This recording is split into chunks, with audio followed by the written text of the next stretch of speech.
No, believe it or not.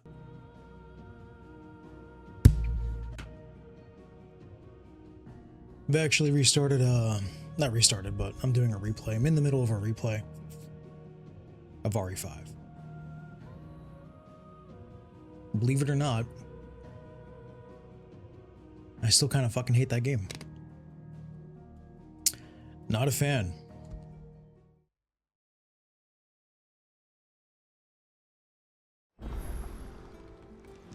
Oh, right, we got a new hideaway. Last I saw, he was in the mess, as always. As always. But, wow, I'm genuinely shocked. Welcome back, Sid. RE5, I think, actually feels outright worse on PC than it did on console. So we can call it a morning. The last time I played that game was on the 360. Back when it came out. Ye old ancient times, so maybe I'm fucked. Maybe I'm not. I forgot. But damn, that game feels abysmal. I did wind up eventually hard locking my frame rate to 60. You know, because of frame rate issues, because of course, why wouldn't there be frame rate issues from a 7th gen port?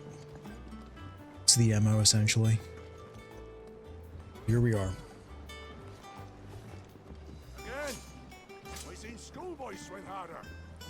Also, you know, I've never liked that Chris design. Now I actually hate it more than ever. I don't know, man. Something about it just, ooh, it irks me. I want to know what happened in Cosness. I expect he'll be. All right.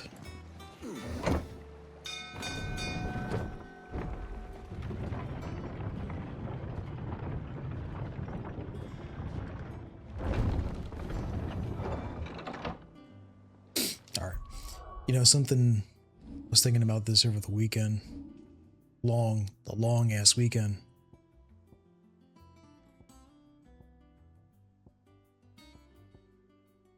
I am shocked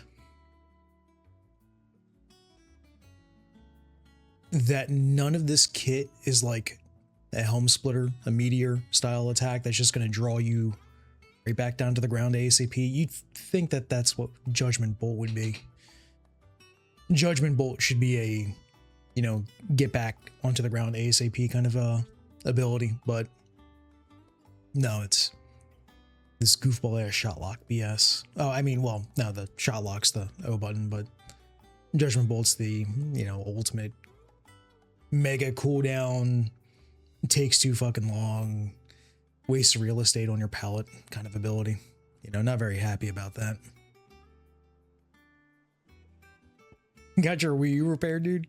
That's awesome. What you gonna be playing on your Wii U? Because there's so few things that are still locked to it, right? Like, you got Devil's Third.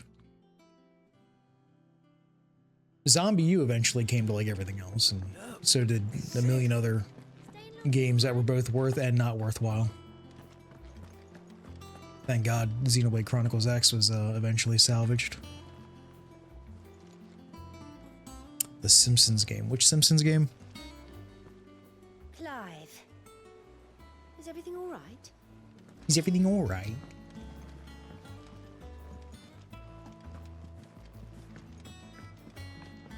Yeah, I don't recall which Simpsons game was actually All operations are suspended until further notice. which one dropped on the Wii U. I ain't started. Been busy enough with my own work.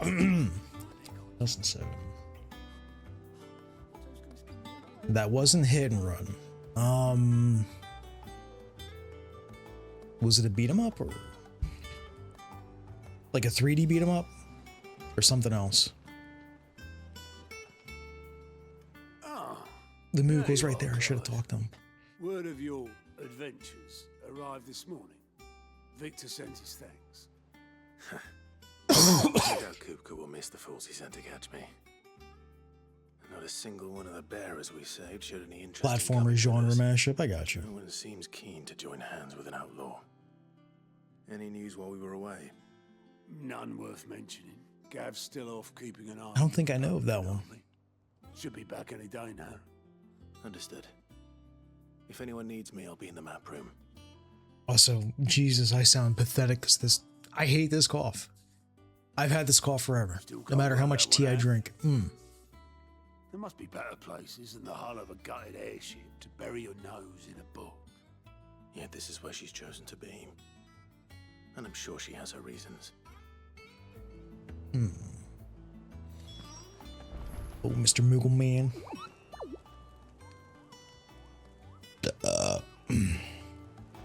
All in good time indeed. All right. Okay. Forgot his name's Nectar. Where we talk to her. Anything else going on here? What's up, Lady brother? Tyre is performing a delicate operation and must not be disturbed. I'll let her know you called. Okay. Who? That's someone I should remember because I don't. Hopeless romantic. No one works longer or harder than our Otto. You can scour the whole of Storm and Ash, and you won't find a better man. Nope. Or won't. Escape from the slave markets. How'd you manage that? I had some help, but it was mostly luck. The others weren't so lucky. What do we got here? The rills run red with brave men's blood. Into the talons flow and out to sea. But those same souls whose souls are touched by flames and phoenix claws are clutched, and ne'er shall die. So dry thine eyes, thy groom is gone, but in thy babe his light lives on, and so shall he.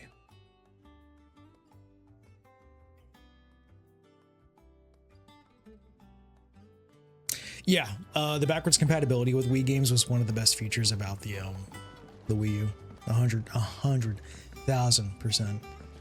It was the best way for me to play Xenoblade 1 at the time, honestly.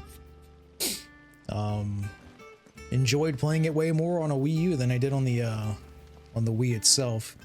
And I've never been a fan of, okay, I mean, like, so emulating Xenoblade 1 before Definitive Edition came out was fine. I never liked that HD pack. Oh man, I hate the hell out of that HD pack.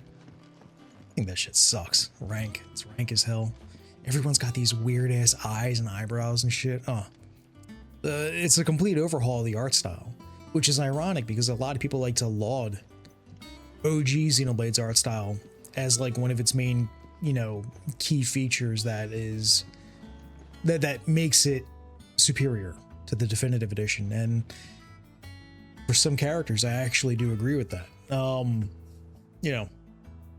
Dunban and the like, very, very few characters, but there are characters in OG Xenoblade I think look better. Man, that HD texture pack with all the fan-made upscaled art.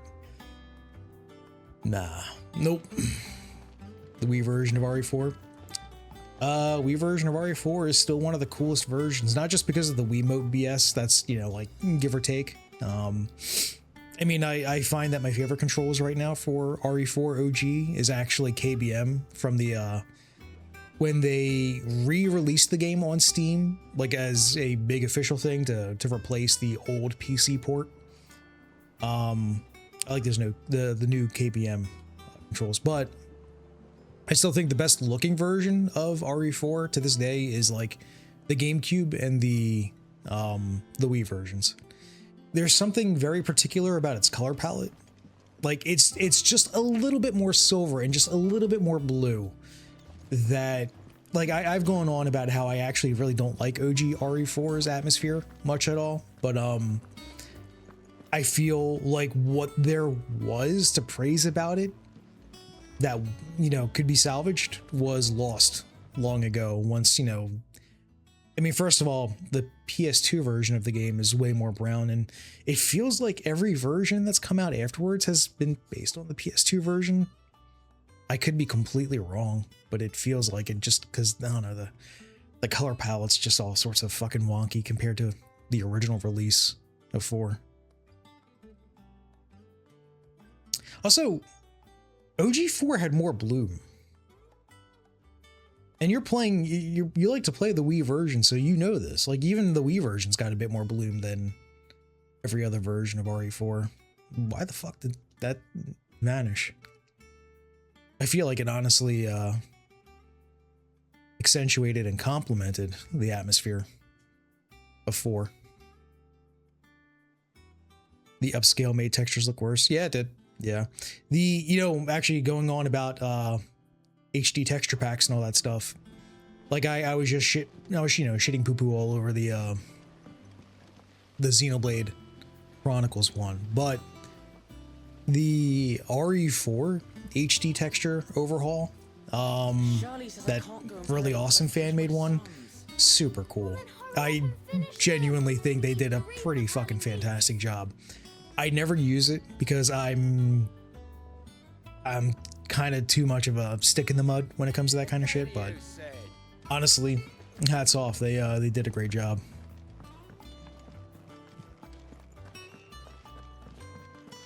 Yeah, it's a good one. A lot of people gave it praise, and I one of those cases where I actually agree with the vast majority of people, rather than being a contrarian shithead. Yeah, no. I love the music here. Damn, it's so chill. Borderline reminds me of Fisherman's Horizon from FF8. Not tit for tat, but it's just a very specific feeling that it accentuates that I like. What the hell's down here? I'm actually shocked I've not come across any chests yet. This tongue here pulls the black from the lake water and renders it clear. You'll have to ask me if you want to know how it works, though. Oh, mid.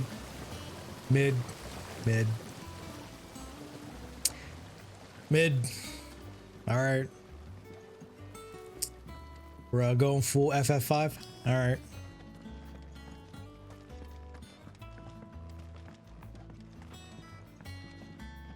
Are you mid? Nigel. Much was lost when the first hideaway fell. Colleagues and friends. Years of hard work. But we did not let that loss defeat us. And our work will not be in vain. No. The spirits of our fallen comrades live on in every leaf and limb you see here. Big true. Lithian botany. So, after excising from the trunk, dry for 3 to 5 turns. Grind in mortar and add to warm coral milk. Remedy gout, melancholy, and moon sickness. Caution recommended when harvesting, as the host may grow disquieted. Well, damn. Ohumo.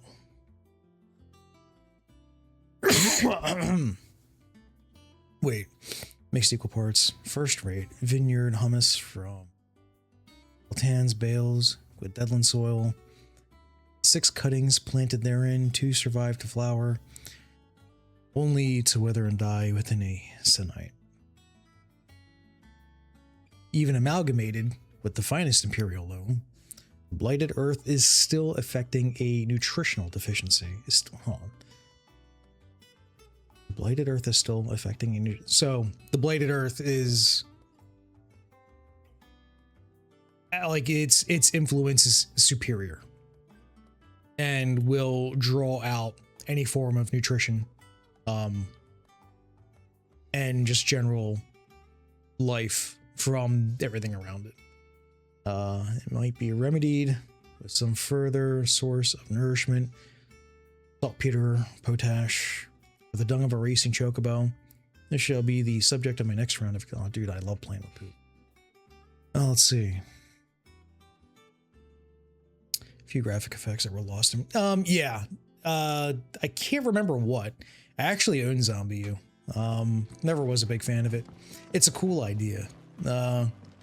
Yeah, it did. It was one of the games that, you know, tried to take more aggressive advantage of the Wii U controller, the awful, abysmal shit heap of a controller. God, I hate that thing. There's a part of me that kind of admires that, but then at the end of the day, I still come back to the exact same spot of like, thank God I don't have to worry about that ever again. Jack and what's up, brother? Sid, Squeaks wants to meet you. I can keep him, can't I? Can't I? Oh, it's Freya. Let's see. Dull Forge. What's up, brother? Okay, yeah. So, what'll it be?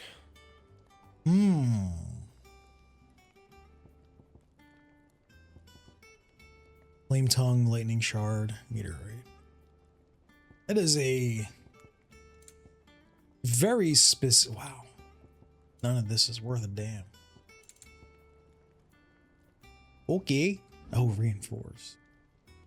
Shit, I've not been reinforcing anything. But then again, I've not really needed to, like, at all. It's actually not been a thing I've needed to give a flying fuck about. Okay. So, what am I looking at? We build that. No scratches, right? That it? Fine. Damn, Blackthorn for a second sounded like Sid. That was kind of weird. Maybe it was just the tone and the way that he said all that, but he had a little bit of Ralph Innocent in him. It was kind of crazy. If you told me you could fire a forge without a crystal or a bearer before I came here, I would have taken you for a madman. But no, here it is. The secret's in the bellows, you know. They're Master Sid's own design. The other Master Sid. I'm sure you needed to clear that up for me. PS3 still needs to be repaired. Waiting on some parts to fix it. Oh man. Nightmare. In the good old words of Yoshi P. Nightmare. I love my backwards compatible PS3. The thing that I hate the most about the PS3 is that shit is built to break. Does that one have blood on it?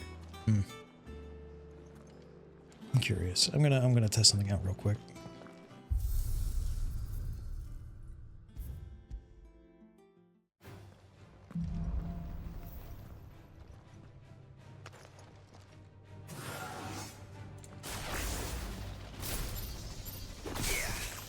If I just... hold on. Okay, so that is a launch.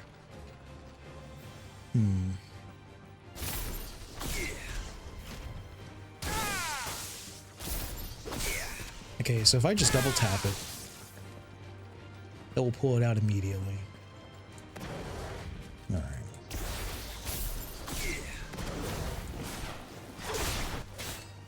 Damn it. Shit, that missed. Okay, let's see. Okay, you can't just double tap it really quick. You have to, Whoa, wait. Hold on. Wait. No way. Hold on, really? Oh, I hate that. I could have sworn earlier on. Am I wrong? I swear that you, like, if you didn't have a lock on, then you would just, you could actually pull in any direction, whatever way you wanted to do something. Like, if I wanted to, yeah, oh, that sucks. Alright, anyway.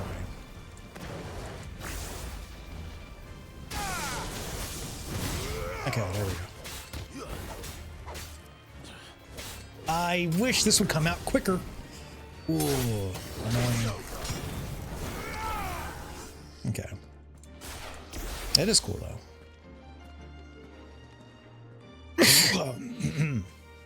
And the Wii U got damaged during a paid cleaning. Yeesh, that sucks. Yeah, no, I mean, that's the thing. Like, it doesn't really matter what version of the PS3 you have, man. Those things are just built to break, and it sucks. Granted, I mean, that's kind of like...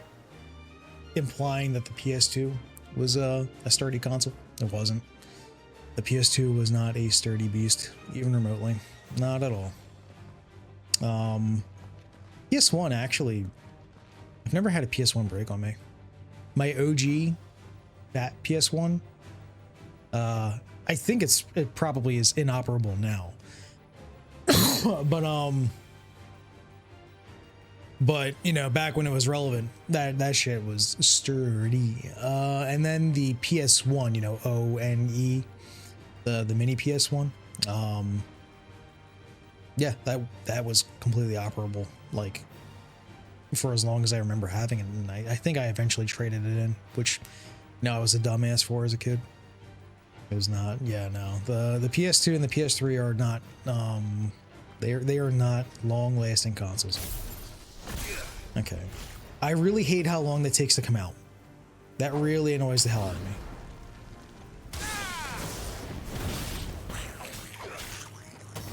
Ah, it sucks, man. I really wish this would come out quicker.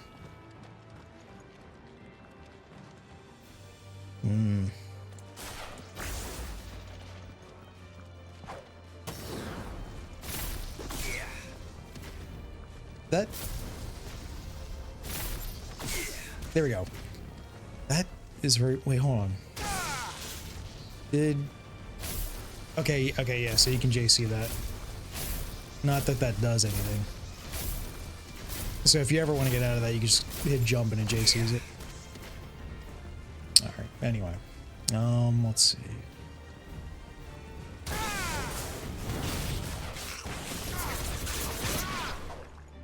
Shit. Anyway, okay, so you can utilize Blind Justice for a bit more juggling opportunity, in a very convoluted, complex way. Can't exactly say I find it all too satisfying.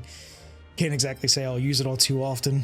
I guess it also just doesn't really help. You know what's actually stopped me from really giving a shit about it is that I still have it attached to O. The circle's not a great fucking input for that, especially when you're holding down square for charges and whatnot. If I had it attached to R2, like how I did last time in my old layout, it'd be better, but then I have to like get acclimated to, you know, fucking, I don't know, maybe L2 and then L1 would be my other swap. Oh, man, that's all such a pain in the ass. Yeah, I remember PS3s were shipped with yellow lights of death. Yeah, that was, whoo, man, that was not a good time, was it? No, that shit sucked. Imagine buying that overpriced beast for just to die. Yeah, I remember, man. I actually have a friend, one of my most boring friends of all time. He actually bought an original fat PS3, the one that was fully backwards compatible. You know, had the emotion engine chip in it. That guy bought it just to be a Blu-ray player, and he was way more excited to get a lawnmower that same year. One of the most boring people of all time. His PS3 never broke because he didn't use it for anything interesting, so good on him. More related topic. Let's see. Reports from Bloomberg confirming Tom Henderson's leak. Starting delaying the PS6 until 2028 or 2029 due to the RAM shortage. Yeah, and you know what? Honestly, it's warranted. I mean, don't get me wrong, this generation absolutely sucks. It is abysmal, but it's you gotta delay it. It's the entire industry is in a gaping goatsy of itself. It's turned into essentially a parody. And you just gotta deal with it, you know? Let's see, end training. Okay. Yeah, no, I feel like I should have gotten new weapons a long time ago. Like, only being able to upgrade your sword is really boring. It is insanely boring. It is beyond me why they thought that, okay, well, for this version of Final Fantasy, no party members. You'll have guest party members that are strictly AI. You can never play as them. And also, your one character that you do get to play as, rather than make up for it by giving you different weapons to utilize, nah, dude just uses two-hand swords all day, every day. That's all he is. He's just a dude that be using big old swords, which is cool, by the way. I love huge swords. But also, good fucking lord, boring. Dude, I was talking my friends' ears off last night about all the things, you know, I've been bitching about. I was just bringing it up to them last night, just all the shit I have to fucking complain about.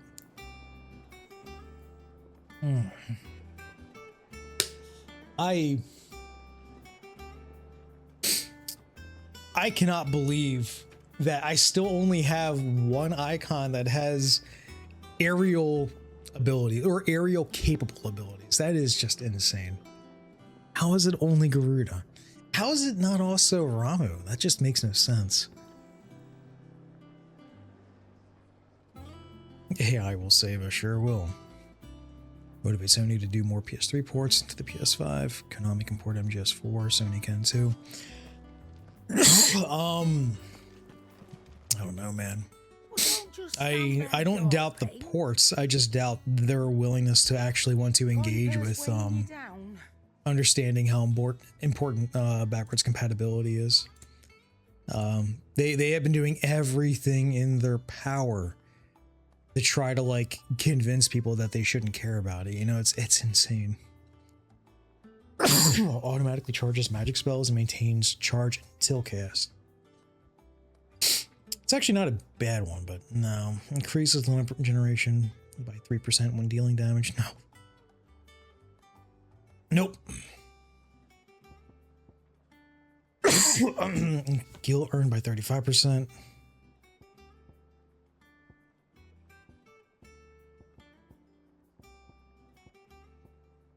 E.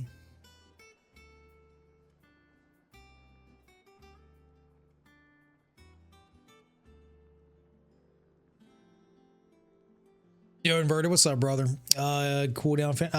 I was just playing, so I was in the Artstone. Where's it? Over here. I was just playing around with Judgment Bolt for a bit, or no, not Judgment Bolt. I'm sorry, the Blind Justice. I was playing around with Blind Justice's launch properties for a second.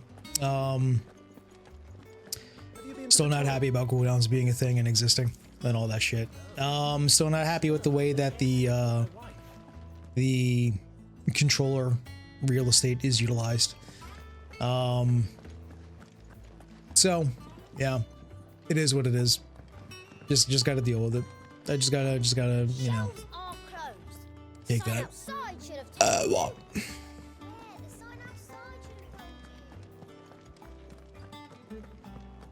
They didn't have juggling properties until a patch later. Yeesh. Buy our terrible service to play Wind Waker. Dude, I love Wind Waker. Wind Waker, dude, Wind Jorker is actually, that is my favorite 3D Zelda game.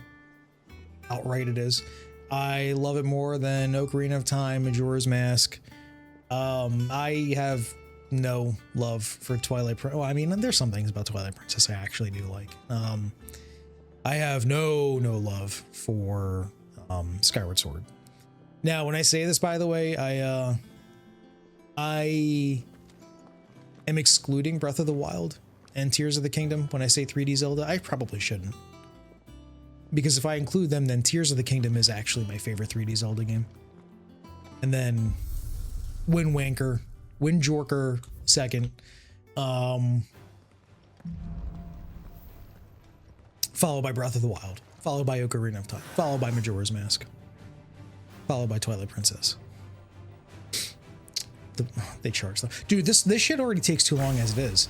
Like, if I just double tapped it, as you can probably see. What the fuck? Oh god. Oh god, I forgot. Yeah, it charges a certain amount when, like, the longer you have it. That sucks.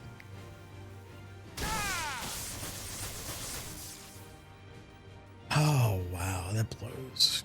I mean, at the same time, that does keep them up in the air longer than just this. which that's what I was working with first for the record. I was working with a single fucking charge, which makes me really hate. I really hate that you can't just like double tap it and like immediately get the ball out. You have to like wait until it's ready to get that first charge out. Not good. It sucks. I'm not happy with it, if I'm being completely honest. See, I was just working with oh shit. God damn it. This is why that out there. All right. Let's see. Oh yeah, I did that thing where I tapped too late again. Of course. Why wouldn't I? Here we go. Enemy invincibility. Let's see.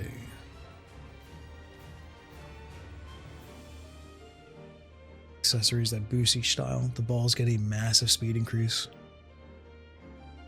Yeah, I'm okay with accessories existing and them giving you certain fun properties to work with, but that is shitty. Yeah, like to get just basic functionality that is more just, you know, that just makes the game feel better, and locking that behind an accessory is just dumb. It's the same way how I always felt like, so whenever I play, I brought this up before, whenever I play Bayonetta, I always equip the Muna Malakala, because I feel that Bayonetta's parry move is just one of the coolest fucking things ever. And it's locked behind an accessory, which sucks. Unless if you are playing the Nintendo version of Bayo 1 and 2 and you know, put on the Link outfit, then, you know, the Link outfit automatically has the Muna Malakala property attached to it, which is awesome, by the way. Super, super cool. Let's see. All right. Oh, fuck me. I didn't charge up. Right. Forgot. Damn it. God damn it. I hate the awkwardness of doing this.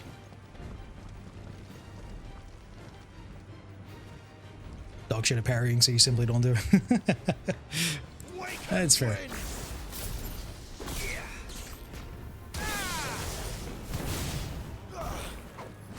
God damn it. God, oh, whatever. No, I was fucking with it earlier. I'm not even focused on it, so whatever. Anyway, what was I doing?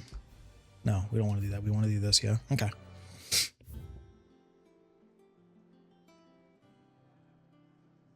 Yeah. Oh, yeah, you brought that up before. Escape last week. Yeah. Yeah. No, I personally love Mafia 2. I mean, I'm not like head over heels in love with it, but it's easily my favorite Mafia game, although I never played Mafia 3, so you know, whatever. Whatever. Once the hall's swept, See. it's over to the tavern crowd. Gotta get our ass over here.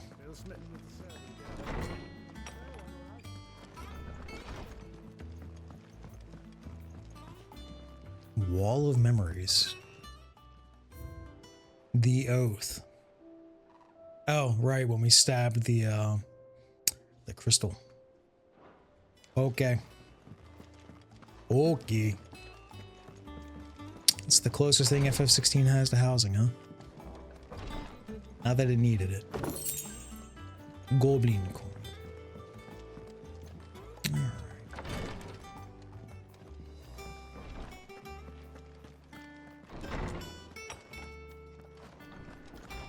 Alright, now I'm a little pissed at myself. I don't know why I was getting that juggle earlier and then just now I wasn't. Let me work on that again.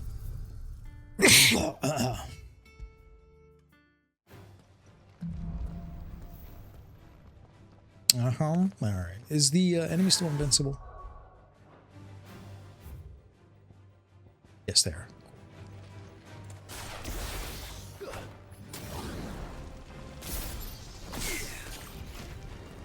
Alright. Ah, fucking balls.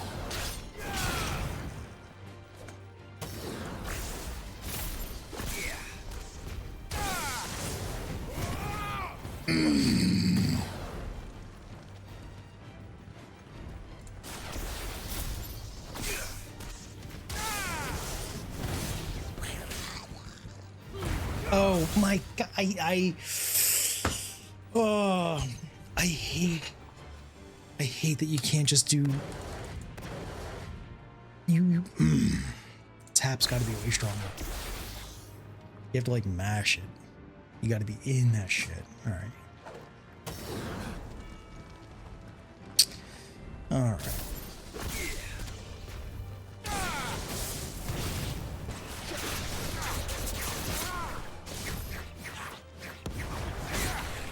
That sucked, but you get the point. I was working with that earlier. That's the thing that I was doing previously. But yeah, juggling property of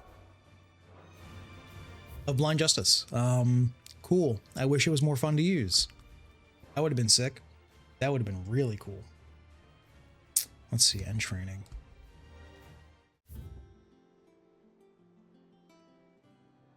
Lie down. Ollie? Ollie, lie down.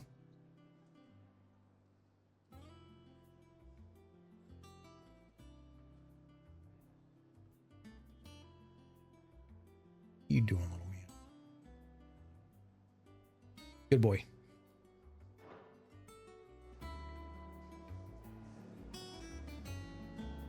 Yeah, Pat Labor on TV is awesome. It's so good. Oh, I love it.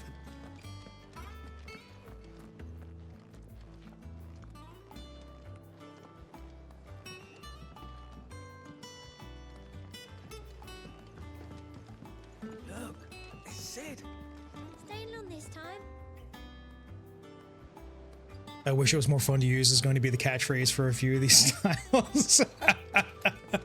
I mean, it's funny you mentioned that because I keep thinking about is it this right here? Yeah, I keep thinking about Ignition, and like I've not even used this yet because every time I look at it, it just looks like the most like I really don't want to fuck with this kind of gap closer because it's so slow. It's so slow, and it's just kind of built to push an enemy that, I mean, don't get me wrong, at the end of the day, the distance when the enemy, you know, fucks off, that's okay. That's not a problem because you could just swap to Garuda, snatch them back.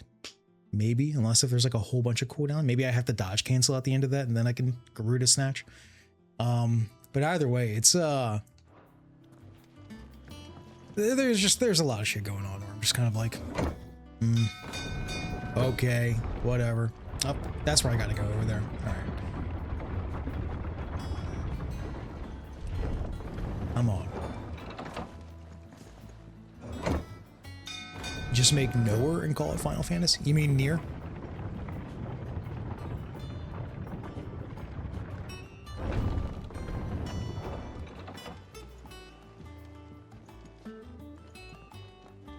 Will of the Wikes is if you know, it's funny, I'm actually generally never fishing for damage itself. I mean, you already do so much damage in this game as it is, unless if it's like a stagger-oriented enemy, then you're just getting bored out of your mind. Let's see. What's up, Vivian? I trust I'm not intruding. Trust I'm Back not from your mission? I'm beginning to think your habit of surviving cannot be attributed to luck alone. One might say the same of you, Vivian Ninetails. I'll have you know that only 4 attempts have been made on my life, and none was especially memorable. So, what do I owe the honor? Could it be that you've come for one of my lessons? Lessons? Is that so hard to believe? Very well then. Shall we start with the state of the realm? To absolutely no one's surprise, she finds herself at the mercy of armies and outlaws. Well, mostly armies. Though that's not for want of trying, is it, Clive? But the real question is, how did we get here?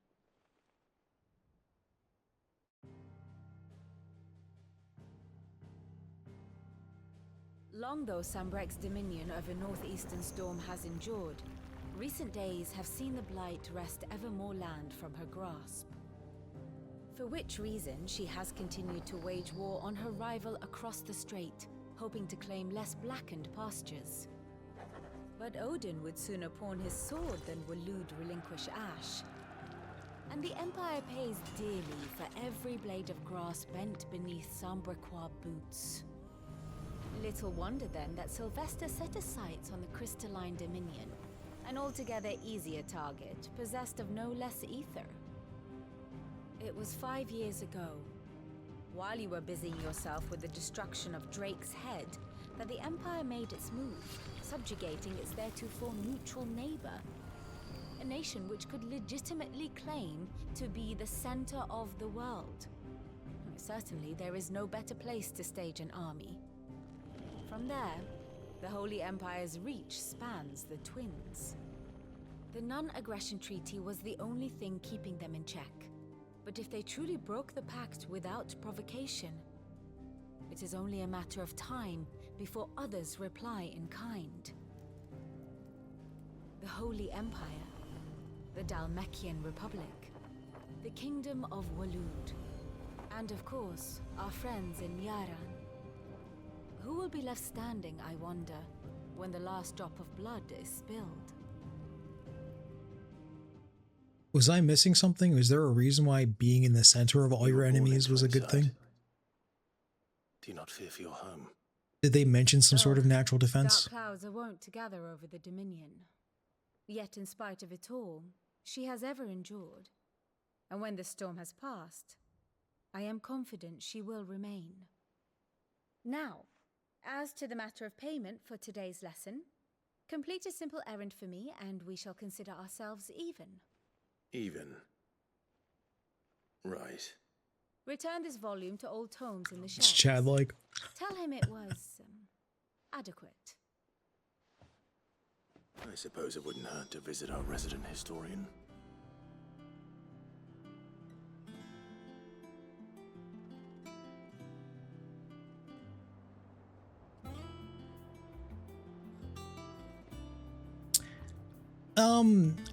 Drakengard 1 earns its edgy narrative. It, like, you know what you're signing up for, first of all. So because you know what you're signing up for, you're ultimately going to see the way that things pan out in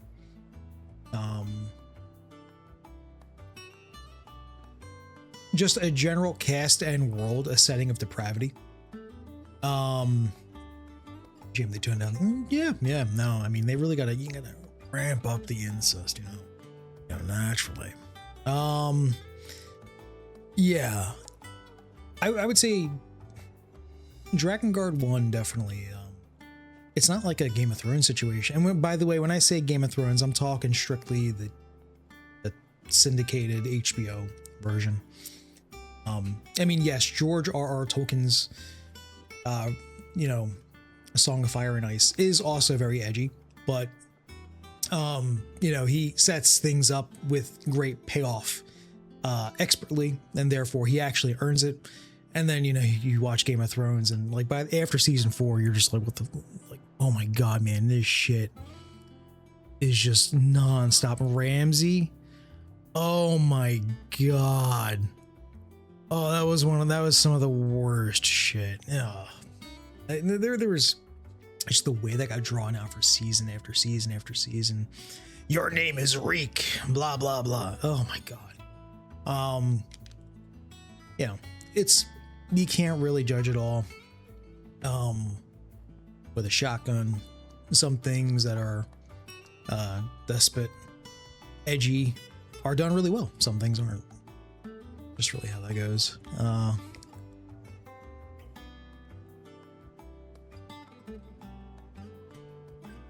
do hope that all 3 of those Drakengard games eventually make their way to Steam at some point. That'd be nice.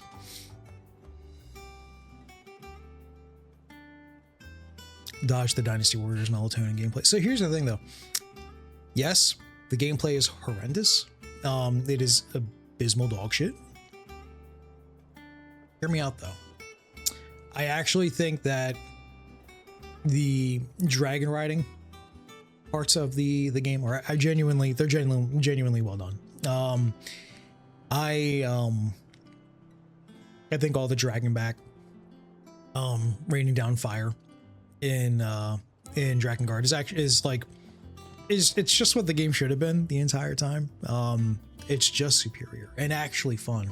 Like, it's not just better than the on foot gameplay, it's actually good. Oh, or at least, you know, that's how I feel about it.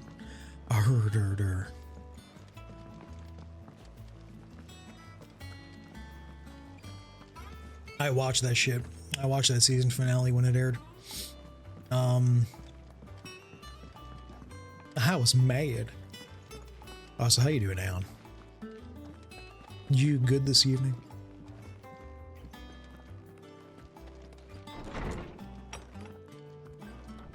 Give my brother shit when he tells me the real got by telling him I'll read him when the series is finished. Yeah, Tolkien's taking his time. Tolkien? George R.R. Martin. Have I been saying Tolkien this entire time? Oh my god. I'm so Lord of the Rings pilled that I can't even, like, remember another author's name. Jesus. Anyway, yeah. George R.R. Martin has been, I was about to say, JR, do you see this shit? He be taking his sweet ass time. But you know what? You get stuff like Lady Stoneheart. So it's worth it. Norseman Harpocrates. Now that is a name I have not heard for a long time. So long, in fact, I had half forgotten it was mine. Welcome home, Clive. You were missed, as always. I believe this belongs to you. Vivian asked me to return it.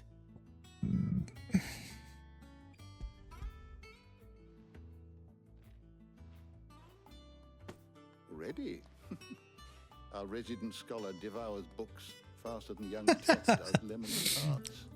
Yelling at you because you're not letting her play in water. Because she's throwing water with a spoon. Yeah, took it away from her. Nice. Either in words or tarts. That said, I have continued my search for mention of the creature you encountered at Drake's Head. But without access to the great libraries of Oriflamme or the Dominion, I regret that I have been No, Game of Thrones is I am sorry. The War of the Roses. Don't apologize. Covered in shit and I'll dragons. send word to our associates. See if they can't furnish you with more books. I fear it is not more books that I require, but the right ones. Mayhap we look in the wrong places. It's the War of the Roses, except fear the Scandinavians. I'll see what I can do. Because there's undead over there. There are not And many in this shit world and who would dragons. indulge the whims of a tired old historian. Not too tired. Guy has a better chance of going, hey, you know, hopefully he gets off his break. Always got a pocket for him. Nicks him off the Moogle. Hush now. We all know there's no such thing as Moogles. Yes, I'm crazy. That's right. The twins seem well. Aye. Without the Yet they Lord laugh killing far an too enigma. little for one so young. The loss of their parents weighs heavy on them. Well, you have the drowned god, you have the red god. Titan took much from us that night. From some more than others. And the wounds that remain, they are not quick to heal. Which is why we must give them all the time they need. That we must. Just a heads up, Just as it's I not must yet, give you the so don't time you worry. need But to in a couple of recuperate. hours, I am going to need to go AFK for a bit. Good day. It shouldn't be too long, but it will be longer than usual. I should get some rest when I can. Once that happens, like, I'm not going to expect you to sit tight or whatever. I will put out a tweet and a skeet that I returned. So that way, you know, it is known that I am in fact quite alive still.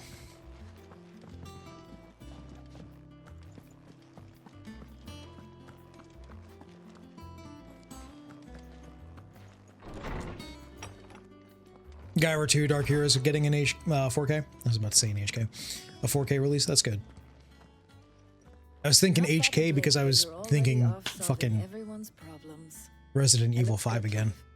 Goes well with the scowl. Doing that I'd had replay. that brand for so long. I'd forgotten what life was like without it.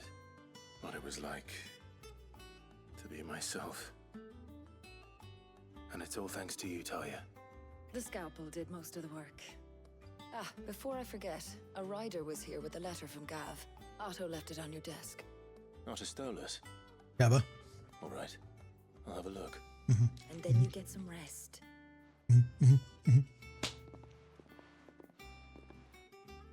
But I'm playing as Chris. My buddy's playing as Sheva. Worthy of a letter. So, playing with a good friend. The one and only time I ever beat RE5 prior to now is I did it solo, and I did that on the 360, and I hated it. Now I'm playing it co-op. The game is still shit. Wow, I can't believe it. RE5 fucking sucks, but it's a hell of a lot more fun because he actually loves RE5. So because he loves it, he's just like zip zap zooming around. He's carrying my ass, and I'm just sitting back as Chris, just blasting shit, and you know, it's a good time. It's fun. When you're with someone that can make RE5 not feel like the burden of RE5. I hate that game. You know what I actually like about RE5? I love the user interface, the font in that game, and all the UI textures are so good. Oh my god, they're so good, man. Especially in the 7th gen, when more and more UIs began to grow more and more minimalistic, and they started using like sans serif fonts. They started you know, like not being textured in their UIs and shit. RE5 is just sitting there with its, you know, nutsack hanging out, just being like, yo, dog. Look at this typeface that is all cracked up and all this other shit, and look at all these like hyper textured 3D embroidered, you know, letters and shit. So good.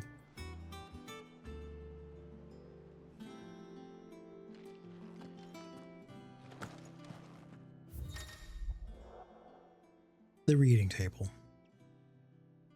Yo, Yobi, what's up, man?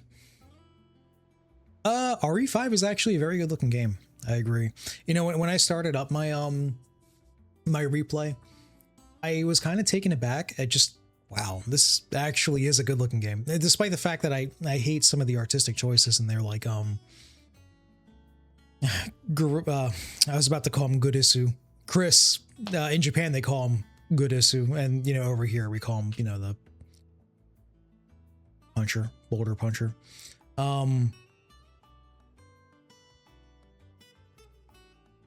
Chris looks awful. I think that I think he looks like actual shit. Everyone else, Josh, Sheva, the Magini, all the weird bosses like the giant bat, the worm monstrosity. Well, I already said the Magini, so basically every Magini when I say that. I think they all look cool. They all look great. Great monster designs in general.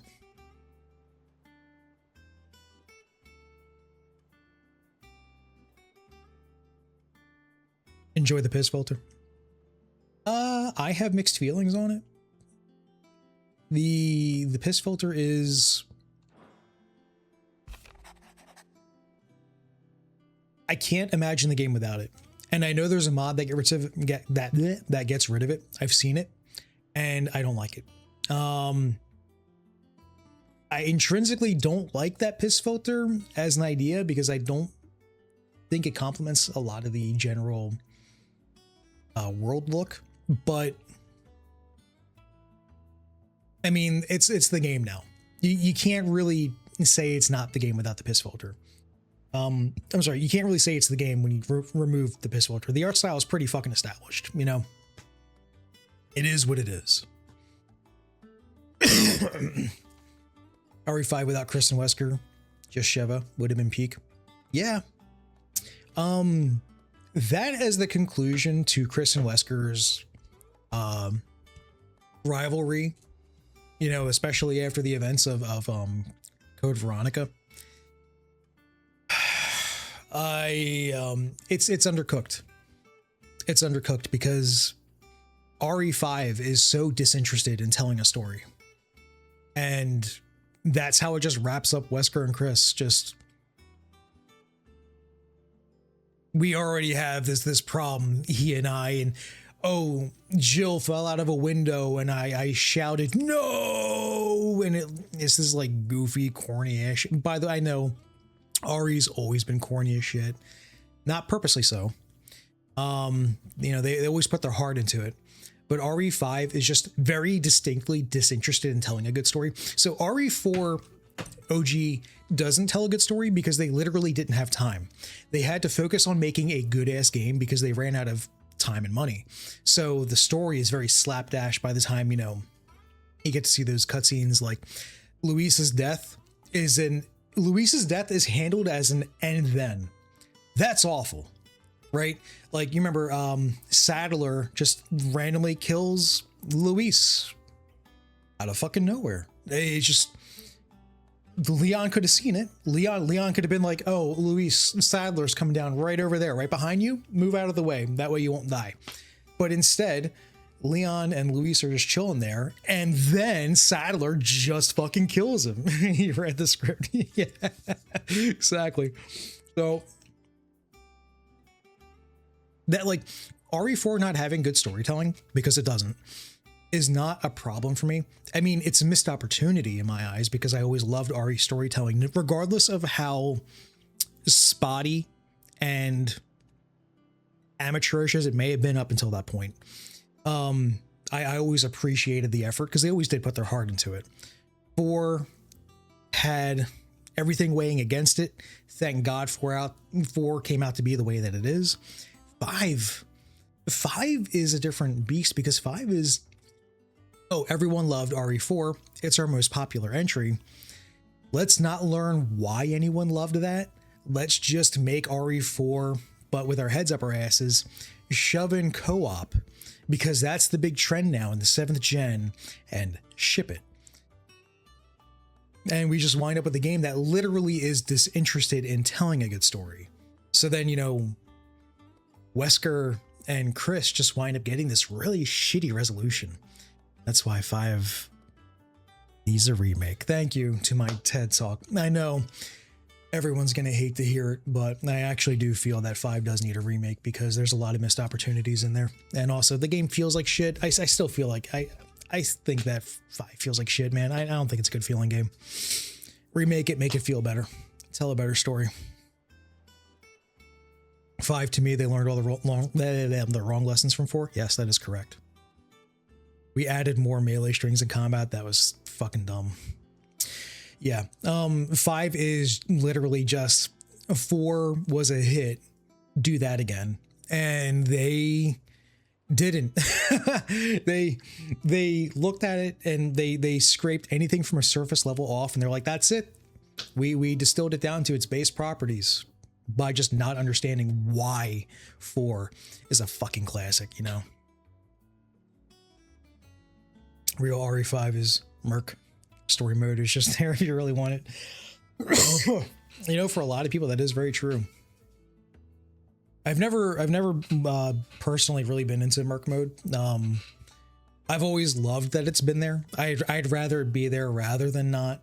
But I've never really been much of like, I've never been into Merc mode. I've never been, what was the Horde? I've never been into Horde modes either. I've never really, yeah. There's quite a lot of things better for me personally in a lot of those remakes. And remember, I'm like 6 billion years old. So I'm coming from the perspective of having grown up with Resident Evil since 1. And dude, you know, 1 remake is a fucking masterpiece and 2 remake does fucking amazing things.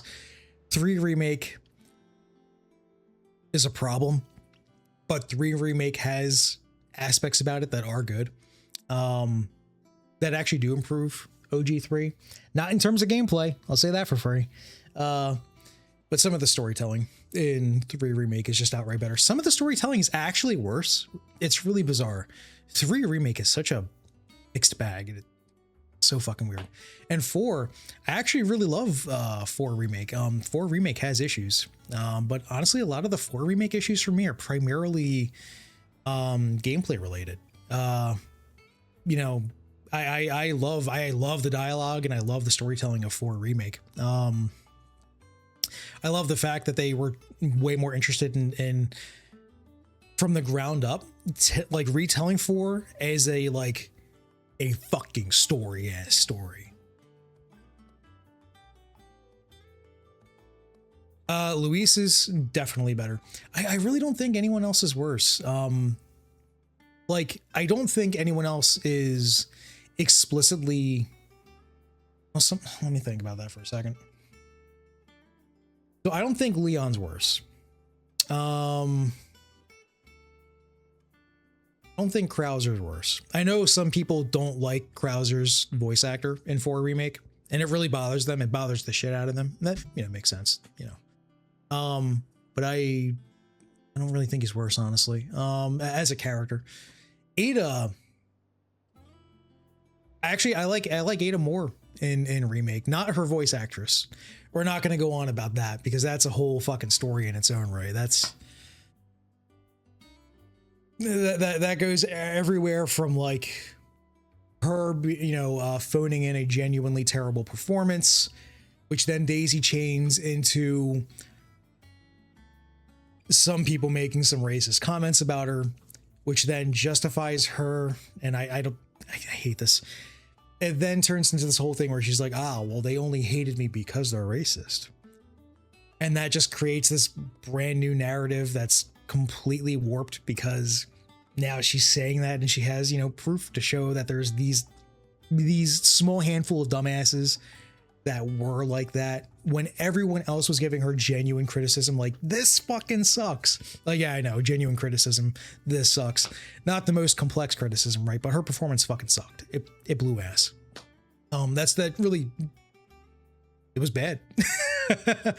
But she deflected it all through, you know, playing that particular card because there were assholes that gave her that ammunition, and it sucks, man. It's just, it ruined the whole conversation. Everything got fucked. Whole conversation about it got fucked. So, oh well, you know. Let's see. Tactics as old as time to justify bad optics. Yeah, exactly. It sucks, man. That whole conversation's fucking balls, and it's a shame too. We should be able to just say, her name's what was it? Gao? Billy Gao? I can't remember what her name was. We should all just be able to say, yes, her performance sucked. Damn, what a waste of Ada. Because RE2 Remake Ada was like fucking pitch perfect. Oh my god, she was awesome. She was like the sickest shit. Wasted opportunity. But no, now the conversation turns into, oh man, the only people that disliked her were the chuds. And it's just like, brother, no, man. Steam's offline. Oh no. Can't believe it. Streamer Pokaiser V is a racist. Some journalist somewhere. Yep, that's right. Of course. And I'm winning. Daytona. No, wait. Daytona is actually filled with a bunch of genuine racists. I don't know. What's a race filled with like not racists? What's that European thing where they cross a bunch of European countries? Not the F1, not the Formula One. Shit.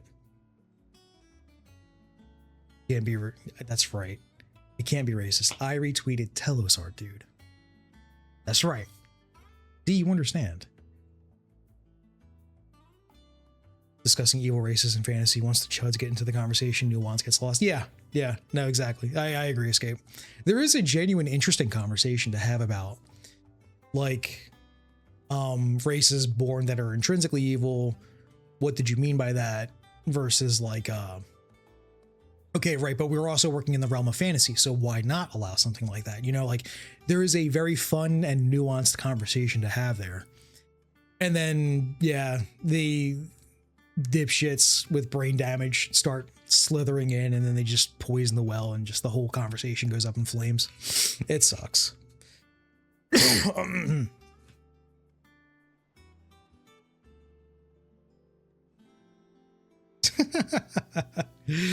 Dude, you know what?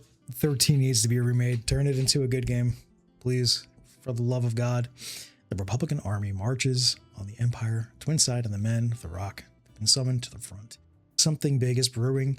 I reckon I'll see you're done to wear upon my return. What does Gav have to say?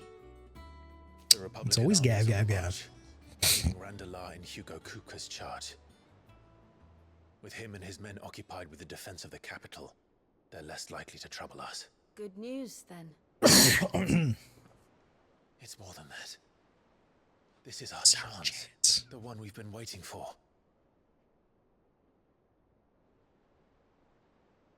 Also, I apologize. I just had Ari on the mind like vividly because Requiem is like right on the fucking cusp of coming out. Requiem looks so All that fucking we good. have here, our friends, the hideaway, are they not cause for joy? 5 years.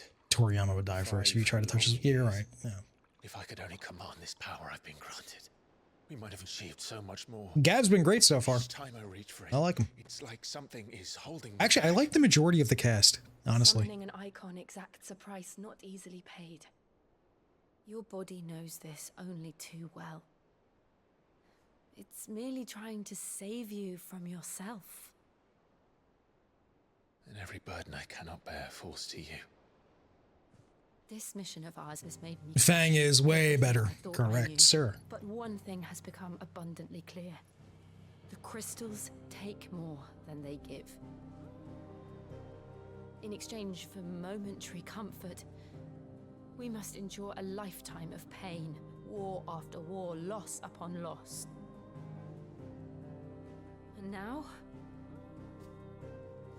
they rob us of our very homes. Dust and ash. I had no idea the Wikipedia had that. But you're trying to change that. We're trying to change that. And to me, that's no burden.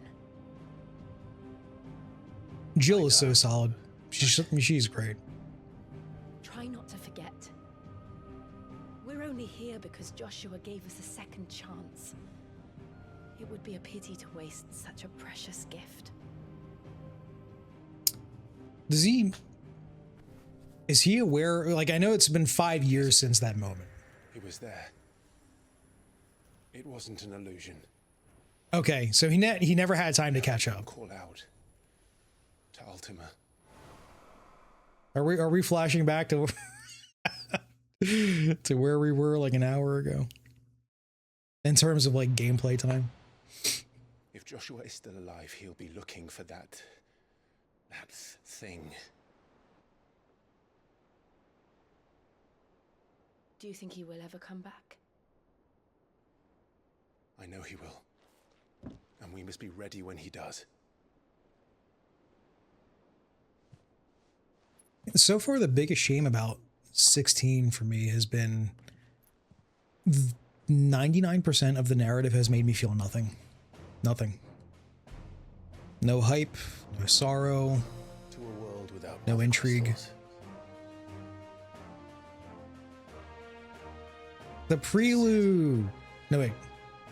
That's not the prelude. I'm a dumbass. That's I'm a dumbass. That was the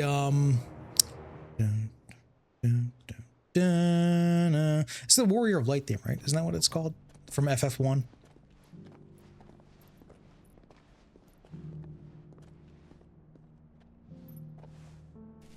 This is a good get-up for Joshua. He looks great here. Cool design, very cool design. I knew that the blight spread ever more swiftly, Your Grace. But this is far, far worse than any could have imagined. It is only a matter of time before the twins are no more. He's doing the KH thing. Hand over the heart. No, wait, no, the KH thing is the fist. Tell me, brother, are our efforts in vain? That design is so good. Joshua looks sick. Ooh, I love that. It's awesome. Master Clive, a moment, if you... Yeah, and hype and aura moments don't work on me. I'm just not that kind of guy. Intrude. Not at all. We were just discussing strategy. Speak freely, Otto. It's Martha. From I'm feeling the lack of Sid, Yobi. Yeah. I'll be in the mess when you've finished. Very well.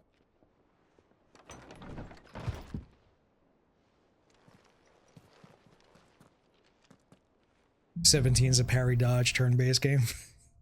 You mean if 17 is a fucking Super Mario RPG? We need less of those in the world. I think what's one of the biggest problems with indie RPGs in general is that a lot of them played only 2 video games in their entire life, and they said, I can make an RPG.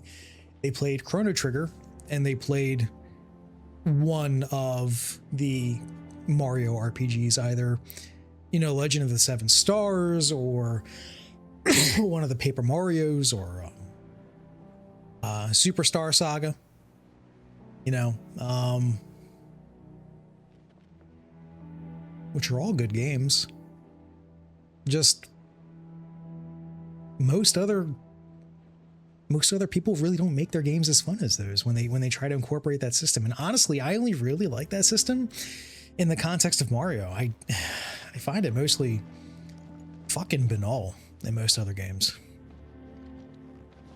I'm aware Chained Echoes is very highly inspired by Xenogears. I read that interview where the dev went on about that, which was awesome. I've not played Chained Echoes yet, though. I do own it. I own Chained Echoes, and I do want to play Chained Echoes on stream because you know me. What do I live and breathe for? Xeno shit.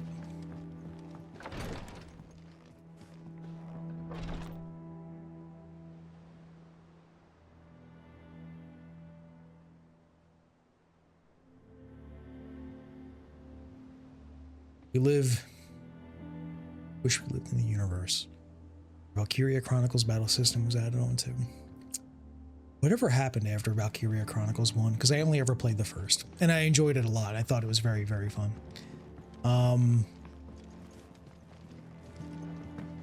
Yep. I don't know why this balcony exists. I can't do shit with it.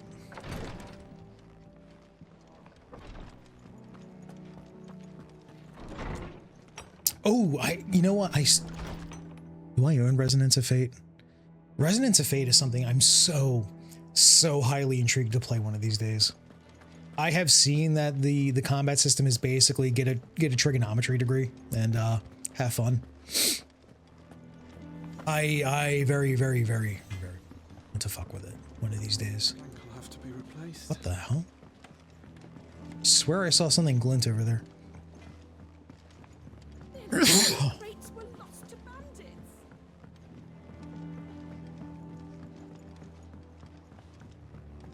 Am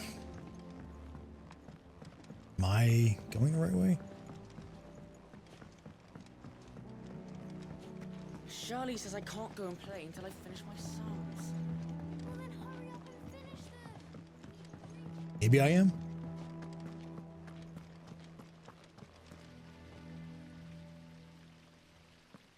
But instead they chose to play Resonance of Fate.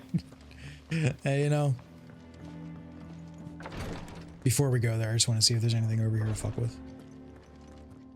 Persia. Okay. Is Xenosaga good? Xenosaga is, so you hear a lot of conflicting things. That's because Xenosaga is a very conflicting piece of material. Xenosaga had an insane, like, okay, there's 3 entries to Xenosaga, episodes 1, 2, 3, and yet I will absolutely argue it actually suffered worse and told less of its story in 3 games that equate to about 120 hours in total of storytelling than Xenogears. Xenogears, as you know, suffered a lot. It's the 5th entry in 6 total entries, but as the 5th entry, it tries its best to tell a lot of the 4th entry some of the third entry, some even less of the second entry. And I love that. Because even though it has to compromise quite a lot, disc 2 will show you that, of course. And there's a lot of the world map that illustrates what could have been that obviously never happened because, you know, budget, time, blah, blah, blah. Regardless, at the end of the day, Xenogears is able to tell essentially everything necessary to tell its whole story complete. It is not able to elaborate on certain things as much as we'd want to. And then you have to rely on perfect works, which, you know, sucks, but that's the case, right? Whatever. Xenosaga. So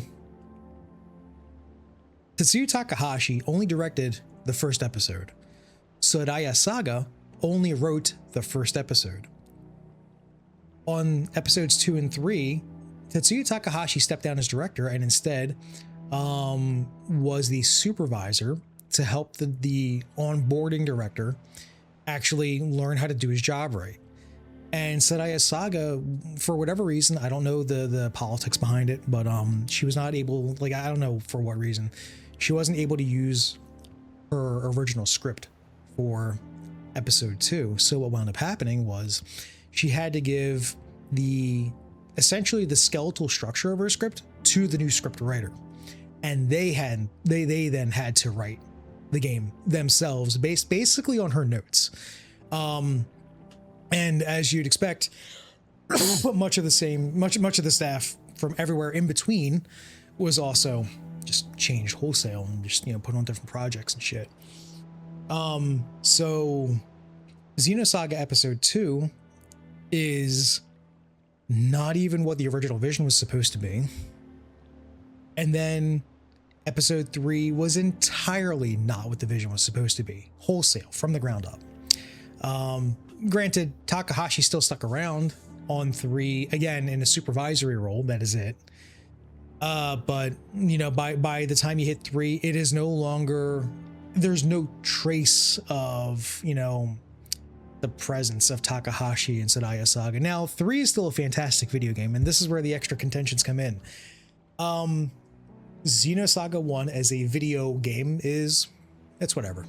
It works. It tries to be like a more thought out version of Xenogears. That's cool, whatever. Which, you know, Xenogears doesn't exactly have very interesting gameplay, so it's ultimately not a very interesting take either. Xenosaga episode 2 allows the enemies to boost to the point where they can just fucking smear you. They can just gut you like a fish and then take a mop, dip it in your blood, and then mop the floor with your guts. Xenosaga episode 2 is shit because of that. Episode 2 also has a lot of like, damn, this is really fun and cool and interesting gameplay components, but it all gets overwritten by the fact that the game is just slapping you in the balls constantly. Have you ever been nut tapped before? You know when someone just, you know, they just tap you right in the nuts really quick and it hurts, right? That's the game. That's the entirety of Xenosaga episode 2. Xenosaga episode 3 is just a completely revised combat system, wholesale. On foot combat, Einsauf combat, all of it is just brand spanking new, and it's super good. It's super fun. 3 is easily the best playing out of all 3 of them. Easily. And here's where the other problem comes in. So I told you that because Soraya Saga is no longer writing, here comes the new problem. Shianazuki. So Shianazuki, she in episode 1 is actually a really good character. She's very well rounded. She is someone with mental trauma, as you'd expect. It's a Tetsuya Takahashi game. Of course, the main character is always going to, you know, have, you know, fucked up trauma and all that shit. She's handled delicately. The prospects of which motivate her to be the person that she is, to be selfish in the ways that she's selfish, to be off-putting in the ways that she's off-putting, is handled very, very well. Then you hit episode 2. Oh no. Now things are coming off as she's just a bitch. And then you hit episode 3, and there's this point at the end of the game. Anyone here, please tell me that you've played episode 3. If you have, do you remember, is it locked away in your brain when she's standing next to Kevin at the very end of the game? Do you remember that moment? Oh my God.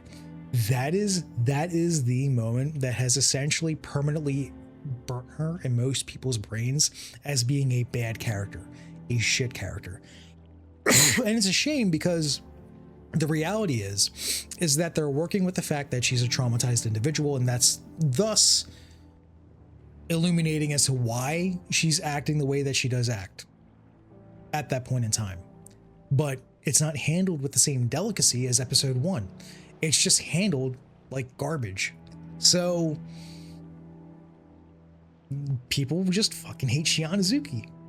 And it's a shame. Like I will be a Shianazuki defender forever. I will forever defend her. But that's because I didn't forget where she came from. I didn't forget her problems, and thus that of which how it informs her and her actions. But I will not defend how her writing dropped off a fucking cliff. Because again, in episode 1, she's awesome. She's extremely well handled.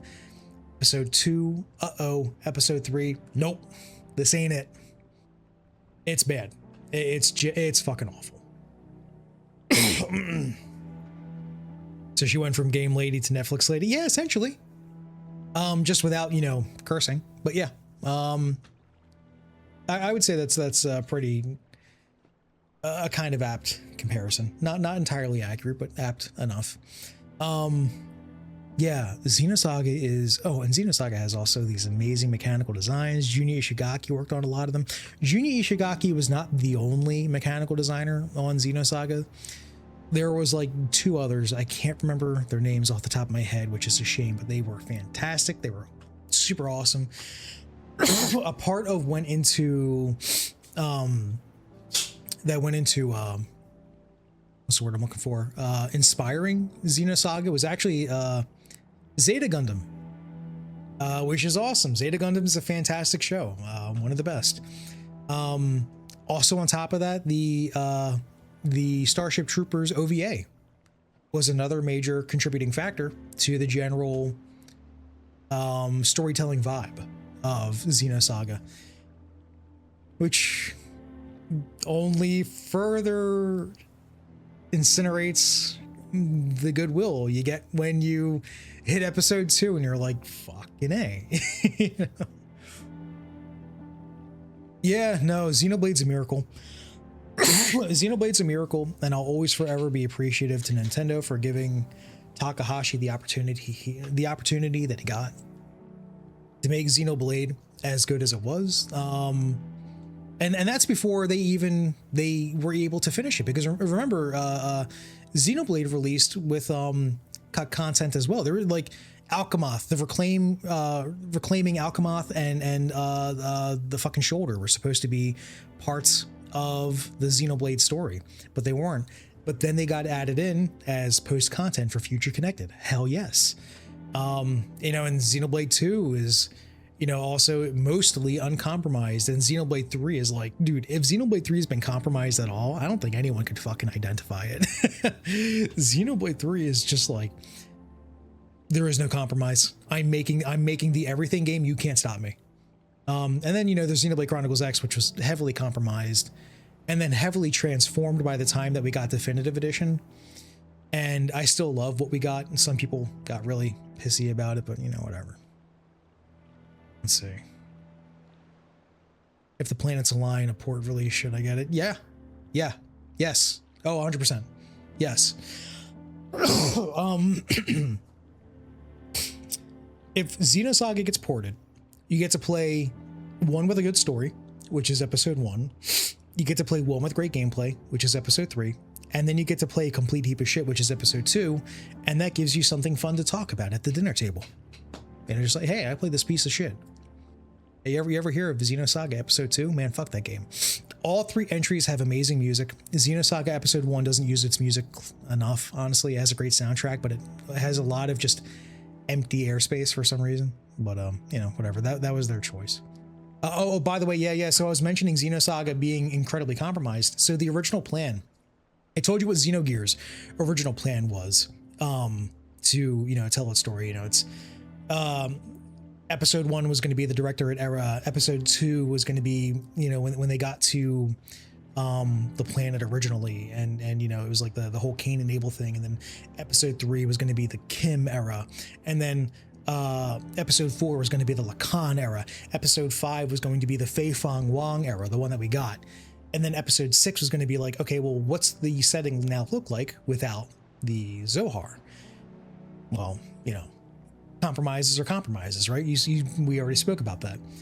Xenosaga, what it originally was going to do was Xenosaga Episode 1 and 2 clustered.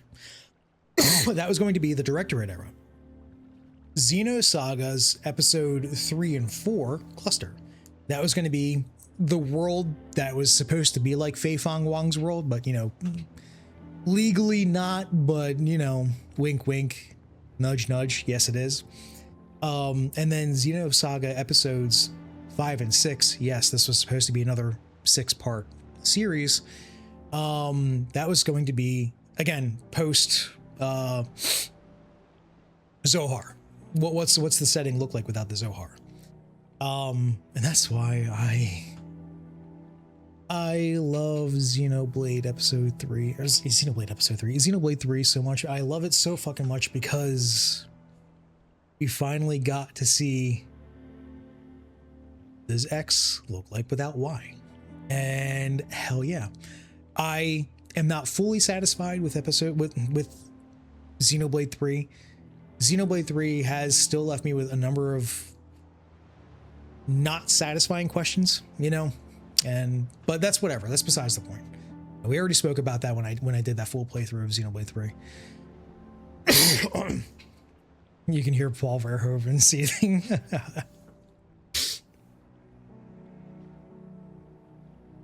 Next Monolith Soft game will be anime or realistic. Anime. Tetsuya Takahashi loves anime too much. It's going to be anime. It's just, you know, it's just how it is. Xenoblade's original art style was definitely like a weird freak event that happened the way that it happened. And in some ways it was really cool, and in some ways it was like, damn, why does, you know, why does Fiora have a fucking bird beak? That's kind of weird.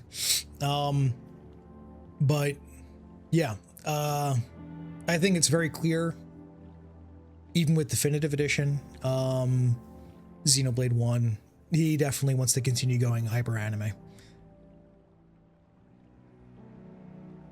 He's got ideas.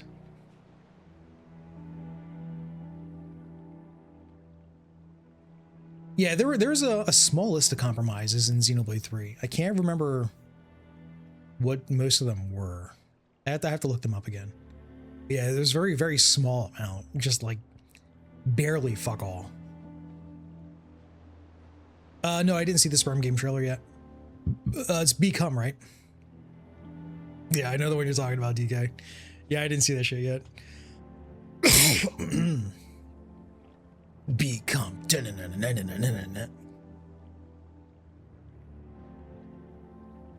I'm so happy. I'm so happy that Cyberpunk has been able to reclaim its reputation after, you know, the shit fest of a couple years ago. I hope he gets back into mecha porn storyline. I agree. Like, there's a lot of mecha porn in all 3 Xenoblade games, like a lot, a tremendous amount. But ultimately, I do hope that he actually goes more like into it at some point. It's more similar to like Xenosaga or Xenogears. Thanks, Spotify. That's really, really cool when you do that thing where you just stop. You just stop. Yeah. We all love when Spotify just stops. So I was too busy this weekend to set up the whole The YouTube playlist thing to connect with the that AFK screen. I apologize. I gotta get that shit sorted out. I hate Spotify. Yeah, baby, the Moogle dance. I'm glad you all appreciate the Parasite Eve soundtrack. It's so good. It's so fucking good.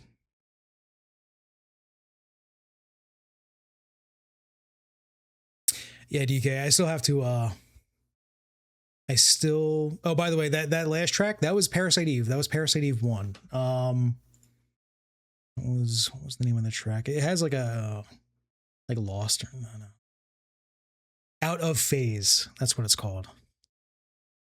Yeah, Out of Phase from Parasite Eve. Parasite Eve is amazing. Play it sometime. It's a good ass game. Let's see. Game that makes the power of the Switch 2.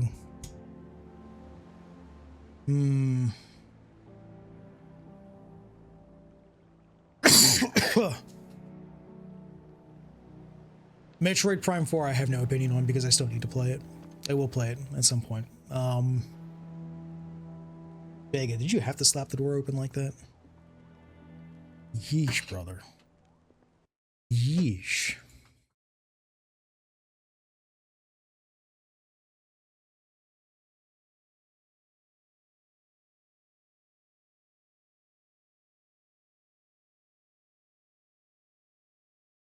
Brother out here just screwing with my lighting. Come on, man. Where's my... There you are. All right. What do we know, Otto? Some lads from the Imperial garrison in Rosaria started a fight over at Martha's Rest. Blood was spilled, bones were broken. The usual. But somewhere in the middle of it all, Martha vanished without a word to anyone.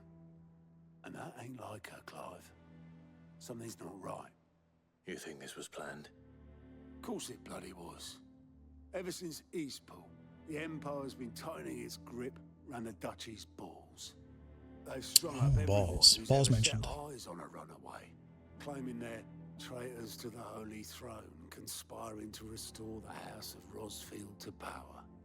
And now it sounds like the bastards have turned their attentions to the pallbearers meek enough to stay put. Naturally, old Martha could see the way the wind was blowing, complained that it was getting harder and harder to take bearers in. And now she's missing. If she's fallen into the hands of the Empire, we could be next. Couple of curse breakers are already on their way to the inn. They should speed up the search.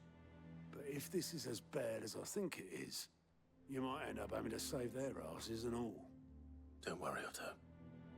I'll make sure everyone gets home safe. All in good time? Yep, all in good time. All right. Find the curse breakers. I hate this cough. It sucks. It winds me, it hurts, it screws my voice. So I sound way worse than I ever have. You know what's funny? When I first started streaming this year, I also started streaming with a big fat cough as well. Better do something about that cough.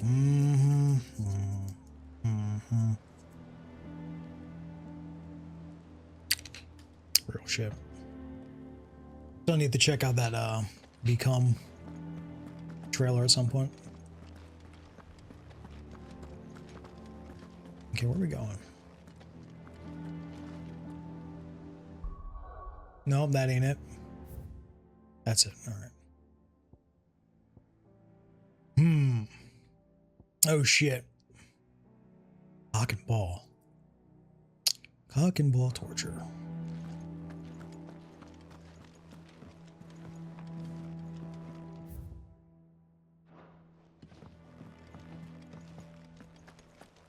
Is this the right way? Is this the right way? Finished sorting those reports yet? That's not it. Is this the right way? There we go.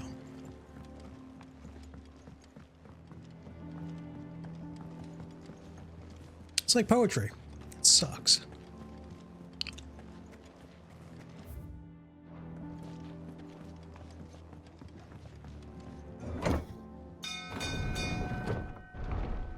The theme going on right now.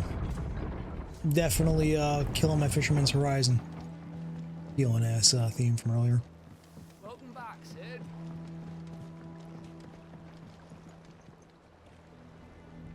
Boatman. A bolus. Damn blighted bilge. Is everything all right? Aside from the holes in my hull, everything's roses. The lake water doesn't agree with it, then? That's one way of putting it. And unless you got some grand scheme to suck the black from the lake like we do in the atrium, that slurry'll keep eating away at the timber like young Tech does our lemon tarts. Suppose a coat of pitch might stave off the rock for a moon or so, assuming we had any pitch, which we don't. Not any bloody more. Doubt the old tub's got more than a dozen runs left in him. Of course, Obolus. Your skiff is our only means of reaching the mainland. Without it, we'd be lost. Well, I'm glad someone round here sees it that way. To make pitch, you need pitch trees. But in case you haven't noticed, live trees are one of the 1,000 things sorely lacking in the Deadlands. Now, I'm not so unkind as to ask you to fell a faraway forest and lug the logs back here to the mere, which is why we'll be needing a suitable alternative. And it just so happens I once heard the thorny pitchers of Curltail Falls cover themselves in a sticky wax to trap birds and beetles and whatnot. Might be enough to tide me over. Sounds easier than felling a faraway forest. That's for certain. Fuck it. Alright, is the way out of here over here? Yes, it is. Let's get the fuck out. Alright. Gotta go there, but fuck it, we're going here. It's difficult to say Hollow Man because typically an all hands on deck situation tends to actually wind up making things worse in the long run. You know, there's just so many cases where like the more people that get involved, you know, the more bloated, the more misdirection gets involved. Whereas like, you know, just having their separate teams working on the shit in parallel with each other ultimately does create less clogged lanes, better focus. I mean, there's a lot of things I wish about 16 that could have been improved upon. I mean, you've been hearing me bitch a lot, so you know I'm right there with you. You know I'm right there with you. But I guess I ultimately just feel that it really boils down to direction. I think direction just is ultimately like what I... Trees don't have teeth.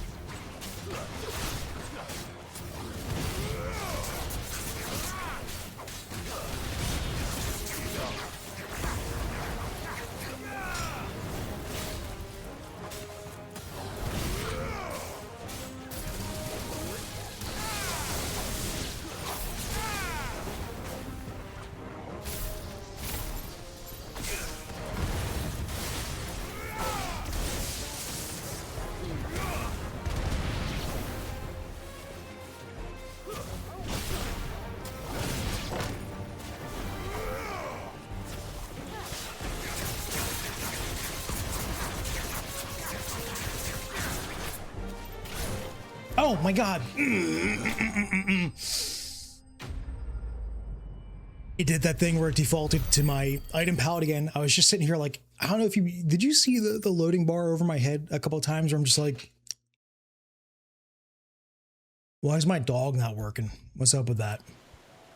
I can't imagine Obelisk needing any more Shit. than this. Ooh, I hate that shit. Time to head home.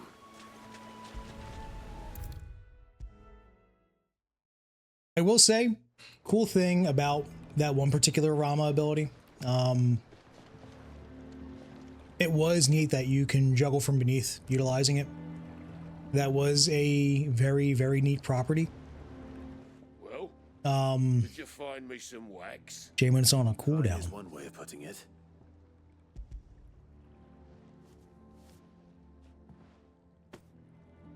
Ugh.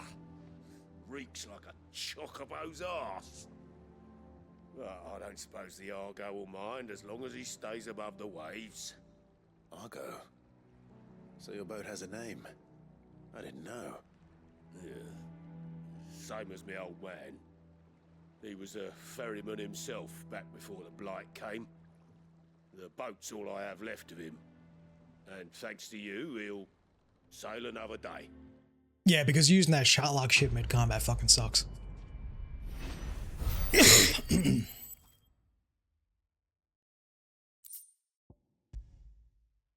Increases attack by 12. Alright.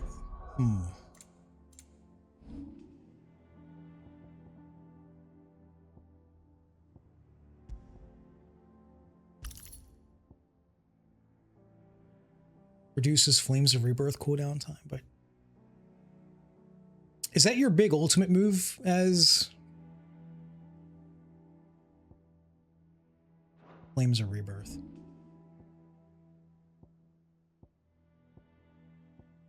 Is that this right here? Yes, it is.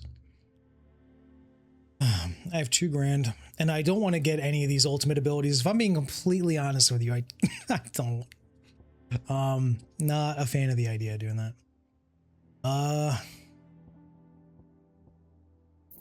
Master this real quick.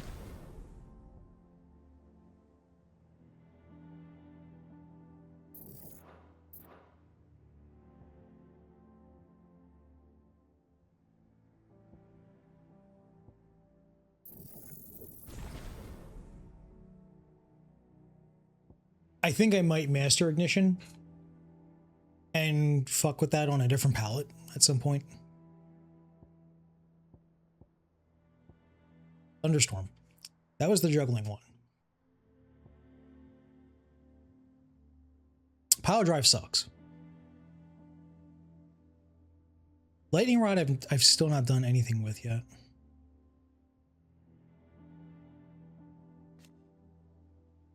$55-second cooldown?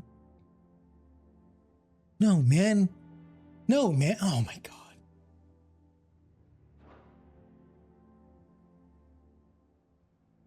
Y'all remember when Durga would just set bombs down in Bayonetta at your whim, whenever you want, however you want, in any way, which way? In any way, which way, which way, which?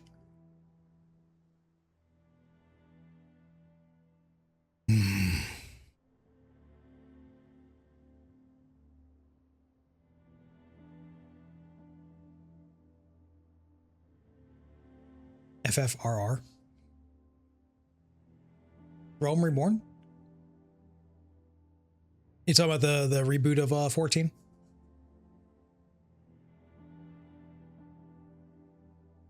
Realm Reborn was pretty fucking boring. Although it was way better than the initial version of FF14, so I'll give it that. Final Fantasy is an RPG. But RPGs don't have to use cooldowns, man. We don't need to do this. Oh, Remake Rebirth. Okay, all right, I got it.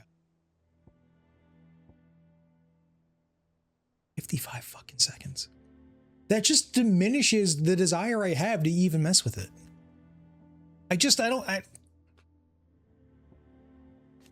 Man.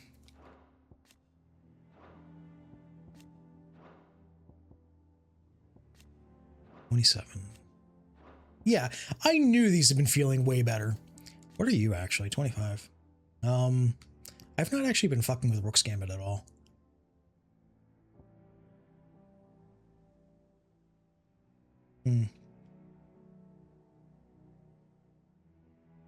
Yeah, I know. I know. Yep. Well, Xenoblade's also not an action game, so.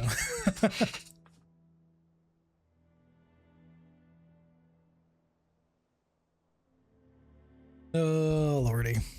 All right. All right. What the fuck am I doing? Get the fuck out of here. Let's get out of here. Especially as my throat continues to betray me.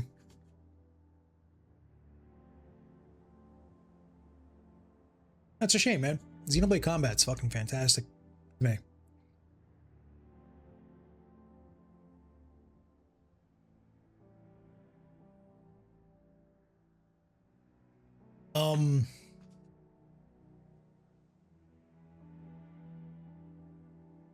KOTOR is real time with pause.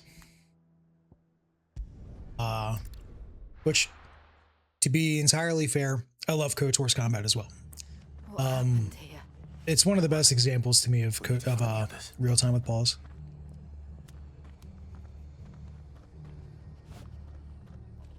Which, you know, was a continuation of combat systems like Baldur's Gate 1 and 2 and Neverwinter Nights, Escape Torment. Best off staying where we are for now, I reckon. Let's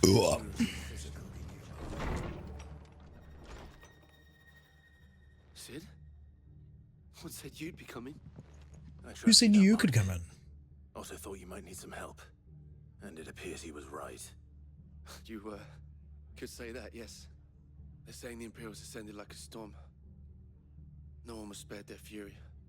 Martha tried to step in and calm things down, but all our efforts got her were apparent. I need to play Pillars of Eternity as well. I have a friend that swears up and down by 2. Judging by their tracks, they headed towards Sorrowwise Bay. To the Abbey sheltering Martha's bearers. The bastards. Jill and I will go after them. You take care of the people here. That's fair, Hollow Man. But, before you go, even though I'm a fan of some of those combat systems, he said the soldiers were talking they're mostly about shit. I don't know how big this is, but it doesn't sound good. Be careful out there, Sid. You do the same.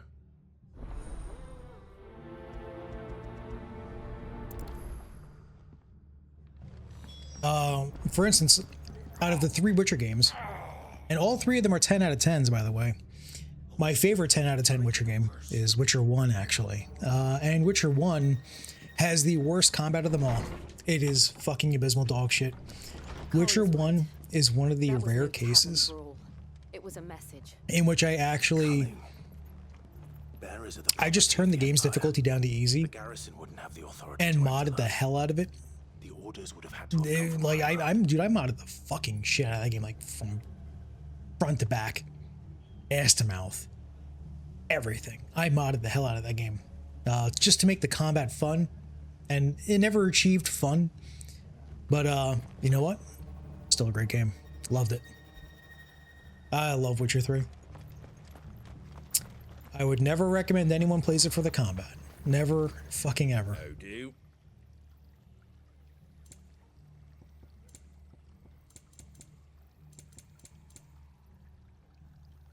That all, is it? Oh, no, sir. Sure.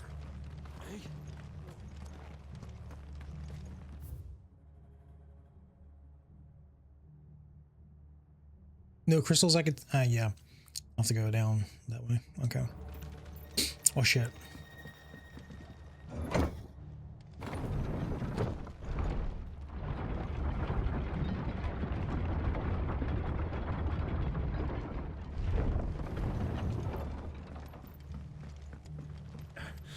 If those horses touch If it makes you feel any better, all those Xenoblade games have... You can customize the difficulty out of them to hell and back. You can make them easy as shit. If all you want to do is just experience the story. Look. Up ahead. Martha. There she is. Are you hurt? Don't worry about me. It's them at the Abbey who need you. You have to do something. Tell us what happened. What happened? The damn Black Shields, that's what happened. The Black Shields? The bastards caught wind. The abbot and I were helping bearers. They were gonna hang us both. When the sick rose from their beds, poor souls turned on the Imperials. Distracted them long enough for me to get away. Then they may still be alive. Martha, do you think you can make it back to the inn? Cole is there with the other curse breakers. I think so. Thank you, Clive.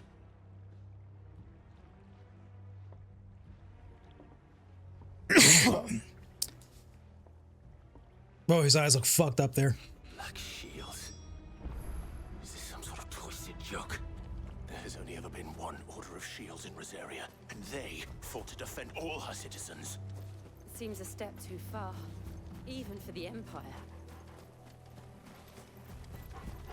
Is there a reason I'm not breaking out into full sprint?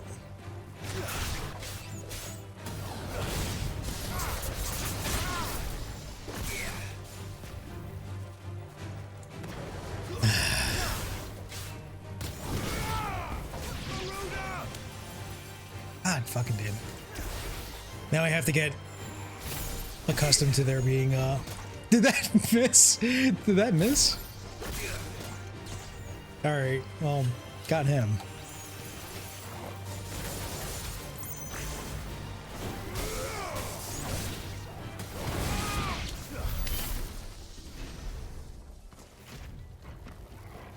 Five sharp fangs.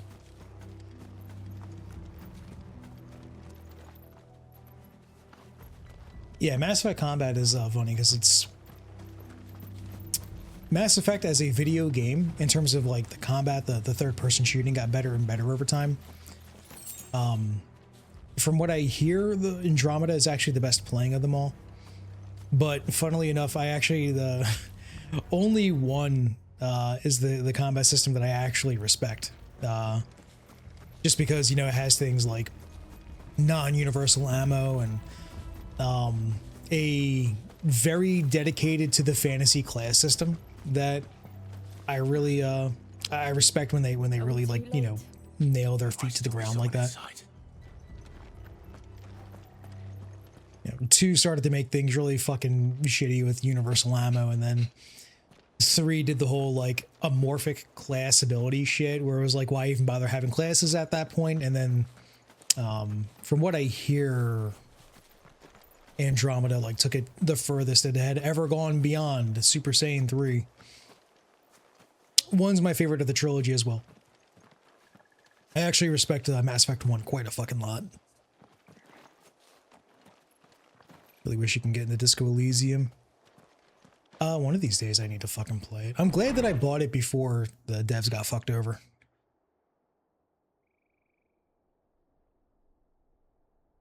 At least I think I did. I think it's on my GOG account. Pretty positive I bought it a long time ago. Damn it. I thought you lot were all spent. I thought you lot were all spent. They drove the bearers to this. Wait. These 2 aren't turned. That bitch of an innkeeper must have sent them. Colluding with the enemies of the Empire is a serious offense. Sure. And for their crime, Black and gold looks great. Punished. Such is the law. To dwell in darkness that we may purge the night and welcome lasting dawn. Oh, he looks slick. On these our swords we swear. How dare you speak those words? Have you no honor? Clive. This won't take long.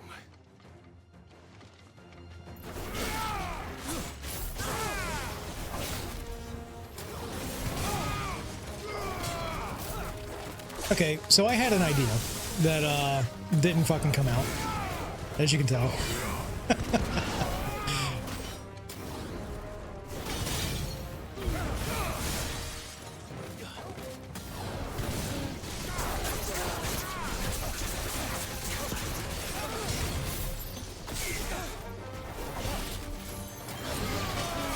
God damn it. That is not what I wanted. What the fuck? Oh. Anyway, that was cool. This has happened more than once. I'm charging up the sword. Has anyone else dealt with this before? Or is this just a me issue?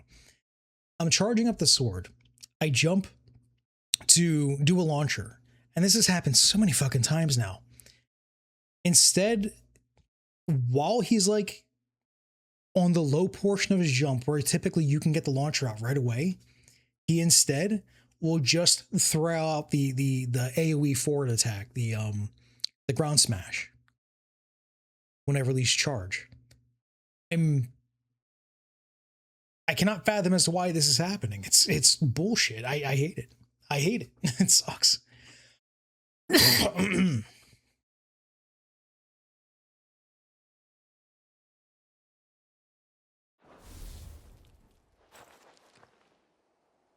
Is that all of them? I'm gonna have to go back and watch my gameplay just to see what I'm fucking up. The first thing I should be blaming is myself, which I typically blame myself all the time anyway. And then I later find out that I'm not the one that's actually the culprit. I don't know. We'll find out. Maybe I am the big fuck up. We'll find out. His eyes are fucked up in this part. It's reflecting, I guess, like the fog or something, but it creates this bizarre, like, streak on his eyes.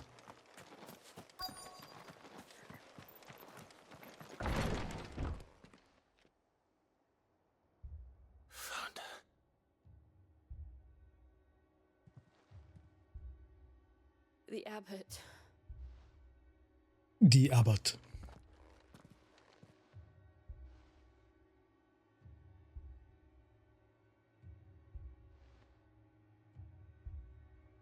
The bearers died protecting him, calling upon what little magic they had left in their bodies. Clive. He's breathing.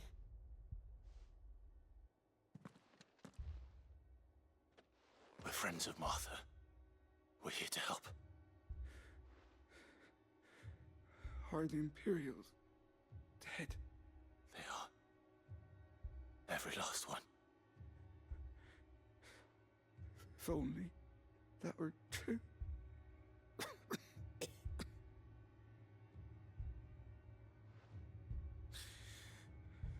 The Black Shields will return. The cullings will continue. Rosaria will never be saved unless we save her. Tell Mother to beg his aid and tell her this wasn't her fault. I shall. Sin! Where are you? Sin! In here! We found a survivor! Clive. He's gone.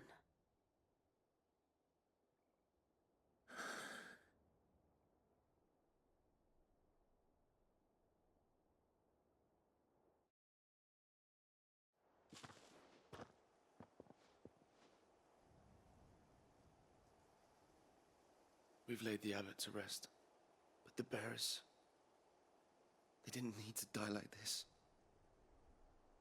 No, they didn't. But it was their choice. They knew the fate that awaited them and chose to meet it on their terms, fighting for those who fought for them. Martha said they rose from their beds, threw themselves at the Imperials so she and the abbot could escape. I've gathered the bearers' remains. We should consign them to the tide. There's a drawbridge not far from here. Radix jump. The currents there are swift. If the abbot was still with us, he'd have taken the dust there himself and performed the casting. I'll get someone to... I'll do it. Of course. Cole and I will remain here and see to the Imperials.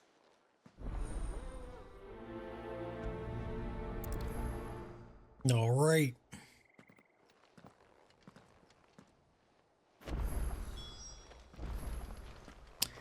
Mortal remains. Just carrying them. Just got them right here. All right. Heading around.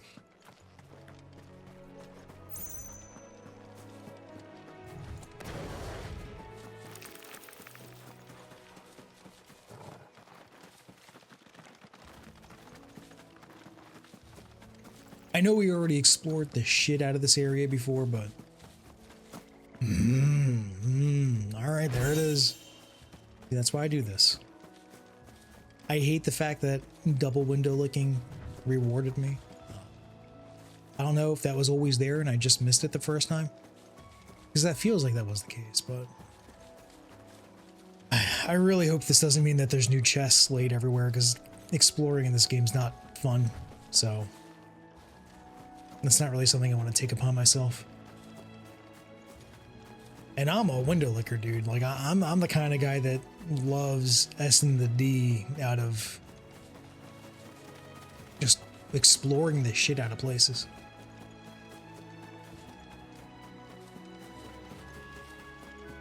Pretty strong accomplishment on their end, honestly, that they made exploring just so fucking boring. Aramans! Ooh! What level are you?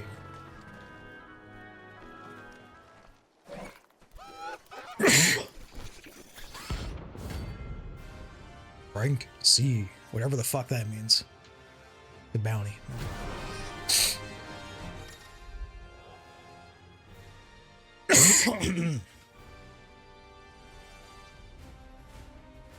Notorious marks.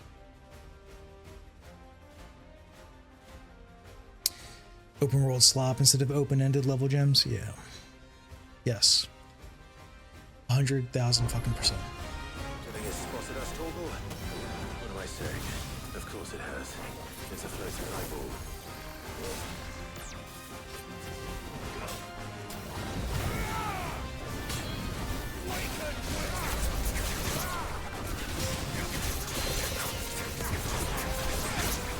Fuck me, Getting swapped. Nice try.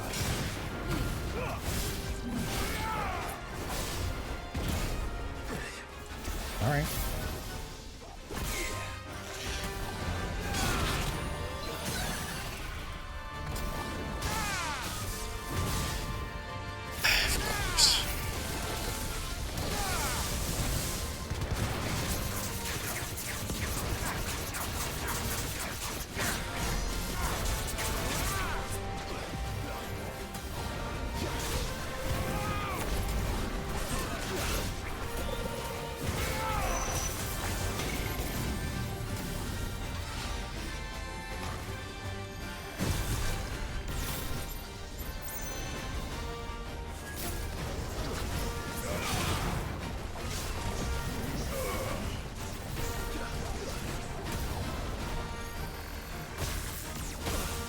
I've tried dodging that, but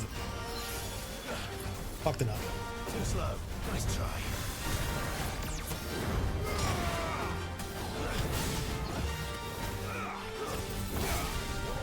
Nice try.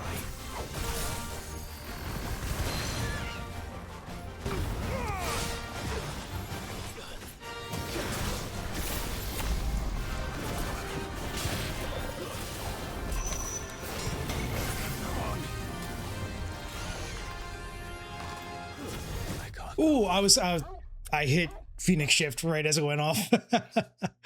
I was a big dumbass for that one. I ate shit there. Yo, Nee, what's up, man? Okay, getting to juggle 3 of these at the same time is not the...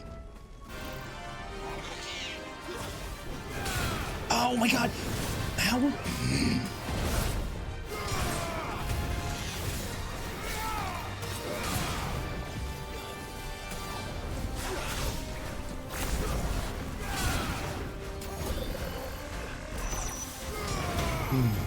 Need to get the timing on that better.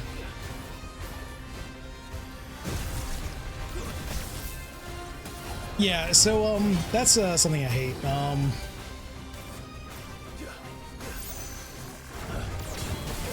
Whoa, all right.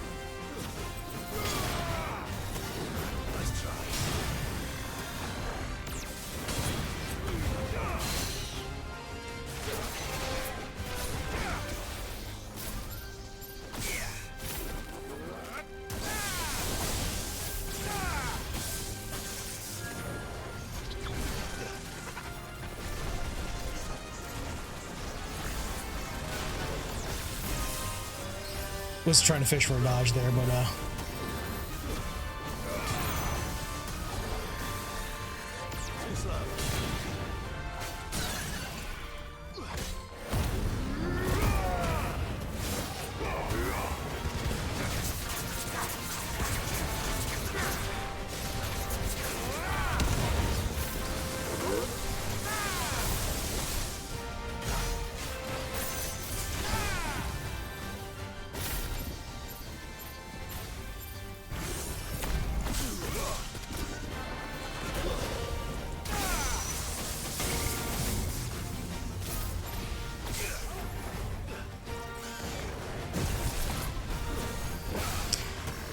I really don't like using, I don't know.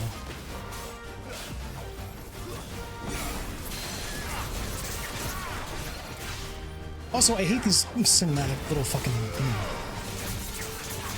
the bells.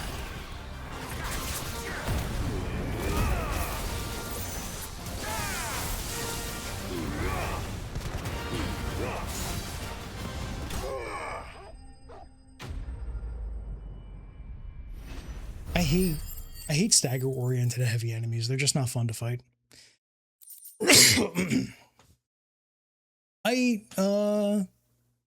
Neat. I don't remember what the old guild name was. I do remember I remember during Burning Crusade. Wait, was it Horsley Abortion? Yeah, because you had a warlock named Abortion. And I think we wanted to make an alt guild called Horsley Abortion, right? Keeping your eye peeled. You didn't see that coming. I hope I remember that right. It got reported, yeah. Yeah, people took that shit seriously back then. It was really funny. Well, they take it even more seriously now. I don't know if you ever knew him, but there was a guy named Leto Coriolis. Way back in the day. Handicap faces. Okay, that's what it was. Still going strong. Awesome. Oh, why did I forget? What was Horsley Abortion? Was that because like you tried to make a guild call there, or I might just be misremembering something? There was a guy named Leto Coriolis. I don't know if you ever knew him back then. He used to be in the guild Oriental Pork Chop Express, which is the guild that I was in before I joined Winter Myth. Leto Coriolis, he had a paladin named Bubble and Rape. That shit got reported quick and fast. Holy shit, man. That shit did not live for much long. Heal bug. I've still not sold any of these like gill bugs and shit.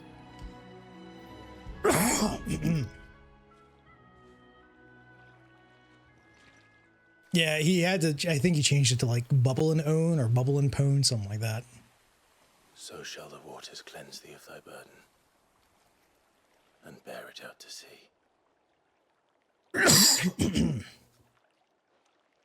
This cough. This cough fucking sucks. And now they are truly free. I hope so. What of the Imperials? A pyre was made. It's more than they deserve. We should go back. Cole is worried about Martha. All right.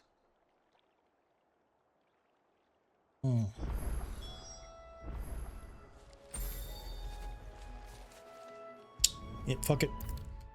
Use the quick travel. They don't really make it feel worth it to just travel by foot. You know, the amount of times in Witcher 3 and in Red Dead Redemption, I'd go back on horse. I would not quick travel anywhere. Man, those games were just so well designed. Like, traversing those open worlds genuinely felt super fucking immersive and super rewarding, or just satisfying. At least just satisfying to fucking traverse and navigate. No one survived then. But these giant hub areas in 16 suck. Before he passed, one of them bade me tell you not to blame yourself. Doesn't mean I won't. Everyone's eyes, man. Doesn't mean their blood's not on my hands. Cole said you cast their remains. That was good of you. But it should have been me. This was all my fault. How? You couldn't have known. But I did. and I turned a deaf ear to the warnings like the fool I am. The rumors started moons ago, of black-clad devils descending on villages in the dead of night to slit the throats of sleeping bearers. But I assumed it was all just nonsense concocted by the Empire. Nothing but a ghost story meant to make folk think twice about lending a hand to a fugitive bearer. And in ordinary times you would have been right. What these Black Shields are doing is unthinkable. Which begs the question, why do it at all? My mother obviously has a hand in this. I cannot make sense of her actions. Unpicking what goes on in that woman's head is a job for someone with more time on their hands. Right now, I need swords and men to wield them, preferably big ones. If those Imperials think they can come in here again and threaten my people, they're in for a rude awakening. I love Martha's design. Before I forget, a Stolas from Otto landed just before you arrived. He asked me to tell you that Gav has returned. Then we must as well. Will you be all right here, Martha? We can stay longer if you wish. No need. I'll be ready should the Imperials come calling. Though I wouldn't turn my nose up if you were to lend me a pair of them strapping young curse breakers.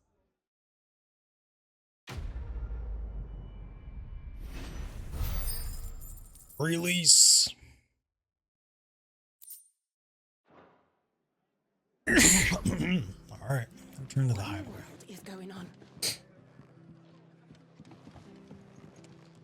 See, yeah, open up the world map with the 3-line button. Right, that's this one.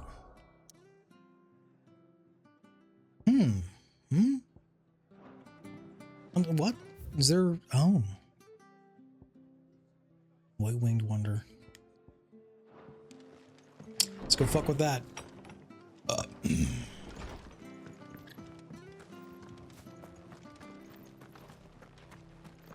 not to move.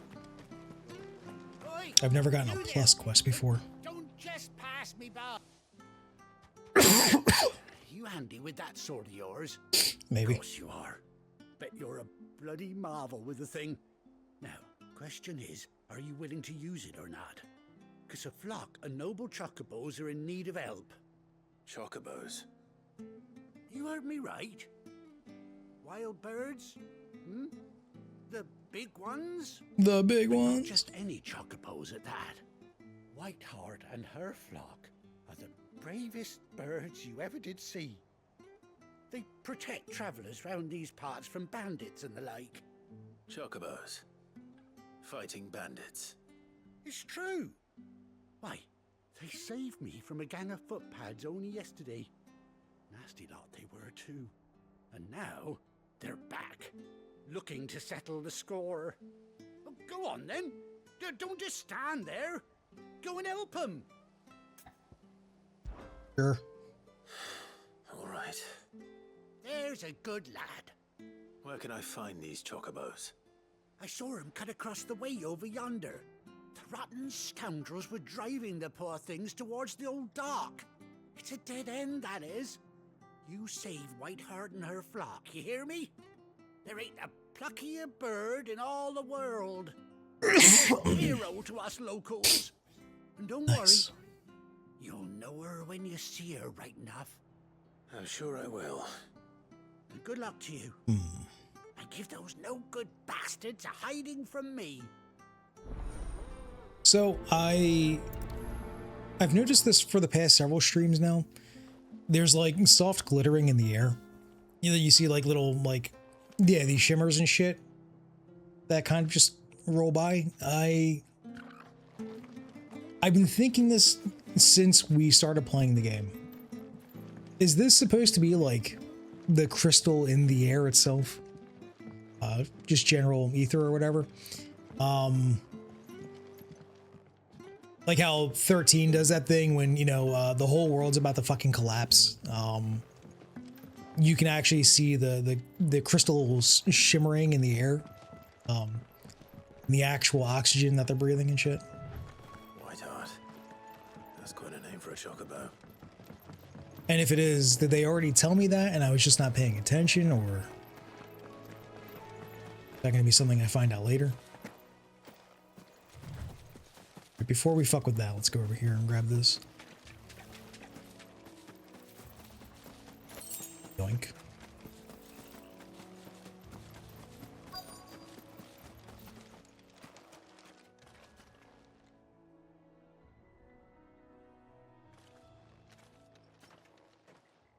A white feather.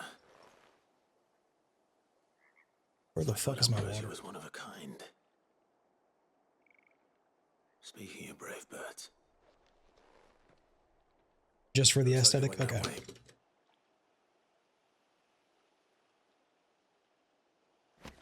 Hmm.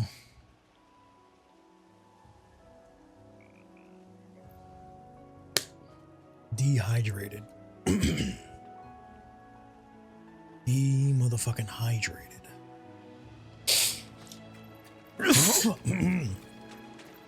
Alright. Oh. God damn my back. It was not an easy weekend, I'll say that for free. These chocobos aren't going down without a fight.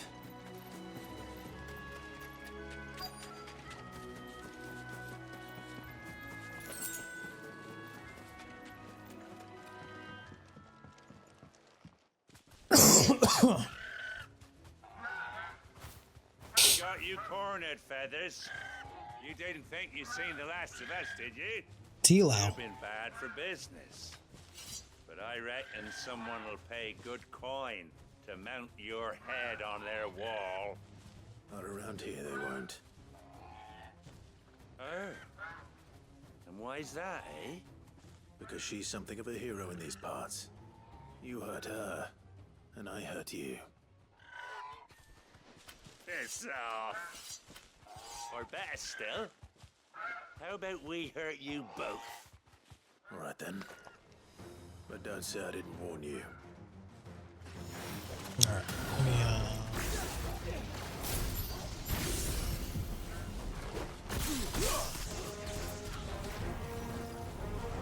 let's see, what did I want to do? There was something I had in mind. I actually can't remember what I was going to do. I had it set up in my head that I wanted to pull off, but I actually don't remember what it was. I wanted to set you up with the Blind Justice bolts. They're all going to die before the time I actually figure out what I wanted to do. Something I wanted to do.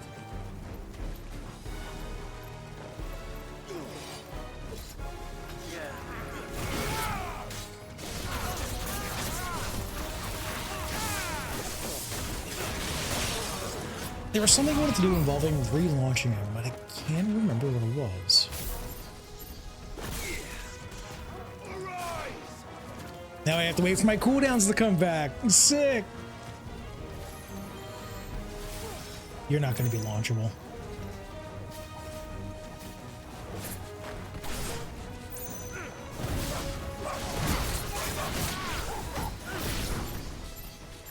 Fucking balls. God damn it. Man, you are just not the fun dude to fight.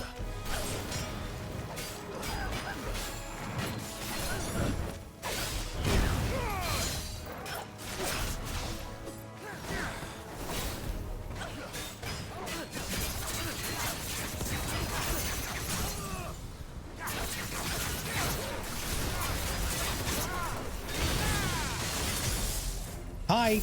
Oh my god, that takes forever to fucking...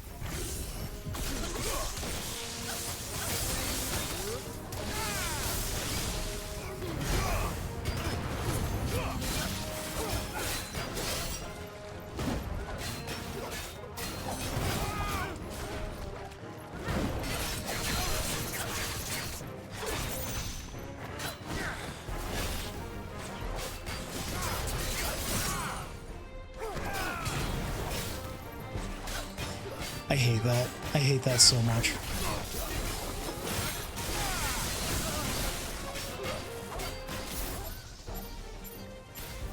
I'm really not a fan of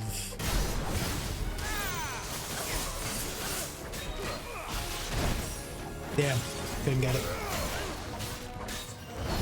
There we go, got it.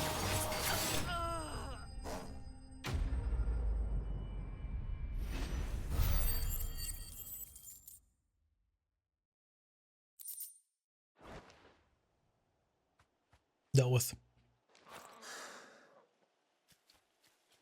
Yeah, I wanted to fuck with the relaunch. That's what I wanted to fuck with. You're safe now. But why?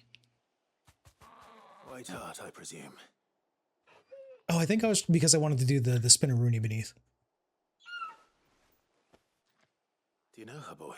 But there was a method that I wanted to get to it, but I can't remember what it was. That scar. It couldn't be.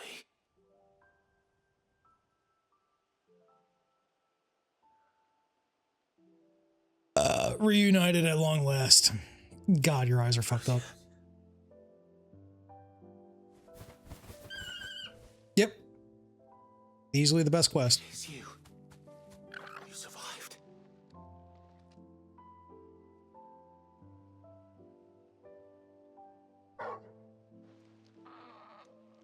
And you found yourself a flock. Is it over? I thought I'd come and see how you were getting on. Oh, you sorted the bastards then. I knew you would. I knew you would. And the whole flock made it through unscathed. Thankfully, they did. And not only that.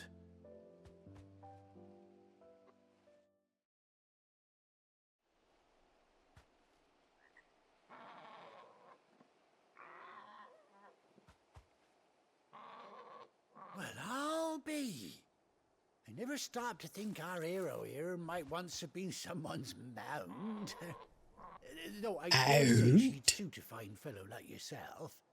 Reckon our feathered friend must have learned a thing or two from her master. Kind-hearted warrior that you are.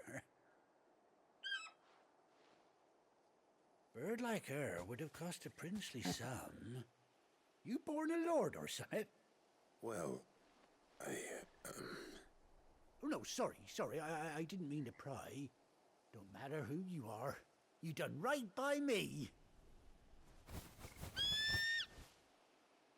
What is it, girl? She wants her master back, I reckon.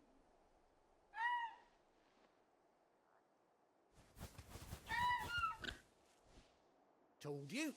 And it seems her pals agree. Is that it? You want to come with me? Well, bugger me if this ain't a heartwarming sight. The lads down the stables will be hearing about this tonight. Oh, stay right where you are. Trauma dumped on the guy for like 2 hours. Well, fuck me. I'm not your therapist.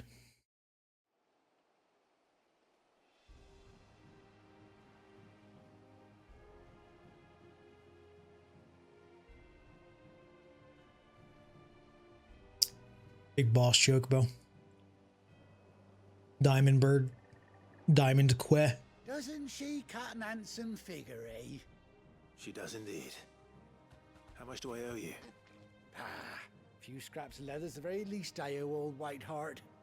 Oh, I'll be sad to see her go, of course. But she's earned her right to happiness and more besides. Don't you worry, we'll get along just fine without her. You hear that, Whiteheart? You've earned yourself some time off. You have fun traveling with your master now.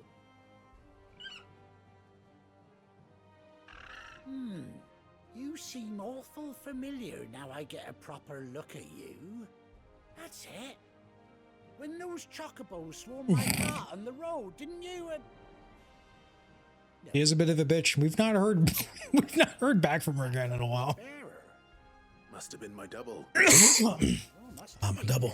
Oh, that'll be the excitement getting to me. Silly sod that I am. Pay me no mind. Anyhow, best be on my way. Good luck to the both of you.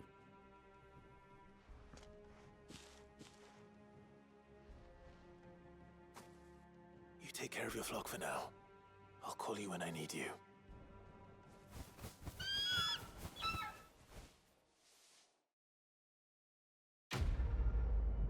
Glory.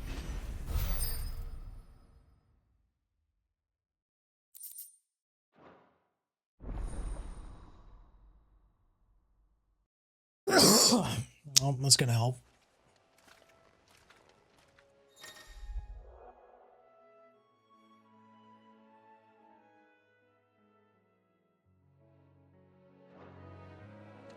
R3, huh?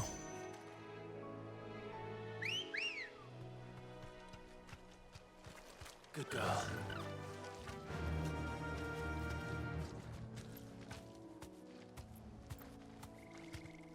Let's see, Gallop. Okay.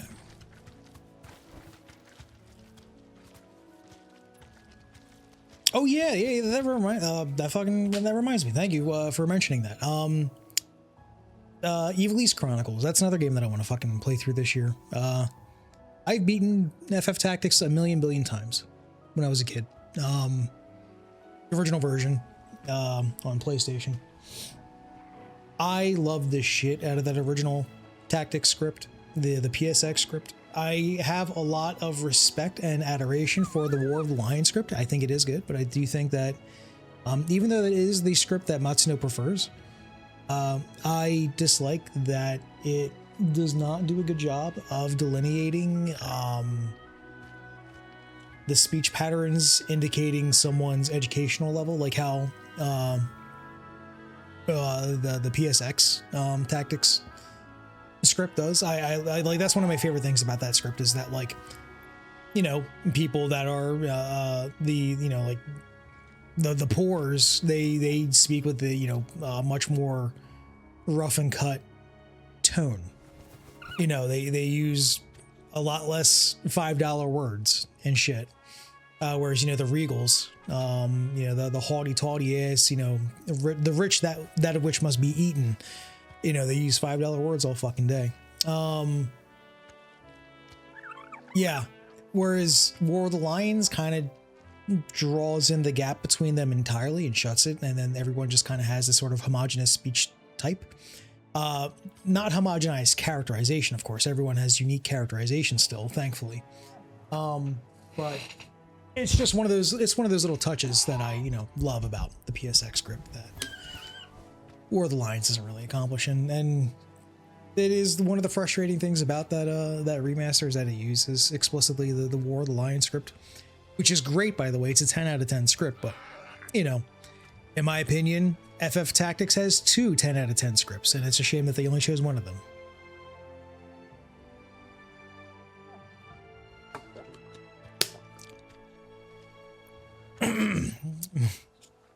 Flash just if you're off as a boss fight. Do I prefer Fire 1, 2, or 3, or Fire, Fira, and Firaga? I love Fire 1, 2, 3, 4. Because that's what I grew up with. I know it's wrong, by the way. I am very well aware that FF, when FF1 originally came out in Japan, it was, you know, Fire, Fira, Firaga, and all that shit. Like, that was already the thing in the original version of FF1. It took us until FF8 to finally catch up.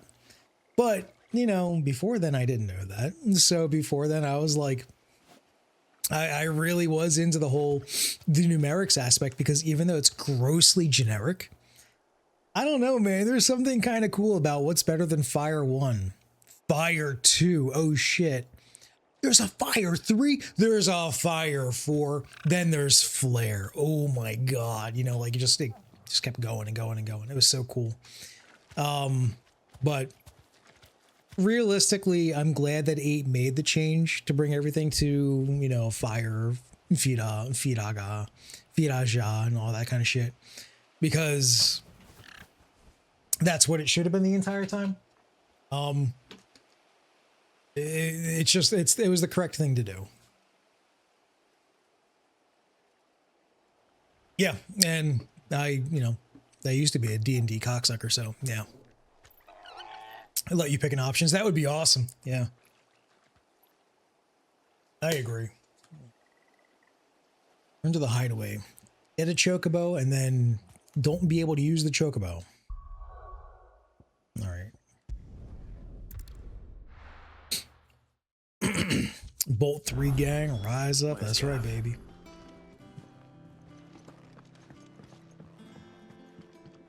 It was kind of funny because, like, if I recall, the revive spell Rise, the better version of it was, I'm probably tripping, but I remember Rise 2 not being called Rise 2. I remember it being called Rise. Joker Bros, yeah, baby.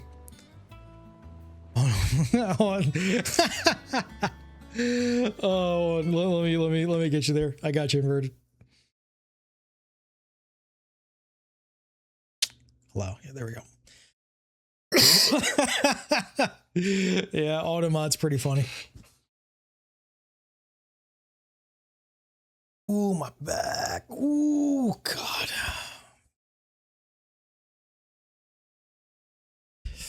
Yeah. I'm also kind of hyper specific in the D&D that I prefer as well.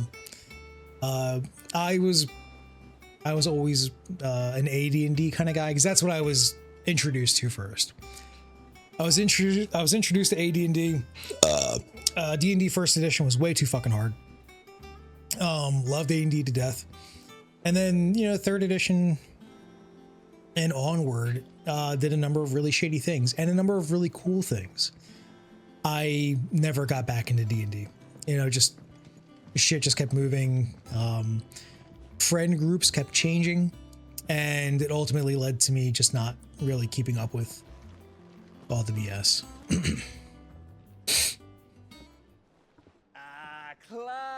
No, actually, I had no idea about that escape. Makes sense, though. I mean, you know, just intrinsically, it sounds like malice. So. If it's kind words you're after, you're fishing in the wrong barrel. Now sit down, you fool.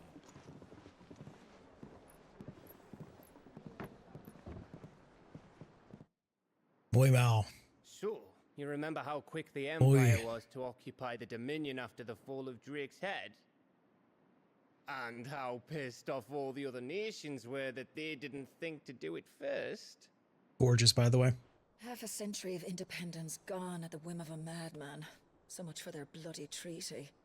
Clearly, the promise of unblighted land and the world's supply of crystals was too much for his radiance to resist. And now the Republic's finally decided to follow suit, using liberation as an excuse to declare war on Sambrek. Lined up right outside the Dominion's gates as we speak, looking to starve the Imperials into submission. And now all eyes are on the Strait of Author. While the two nations beat their shields, the rest sharpen their daggers, ready to set upon the war-weary victor. They'll never see us coming. It's time we moved on the mother crystals.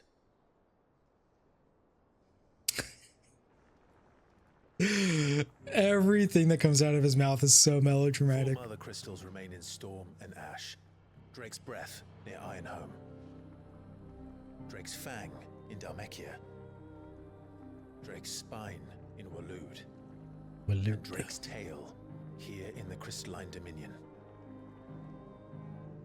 With the bulk of the Republican army marching to Twinside, Drake's Fang will be left exposed.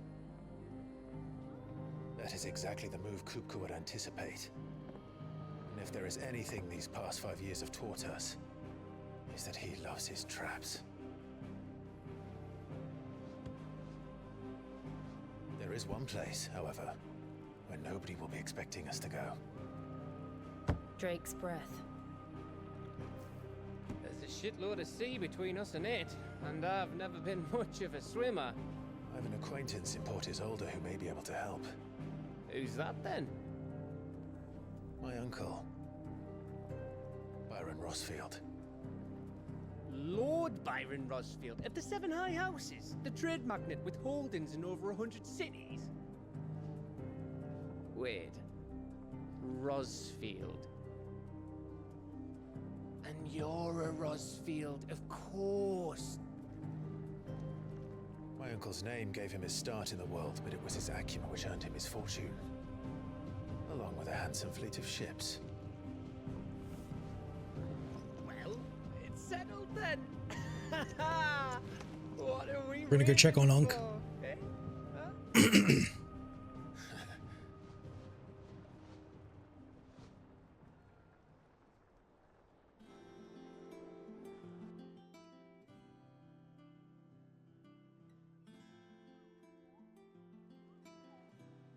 All in good time, Kupo.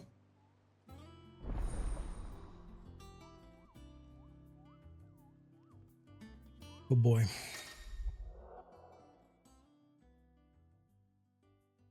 Alliant reports. Patrons whisper, hunt board.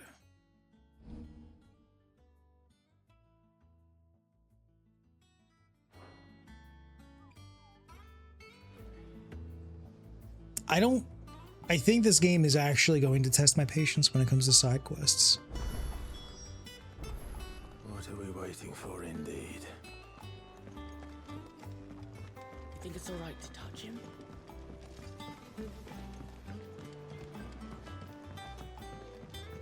I hope that I'm going the right way to get to you. I see you, little green bitch. Playing AD&D First Edition, been interesting. You don't hate it. It's a lot. You started with 5e and have a complicated relationship. Yeah. Man. First Edition is fucking tough. First Edition gives all sorts of fucking bullshit rules that lets the DM just fucking screw you over sideways. That is a game very heavily reliant on house rules if you really want to have an easy, fun-flowing time.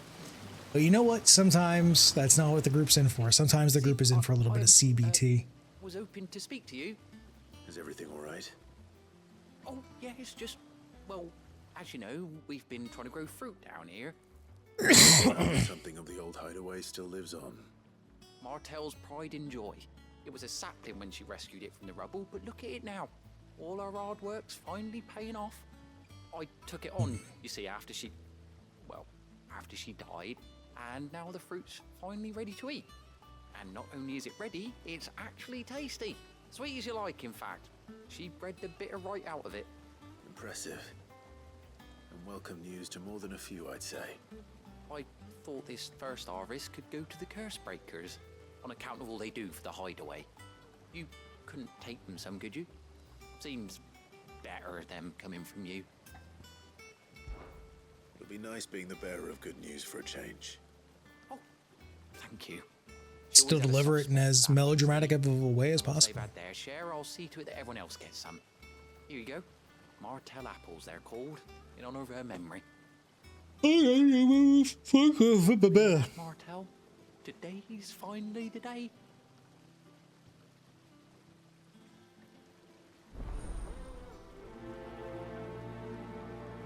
Good old-fashioned CBT. Awesome. Yeah, there's all sorts of shit like fucking mages. The fucking sleep spell for mages can be extremely fucking like way too effective. And they'll just sleep you and your whole party and then turn by turn beat you all to death with their stick. First edition D&D is really funny. Again, you know, if house rules are applied, you just don't do that. But again, as you just also confirmed, the moment CBT is involved, the moment that, you know, consensual CBT is involved, Come through the forge today. you see the bullshit rise to the top.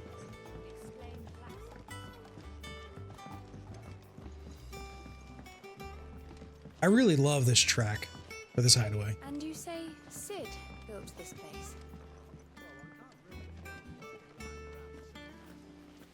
Toss Darkness actually, which was fun.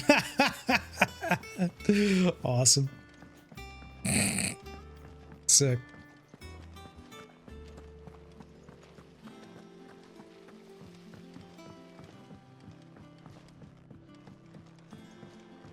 I probably could have just quick traveled here, couldn't I? Nope, never mind. Yep. You two look like you could use something to eat. Here, courtesy of Martel.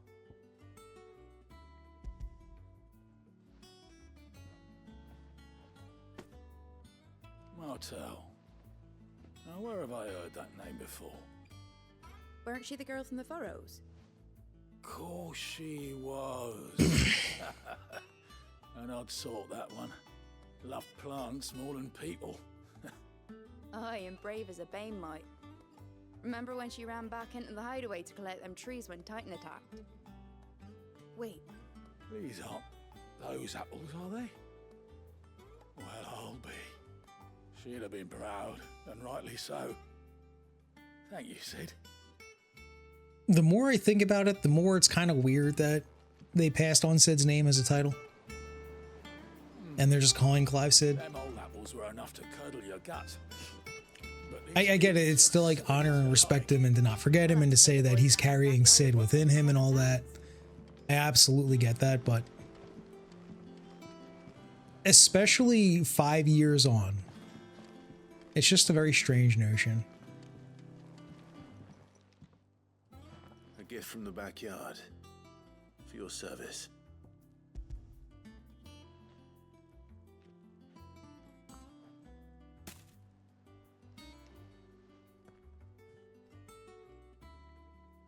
Blimey, these take me back. Blimey. I haven't seen a hideaway apple since.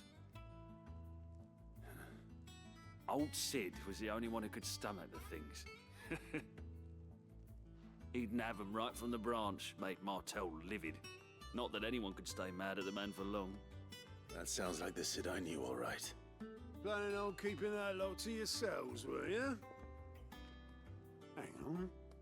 These aren't Martels, are they? I'm glad to see someone carried on what she started. Can't have been easy, not in the Deadlands. Reckon she'd be happy knowing all her hard work didn't go to waste. Clive, tell the lad down in the backyard to run some over for me, will you? Not so much as a thank you. Well, I've got some manners at least. Thanks, Sid. You can leave the basket with me. I'll see that the others get their share. Oh, and give our compliments to the gardener, won't you? That was the last of the apples. I should head to the backyard and pass along everyone's regards. Quick travel my ass right there. The encumbrance fucking the groups. Yeah. Yeah, oh, it's tedious. It's tedious. Yeah, I get the whole citizen-bilized thing. It's just very bizarre. And their compliments. They were clearly very fond of Martel. They remembered her. After all these years. I suppose she was very kind, even to a tongue-tied lummox like me. You were Especially knowing he has a daughter as well. Why did you have to die? Like, he has a She daughter, put so everything that's... into her work. She wasn't going to rest until we had fruit sweet enough to enjoy. And now we do. Alright, the mid in this game should be his daughter then. And now it's a full-grown tree. Martel lives on. Do we actually get to talk to Mid? And through you. Her dream would have died with her, had you not kept it alive. I want to know what her thoughts are on, I didn't do anything really, but thank you. You're kinder to me than I deserve. Yeah, no spoilers. By the way, Thinking out loud. Thank you for not spoiling shit. Although I guess that kind of tells me yes, but that's not too much to ask. yeah, Of course I appreciate it though. I'll see that you're both You well mean provided FX? for. Oh man. Your fruit, Martel. Isn't that wonderful? I'd say it's about time we planned. You know, they'll beat your ass in the streets for that one. But don't worry, I'll be there right with you. We'll both get mauled.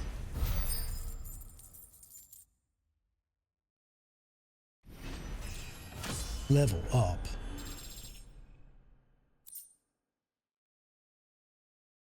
Wilhelm scream.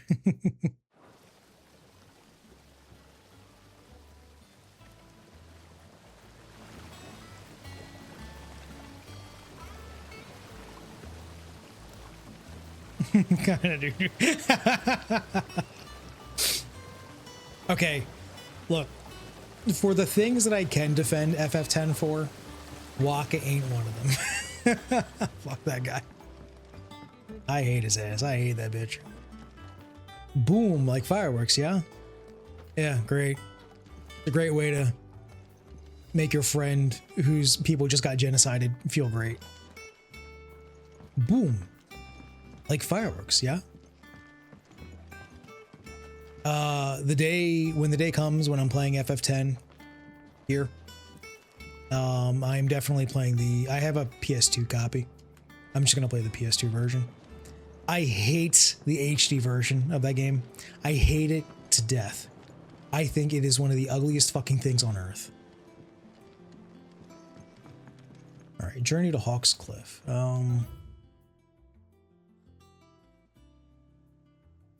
This is going to be a tedious walk. Okay, if I go down here, I can. Which way is which? So I want to go up the stairs and then go all the way up there. All right. Did you come through the Right? No. today? It smells Okay. like a still. This hideaway layout sucks. So if I go all the way through here, yes, that's correct. Yes. Let me go through here. There we go. That's our way out. Jill. Your uncle always seemed a kindly soul, if a little eccentric.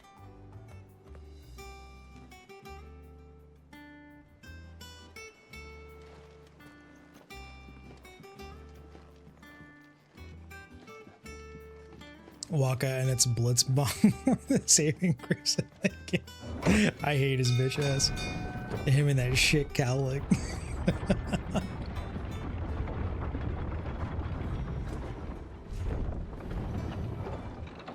And he ended up with Lulu. That was the generational steal. Yes, it was. Undeserved. Completely undeserved. Don't ask his opinion on them. No. And I also don't want his unsolicited opinions on any fucking country. Ain't shit. I don't know. Don't want to hear it. Don't want him to pull a fucking Fred Durst about, you know, saying really weird shit about like, oh yeah, no, I'm not even going to go down that roll. Nope. Ain't bringing it up. I found out something about Fred Durst recently that just pissed me off, and it let me down because I really like Fred Durst, or I did, until he said that stupid shit.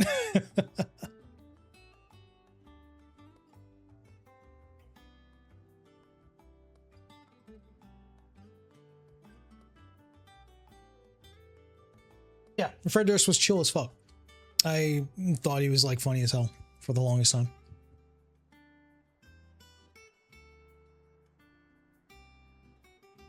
That's the second worst thing about 10 Remaster versus the arranged worker. Yeah, the OST is really fucking bad as well. Yep, completely agree. Yeah, the biggest insult to 10 was Square themselves. They butchered it. It went from a genuinely beautiful game to a what the fuck did you do? That remaster was fucking abysmal. Do you think it was wise to leave, Gav? He didn't seem pleased. I needed his eyes and nose in Dhalmekia. I'm not about to let Kupka take us unawares. Besides, he has a knack for that sort of thing. That he does. And wasn't it Sid who said that matters such as these are best left to dominance? Especially should one of his beloved opportunities to grow and I didn't check with the Moogle. With Nectar and the fucking Alliant board. Alliant board. I just forgot that. I always knew that I would return one day. Return to us. For what?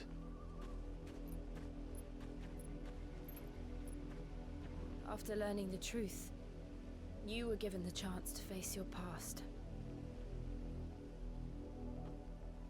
If I am to continue at your side, I must do the same.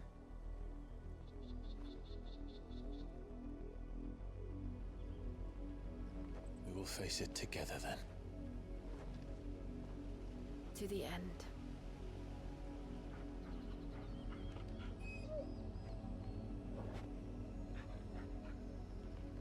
Come on. From what I understand, Limp Bizkit does consider themselves new metal, or at the time when that conversation was piping How far hot. do you think your mother's reach extends? Will we find the same tragedy in the south as we did at Martha's Rest? More than likely. More than This is why likely. we should hurry. There are still many settlements between here and Port Isolde. Ooh. We visit as many as we can and hear their stories. Ooh. Starting with the village of Amber. All right. But yeah, like when the conversation about new metal being a thing was a hot topic of sorts. Korn would be mentioned in the same breath as Limp Bizkit, and as far as I'm aware, Limp Bizkit considered that correct. I don't know. It's all what the fuck ever. What actually pisses me off? Hollow Man. I hate when people were that. I'm such a stupid petty bitch for this. Do you remember all those Strangers of Paradise memes of when fucking Jack hits his shit and it just starts blasting some whatever metal music? I hated this shit when everyone was like, blast Limp Bizkit. Dog, that didn't sound anything like Limp Bizkit. You fucking poser. Y'all never even heard Limp Bizkit. What the fuck you talking about? You know jack shit about Limp Bizkit and you're okay with it? There's this track called All in the Family. It was insanely fucking controversial for a period of time. You know what?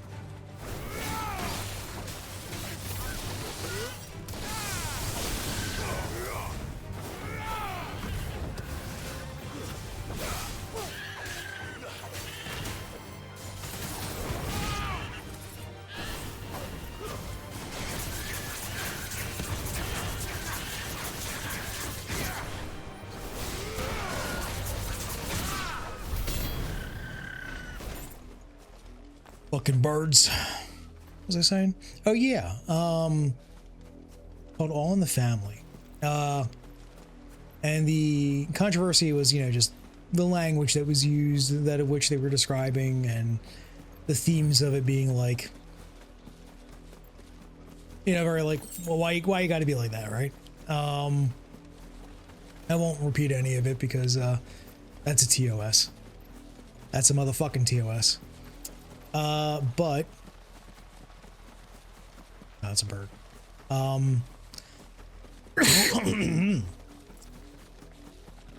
Later on down the line, like way later, fucking Fred Durst looked back on that and he was being interviewed like, so how do you feel that, you and Jonathan Davis worked on a track like that? How'd that even happen? And how do you feel about it today? They explained the origin story of how it ever came to be. And then they were just like, yeah, I look back on that track and just cringe at myself. That was one of the dumbest moments of my life. Really stupid shit. Mockery of justice is what it is. Lord Elwyn would never have stood for this. Quiet, you! I think we're loyalists. Jill, look.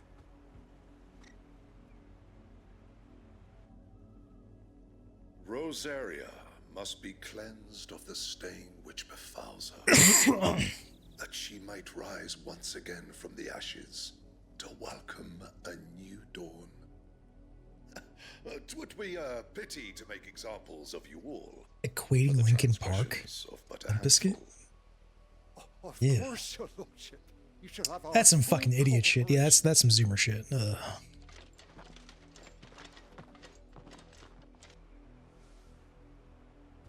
Everything even slightly heavy screamo. Yeah. There's barely room to hide a bearer. Then they must be here for something else. Or people not knowing the difference between death metal and screamo. You fancy dancing a gallows jig like the miller's son? All right, I heard you All right. the first time. Welcome, stranger. Stranger.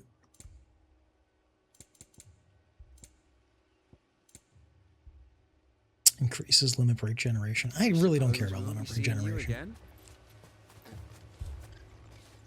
Base.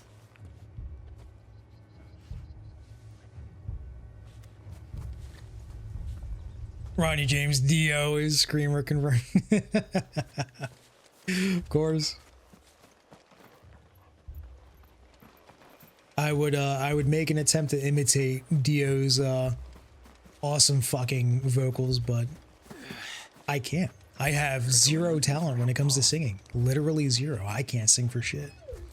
I would do nothing but an injustice, and it would be an absolute fucking travesty, an abortion demonstration. I'm not doing that. I know what you meant, inverted. No worries. Yeah. You ever hear of this guy named Dio?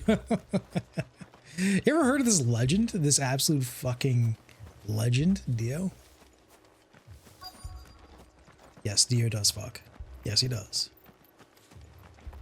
Holy dive. Oh, God. Nope, there it is. See?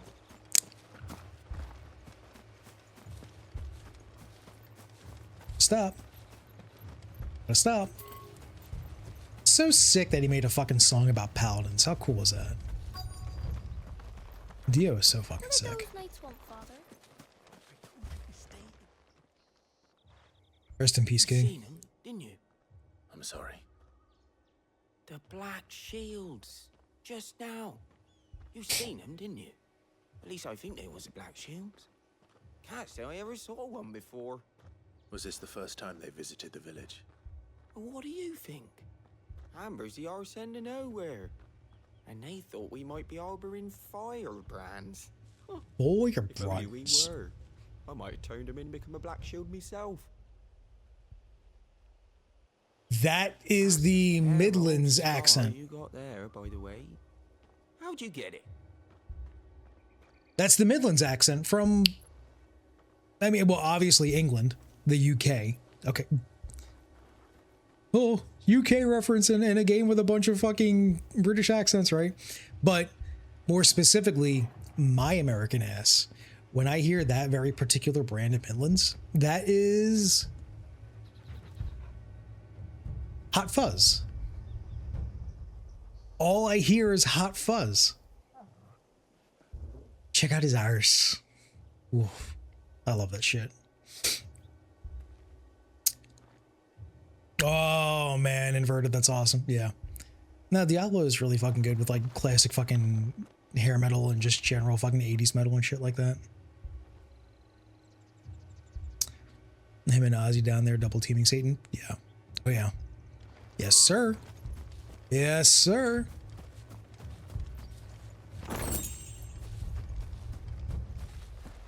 Completely non-controversial opinion, but yeah, you know, fucking Ozzy Osbourne, another fucking legend. You would have to absolutely be a fucking contrarian to just disagree with it. I would know. I'm a professional contrarian. I contradict a lot of stupid shit. So, you know, take it from me.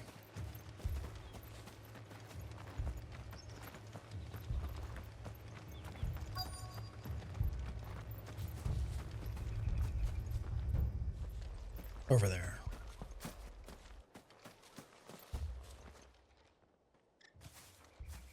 Excuse me, but what was all that about earlier? You haven't heard? Someone's been stirring up trouble. There have been attacks on the garrison, supplies stolen. They even say a Black Shield was murdered. The Empire wants answers, and what the Empire wants, the Empire gets. Don't they just? Keep your ears open, eh? The Black Shields will pay good coin for information on the culprits. I wish Metallica never made themselves low-hanging fruit. I don't know. But, you know, they kind of earned it, But we which need to find sucks. I love Horn's cover of Metallica's One. I actually like it more than the original Metallica version of One. But I'm not going to discount Metallica's influence and success and their just general, the talent that they used to have until the 90s. Your older brother hates that cover. Yeah, well, scar you got there, by the way. How'd you get it? Greetings, friend. Yeah, I love Jonathan Davison's voice way too much. We couldn't help noticing those Imperial soldiers who were No, here Jonathan earlier. Davis, yeah. Jonathan Davis's voice. I love it too much. I speak for the people of this village, and we have nothing more to But say I to you. stopped listening to Korn after Take a Look in the Mirror. Never come back. May I at least ask why? I don't know who you are or what brings you here, but your presence puts us all in grave danger. It was like the moment that they released See You on the Other Side, Korn just became like, if you feel like they were shit ahead of time, then you know you were ahead of the curve. But for people like me, See You on the Other Side was just like this Some might call it submission. garbage fucking If it will downfall. spare my people the Viceroy's wrath, then I will gladly submit. This village will not become another East Pole. Then we shall be on our way. Well, Korn is low-hanging fruit. Like how Limp Bizkit's low-hanging fruit, Metallica's low-hanging fruit. These people live with a knife to their throats. In the mistaken belief that if they cooperate, my mother will show them mercy. Obedience bought with fear. Are you all right? Sorry, It's nothing. We still don't know who the Black Shields are looking for. Well, whoever they are, the Imperials deem them worth pursuing to the back of beyond. But other than Martha, who else in Rosari would have the courage to stand against the Empire? A new ally would certainly be welcome. Can we find them before the Imperials do? Perhaps the next village will yield more answers. Perhaps. You don't fuck with them as much as other bands? Yeah, that's understandable. I mean, my music taste has changed so rapidly over the years. You know, like when I was younger, I was all about, oh my god, like earliest to me. Through the mountains. And directly into the path of whoever or whatever lurks here.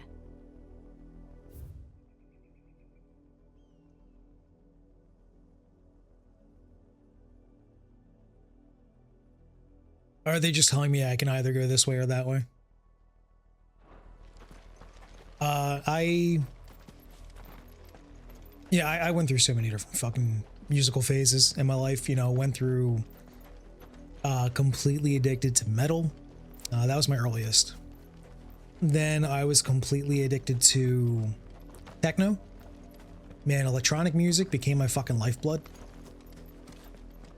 My brother. Ever since the apology tree, we've seen more and more of these echoes. What do you think is waking them? The mother crystals collapse?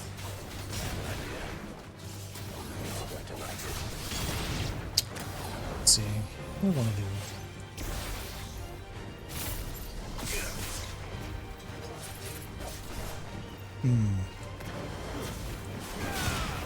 Nope, that's not exactly what I want to do. Oh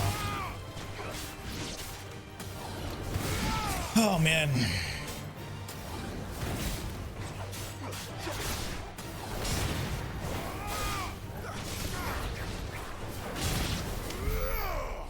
Anyway.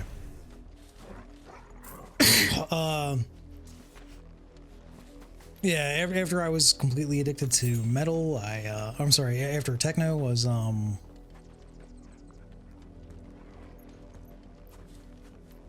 jazz. Oh, dude, I got fucking completely possessed by jazz and blues. Oh my god. I'm still mostly possessed by jazz, and blues, honestly, right now. I still love plenty of techno. I still love plenty of metal. My favorite form of rock largely is just alternative rock and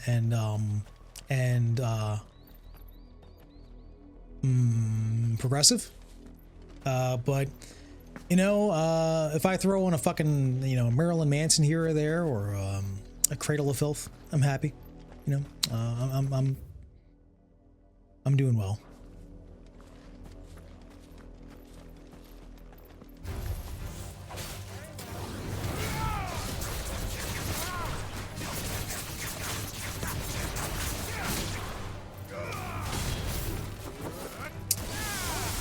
I gotta think that through better. I definitely have to think that through way better.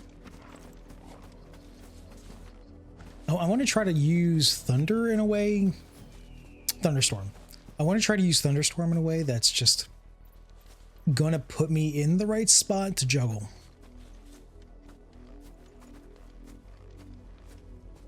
Well, mostly older Manson. After Heart-Shaped Glasses, I definitely fell out of love with Manson. I mean, I still think that, you know, all that older shit though is beautiful. Hollow Man, I've not gotten Odin yet. So I don't know how I'm gonna feel about it once I get it. I'm hoping I'm gonna dig it. Am I a fan of dubstep? No. Well, okay. So something I learned quickly was that there is a difference between dubstep and brostep. And brostep was the Skrillex shit. And Skrillex was what everyone was calling dubstep. I was never a fan of Skrillex, and I know Jonathan Davis has done a crossover with Skrillex before, but brostep was never a pleasant sound to me, so I never fucked with it. Dubstep, like Mount Eden, really fucking good. I honestly think dubstep's, you know, it's got teeth when in the hands of the right people. But I mean, you know, that can be said about like any fucking band, really. Fucking, I could have sworn I was on.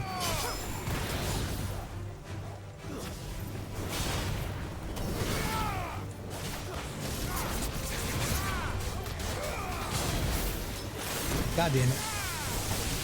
All right. Well, fuck that up.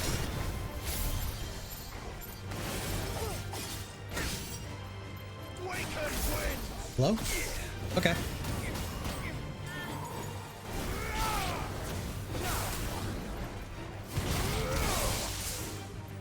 Oh, that would... Okay, you know what? That's honestly a pretty good moment.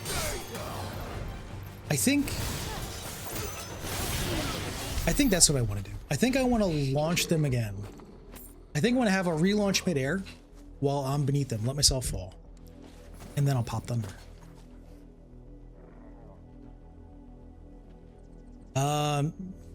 Sid's moves, no. The only thing I've been able to find interesting is Thunderstorm, because it can juggle from beneath, and I like that. Blind Justice is very, very unpleasant to interact with. It breaks my flow fucking hard. Despite the fact that I do like the attribute that it gives, but the attribute is... What was a fucking chest? That reminded me of one of those FF13 chest balls. Oh yeah.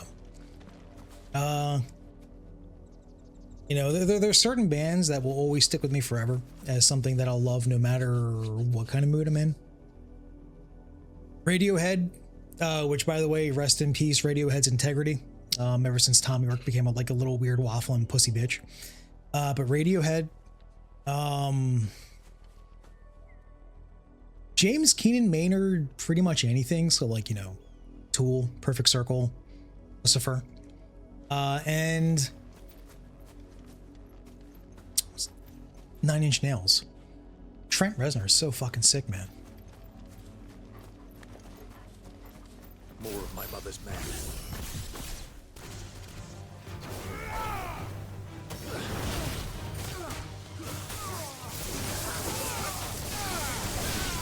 Oh, I gotta time that better.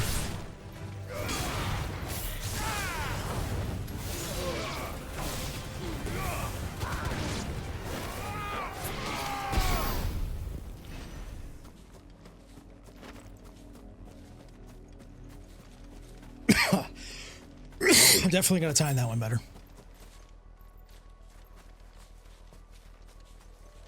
Alice in Chains, very good shit. 100%.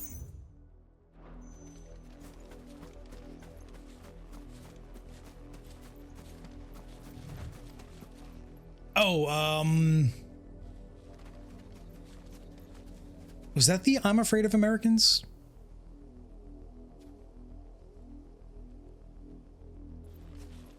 Yeah. I'm afraid of Americans. Yeah. That shit was so good. Oh, yeah. That track he did with Bowie was fucking fantastic. Oh, it was so good. But yeah, I am a big Trent Reznor knob gobbler. I will schlob that knob all day.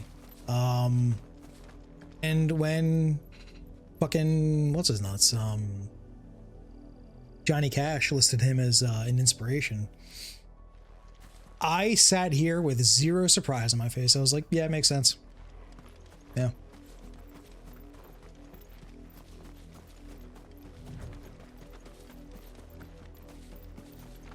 Wake up. Wake up, samurai. All right.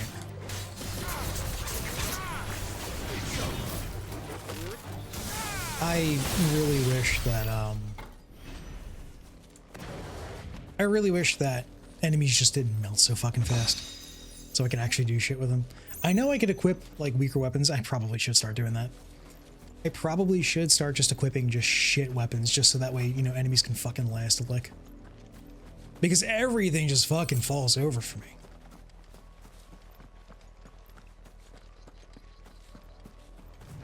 Old sad man loves young sad man, especially when young sad man got fucked over by the likes of Courtney Love.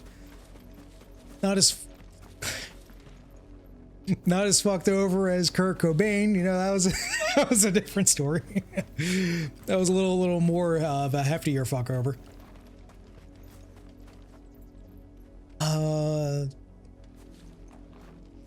I remember hearing about that part of the case when investigating Courtney Love specifically about the death of Kurt Cobain.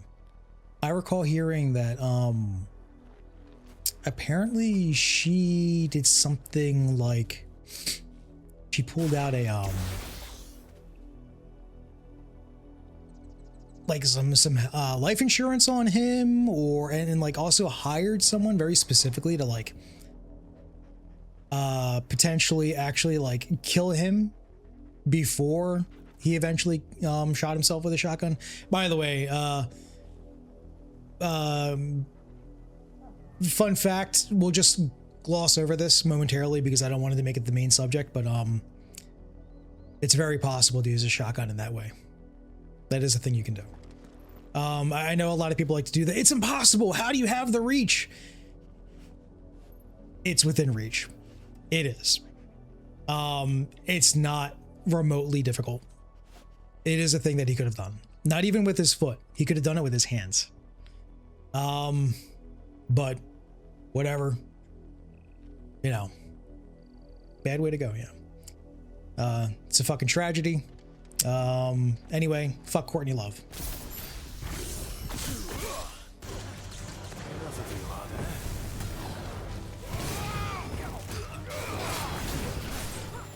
What the oh, you fucker! God damn it.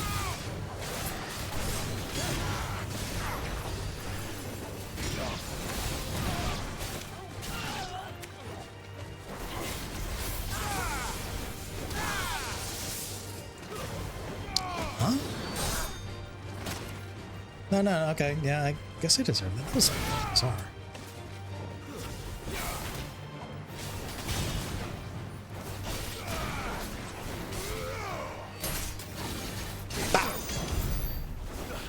Yeah, I fucked that up. I fucked that up.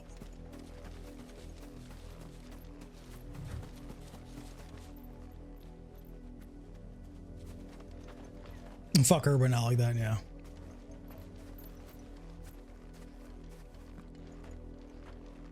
Yeah, it was definitely, I mean, from everything we've seen, it was very clearly toxic both ways. It was not a, It wasn't a you know, angel versus devil kind of situation. It was a bad situation. That's what that was. That shit sucked. That shit was toxic. Capital T. Yes, sir, it usually is. That is correct.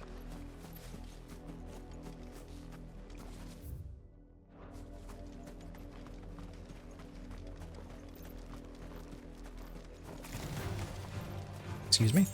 Hi.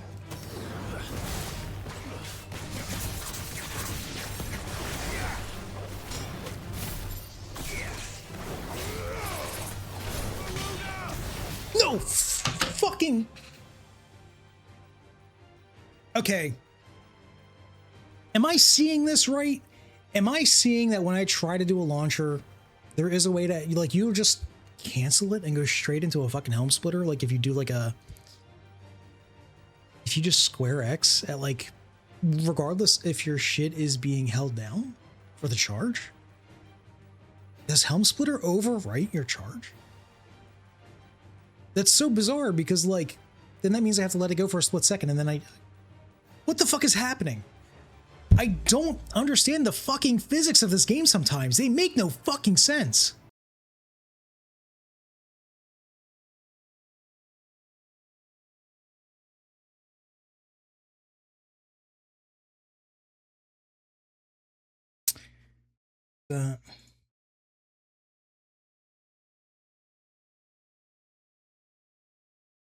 All right.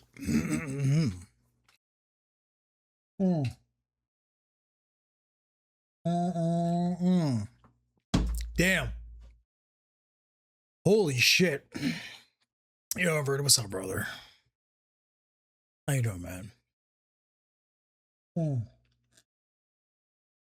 I had nothing since like 10 o'clock in the morning, so excuse me while I pound this down real quick.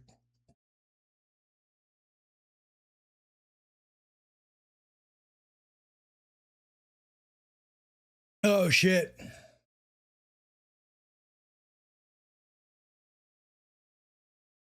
You know, as much as I love mixing fruits for smoothies,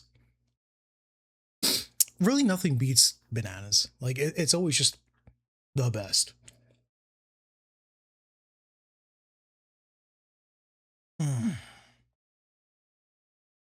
Oh, yes. I must consume.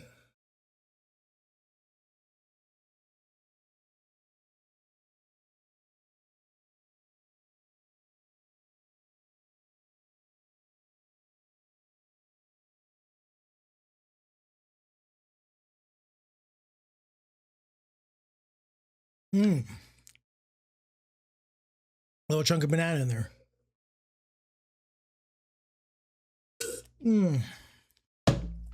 Damn. Good shit.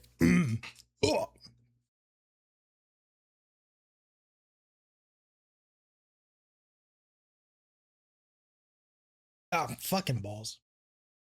I got an ever so little splash of smoothie on my lenses. I'll be right back. Give me a second. Oh, yeah.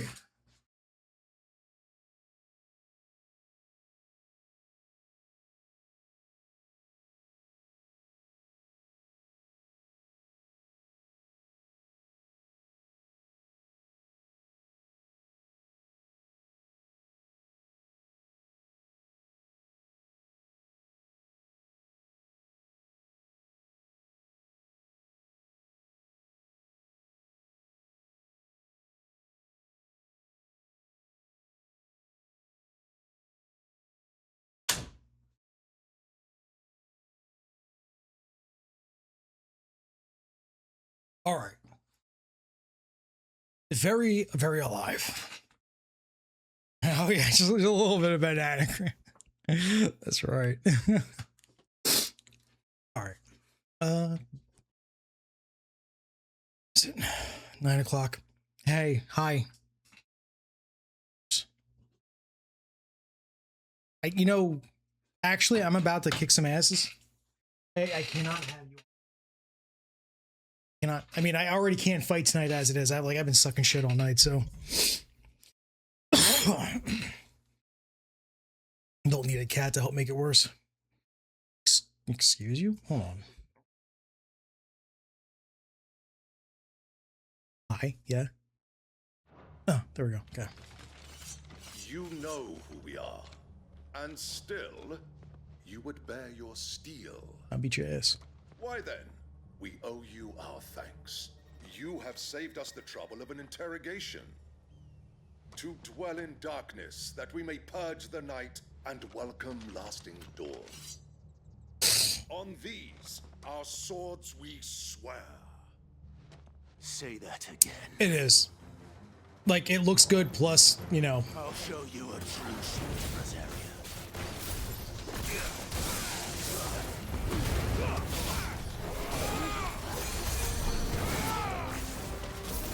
I really wish that I could, like, land quicker than him.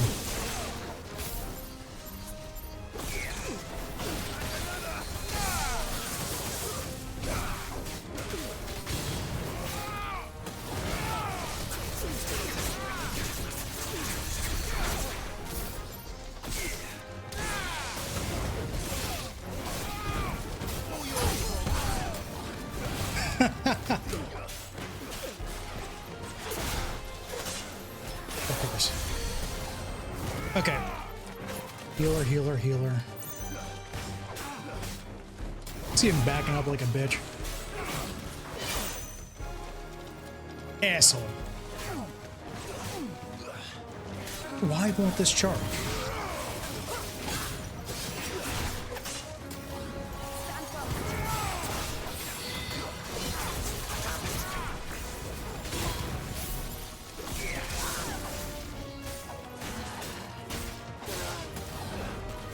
What are you doing?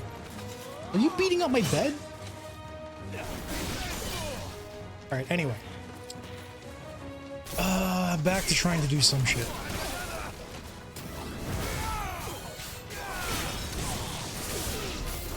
There we go.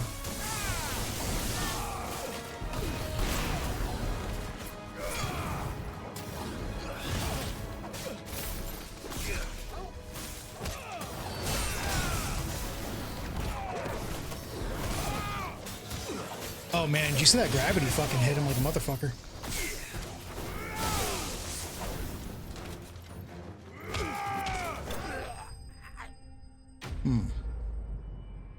I think I might have seen potential there. Oh, you're beating up your beds. And he's been fucking cracking out over there.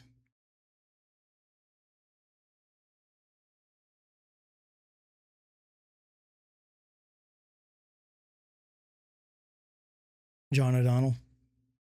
Refresh me, who's John O'Donnell? Oh, the whole right. Okay, the whole MD guys. Like, he was the dude that hated it, right?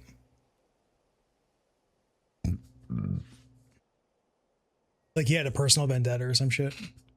Tell me what I want and the end will be swift. Who are you looking for? Why, you. We come bearing a message. Your friends have been found. The branded you freed from our camps. They await you in Ordeal. Guardians of the Flame.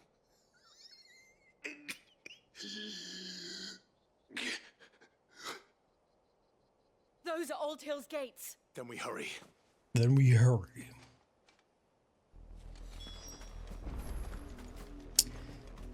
Like, I've been performing really, really bad today.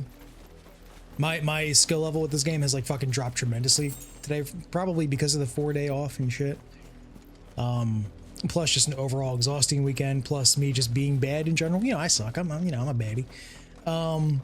But then add on top of that, I'm trying to get used to these whole Ramu powers, and there are interesting things there to be had, but they are held back by FF16 being FF16, which is, oh man, that's the story of this game's life, isn't it? The interviewer and president of Enemigo. HMD guys. John was his former boss who oh, okay, alright. Interesting.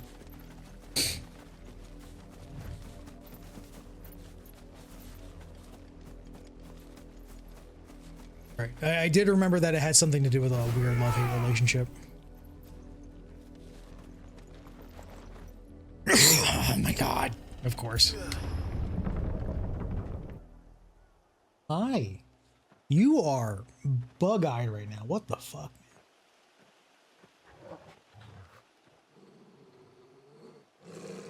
Find something, boy. Death.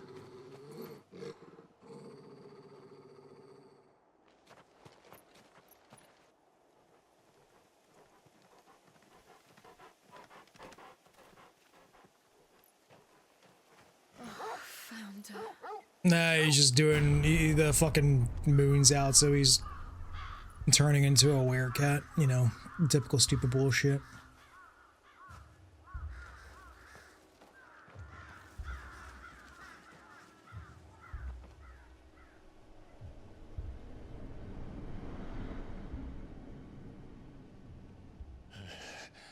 It's the Warrior of Light from FF14. Upside down. This was my mother's doing. Yeah, she is a bit of a bitch, isn't she? But why? Why would anyone? I don't know. I never truly understood her. But this... Oh, Clive.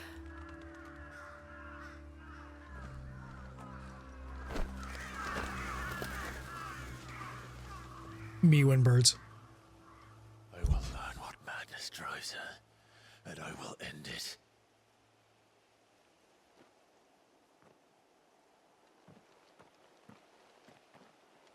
We should go. Yes.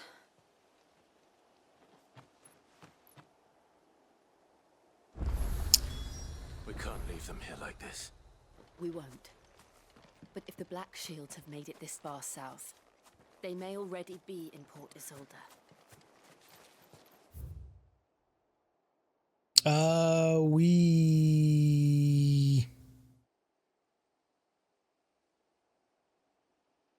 We came from this way. Yeah. Cross the bridge. All right. We didn't do this.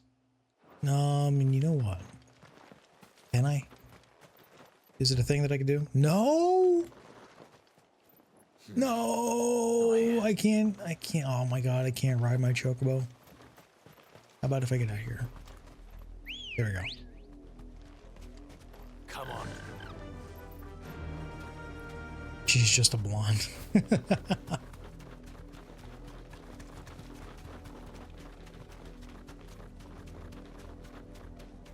I'm just keeping my eyes open for treasure chest. It'll be quick, I promise. Oh yeah, there's dudes up here I didn't fuck with. It gives me an opportunity. How do I get off? Be safe.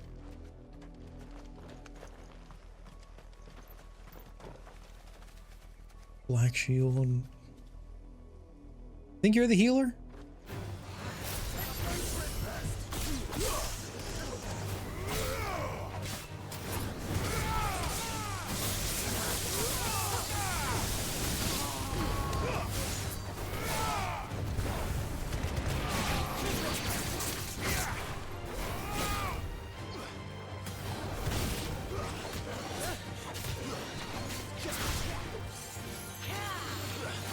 I'm holding square. It's happening again. You see it. You can see it. You can see him holding down square. I swear to Christ, there's something wrong with... Dude, what the fuck is going on? What is that shit? Ooh, that pisses me off.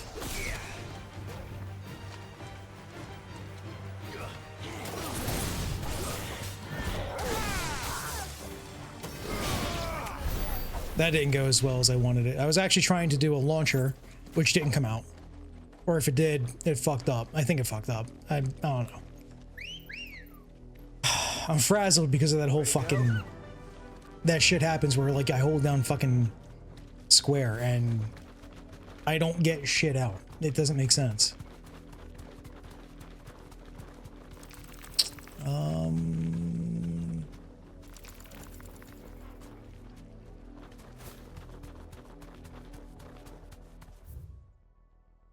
Okay. We need to go over here. I see you. Now. What the fuck? Okay, sure.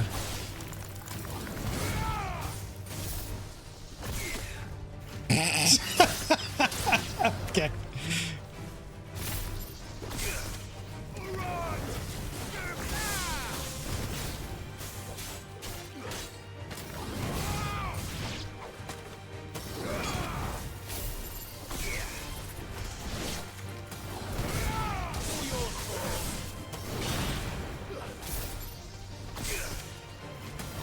Let's see if I launch. Ooh, he actually gets pushed too far. I think when I hit Ravage, I think that actually pushes him a little too far forward and I can't catch him. And my next opponent up here is a Wyvern and I can't even fucking do anything to him. Like, I'll kill him in a second, but, you know, all he's gonna be is just XP. He's not gonna be a fun time.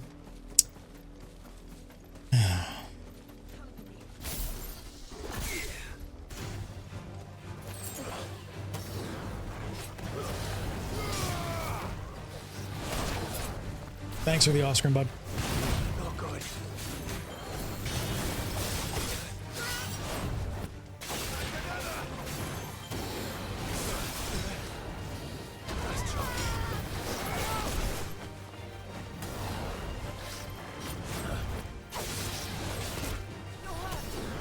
And your ass sucks.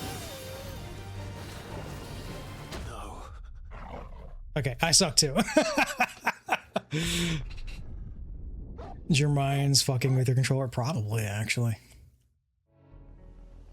That's interesting. So, like, you could see it. You could see the prompt was being held down. You can see that I was actually holding this shit. But it wasn't charging. Does that mean it's the controller?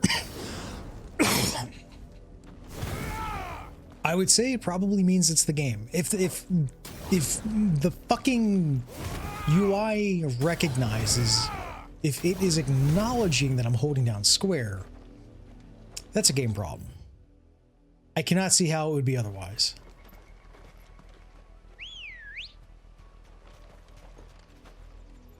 I'll go fuck with the Wyvern again. Doesn't feel right letting him live after owning my bussy like that.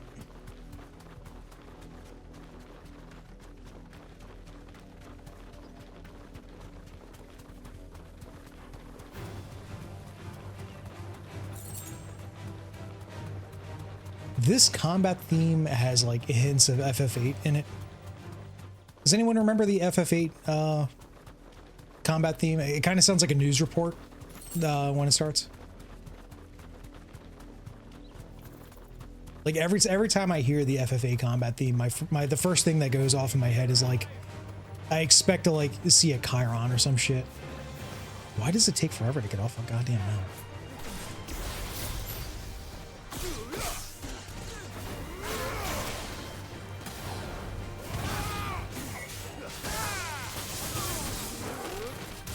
All right, so I was dodging out of the way of that healing circle, which I guess I didn't really actually have to. Oh, that's weird. Okay.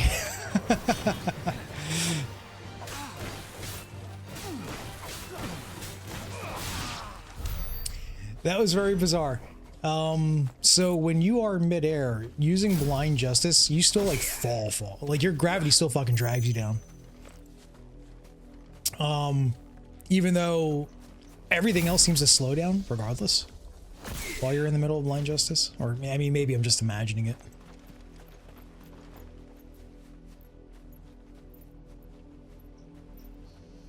Yeah, like I hear these like hints of the FF8. You know, there's actually a couple things I hear. Like when I'm at the when I'm at the hideaway, I hear hints of Fisherman's Horizon. Actually, the original version of the hideaway, you remember when I was in that hollowed out rock with all the ancient tech that was chilling around. That track kind of reminded me of somewhat the Final Fantasy IX overworld theme. Like, not tit for tat, but there was like definitely hints of it there. I felt like it was like incorporated into the motif. Yeah, FF8's it's a hard one. Like, I mean, I played it a million times because I was trying to figure out why I was disappointed in the game. FF8 was actually the very first time I wrestled with being disappointed in, you know, like a product. Especially, you know, following up 7 and Tactics. And I don't know, maybe it's just because I kind of like got held hostage by 8, but there's things about 8 I do love, and there's things about it I cherish. And I still, like, if 8 had teeth, I'd punch it out of its fucking skull. Like, that game is... It is the definition of a mixed bag.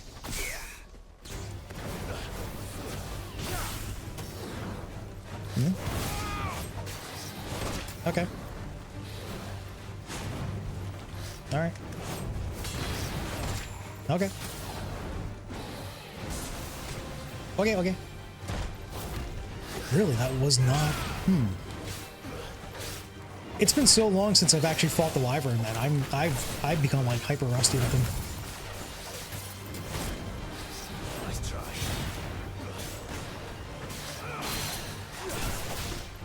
I've become very rusty at fighting the Wyverns. Then again, I'm not really like using any of my abilities, so like, you know.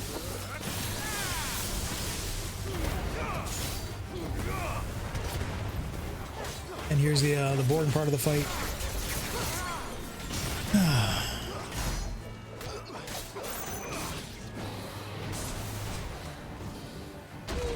What the fuck? Was I? Okay, I'm bad. I am fucking bad tonight.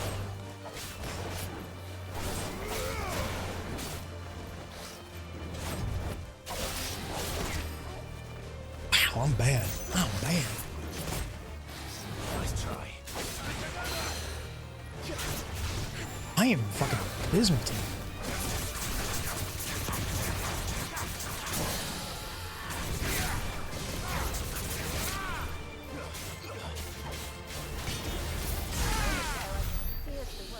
Dude, I suck so much dick. Did you see how bad I was? I was bad. I'm definitely worse today than usual, but there's so many factors that fold into it. Suck at the game. Trying to get used to Ramu. Insane weekend. I'm afraid to shit today. Like, dude, I was busy all fucking morning, all afternoon, and then I finally got into the game. I don't know if you were able to notice it, but while I was playing the game, I was also keeping an eye on 2 other things at the same time. You know, now I'm finally back and I'm settled down.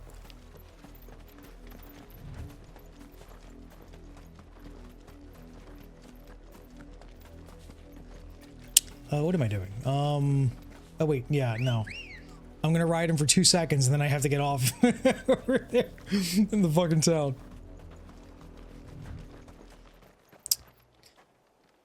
8 needs a rebalance patch. 8? Man. There's all sorts of funny things to observe about 8. You know, you have shit like the whole if you don't play the game, you win, you know, all that kind of shit. Like, you know, the higher you level up, the more difficult you make the game for yourself. That's only one part of the issue. Like, no one does that on their first time through the game. Everyone plays it normally the first time. And then once you find out that, you know, the game just doesn't reward you for actually engaging with the combat system, that becomes a problem within itself. Definitely not a good look. And then, you know, you have other problems on top of that. The fact that you can't even choose the limit break that you use, because whenever you use a limit break, it's always going to be a random one. The fact that when you are in, you have to wait until you're at low health in order to even use a limit break. Unless if you use aura. And when you're in low health to use a limit break, you have to hope that when your turn comes up, you're allowed to use a limit break, because sometimes that just doesn't happen because RNG Lamau. Today you learned that FF8 had level scaling. Yes, it does. And it's very bad. It is horrendous. My God, it's fucking abysmal. Also, the junctioning system is shit. The junctioning system's just bad. It's bad. I'm sorry. I don't accept like phrases like, oh, it's good and allows customization, because no, it doesn't. What do you mean? The junctioning system allows you to take advantage of exploits on a rock, paper, scissors basis. That's okay. That's not bad, by the way. I'm not saying that's bad, but to fucking champion it for fucking RPS, are we? Is this the fucking new low that we have to fucking reach? Really? Come the fuck on. The worst thing, and the reason why I say it's bad, it's not because of that. That's not the reason why I'm saying it's bad. Junctioning is bad because when you use the spell associated with what you have junctioned, it deteriorates the stat, the bonus. So you get to experience atrophy in real fucking time. It's awful. And of course, the better and better the spell is that you have equipped, the more aggressive the diminishing effect is. Not diminishing return, but the diminishing effect of when you use it. You therefore lose said bonus, or you're losing upon, you know, multiplicatively for time. Well, not multiplicatively, more like subtractively. But you know, it's bad. It sucks. It's balls. Spoonie was right. And Spoonie, yeah, and well, here's the thing. The big problem with Spoonie, has always been that his approach to criticism has always just been primarily like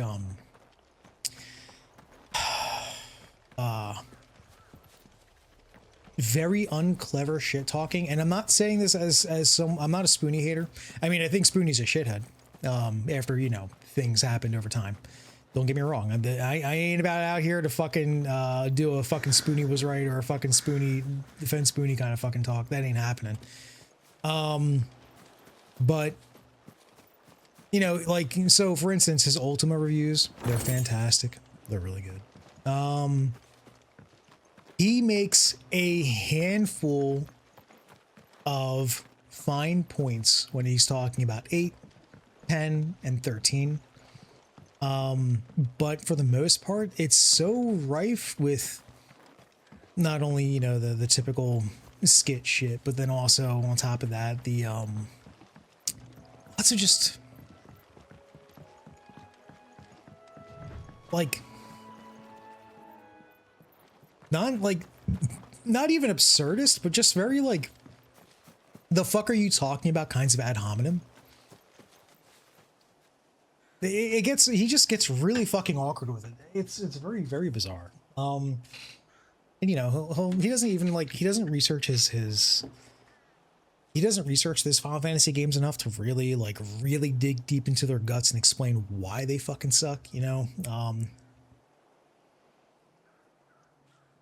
He has to wait for comments to crop up in order for him to retort them in the next part of the video. You know, like when they talk about the whole, the draw system and all that. And you don't have to draw, you can just turn cards. And he's like, okay, well, sure, yeah, but it's still busy work. It's trading busy work for busy work.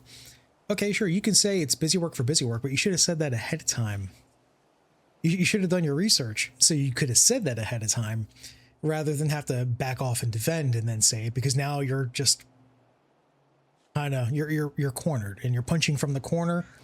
And it definitely shows your position in this critique, which is on the defense, which is not a good place to be. When you're criticizing something and you're really trying to break it down, you want to be on the offense. And the best way to be on the offense is to know what the fuck you're talking about. For every real criticism he gives, there's like 3 asymmetrical short comments and diffuse the real. Yeah, exactly. Exactly. Yeah. Booney is a figure with things to say that come out of his mouth, and whatever. Whatever.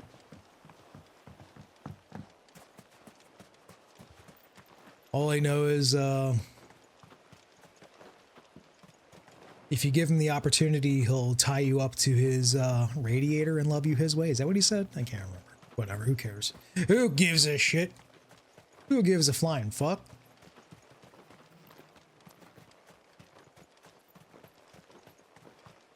Really was ahead of his time.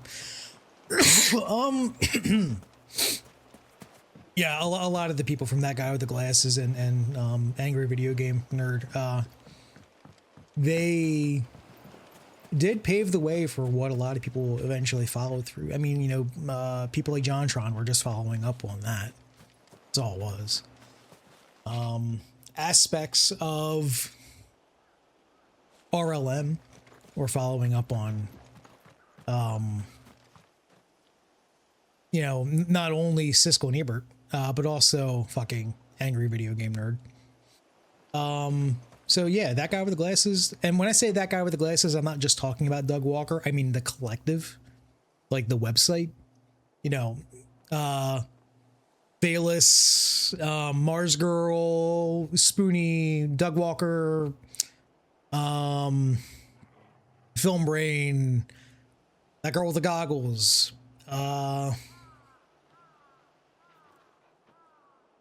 Lindsay, what's her name? Lindsay, you know, those people.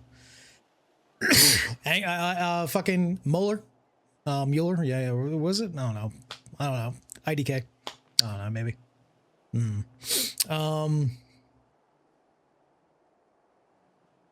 Who was that guy I was thinking of? Angry Joe. Video Games Awesome Live. Don't forget, Angry Joe started with That Guy with the Glasses. Don't forget that. Link R too. Oh man. Names you haven't heard in like 10 years? Yeah. Lindsay Ellis. Thank you. Yeah. That was it.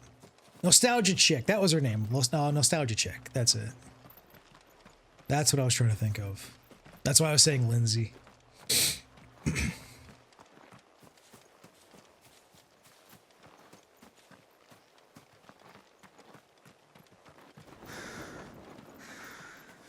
That said, though, I will plant my fucking foot down on something in particular.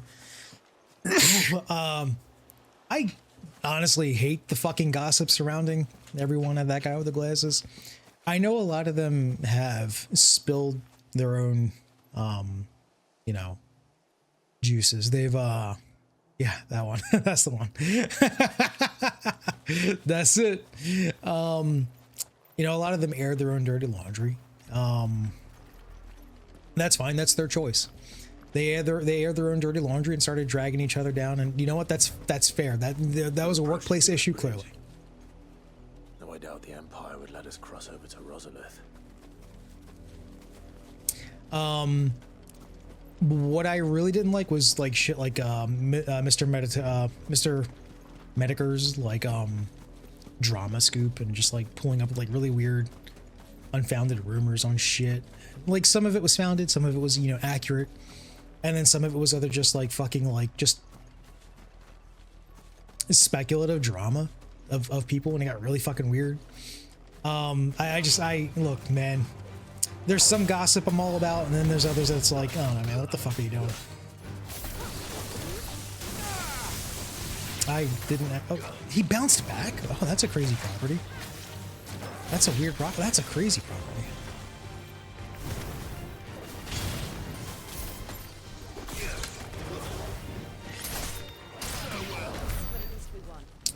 That was a very interesting property. Also, I did you see I completely set him up with a fucking orb there and then just didn't do anything with it.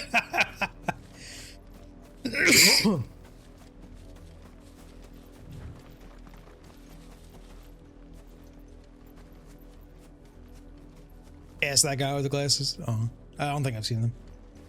FF8 powerfully made. Yeah, you're right.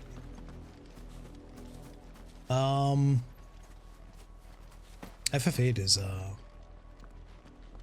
FF8's got problems. And as Aeon said, a balanced repatch would be good. Balanced repatch would be real fucking good.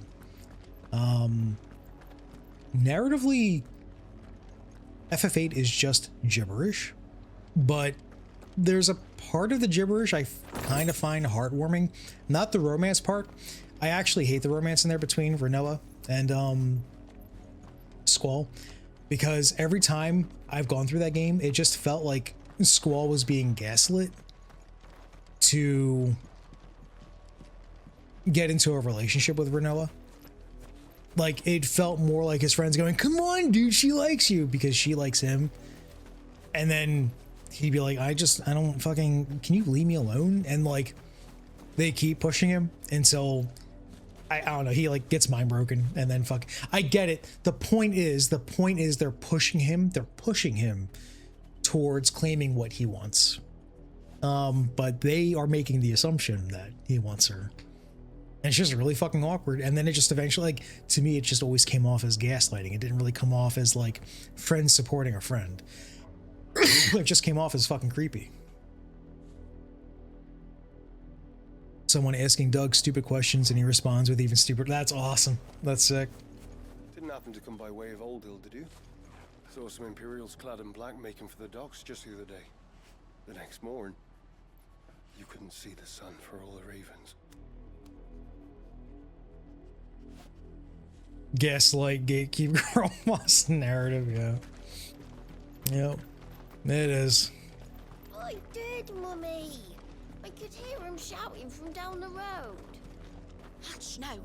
You didn't hear nothing. You hear me doing sick combos? No, you suck at the game. Oh, shit, the kid called me out. Fuck. They tell us there's a curfew, but then refuse us passage back. Passage to the provincial capital is restricted to Imperial Army personnel. The gates are closed. They're all Rosarian. But this is their home.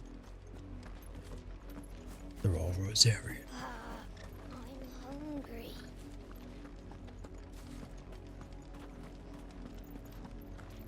I have very conflicted feelings on Clive's outfit. Like, the best thing about it is the cleavage, but I think it's the Ifrit colors are very stark, which is cool, but at the same time, it just feels so like comically superhero-ish. You know, it kind of pulls me out of the outfit. The Empire would have us live in the Deadlands. Clive's dog is superior to Rinoa's dog? Yes. Yeah. Torgal, I don't feel like I'm abusing when I bring Torgal into combat. Rinoa's dog, you have to use phrases like when Rinoa shoots her dog. Like, that's a phrase you have to use when you describe one of her fucking limit breaks. And obviously, you don't mean to say she puts Lassie down. But at the same time,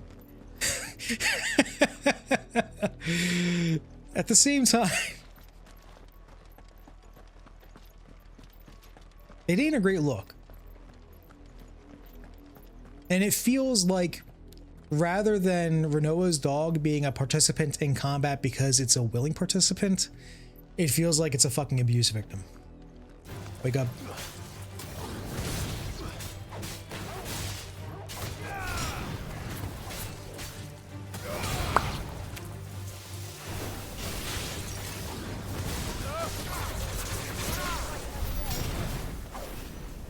Okay.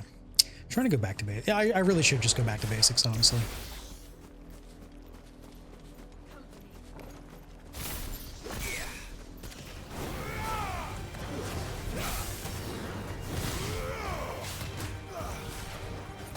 Oh, it's fucking cooldowns! Oh my god, I hate cooldowns.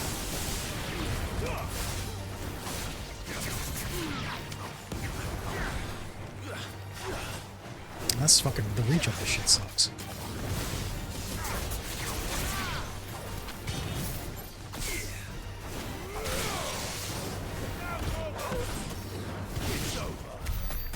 It's over.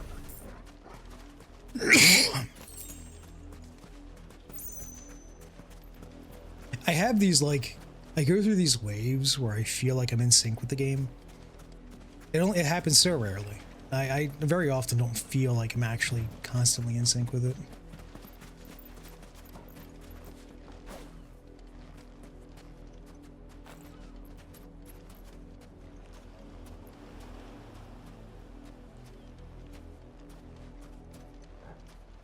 Lots.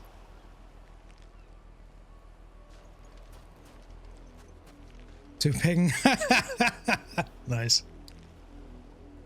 Barbecue.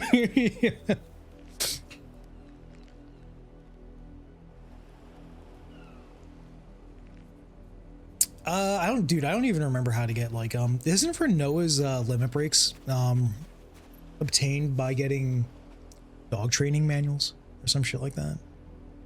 Can't recall. I don't know. Either way, that bitch ain't training that fucking dog. She's abusing it. Mod FS, dude, I heard that there's mods to remove the fucking cooldowns in this game. I have felt that urge a lot. I'll be honest with you. What the fuck are you doing, man? Get back here, you bitch.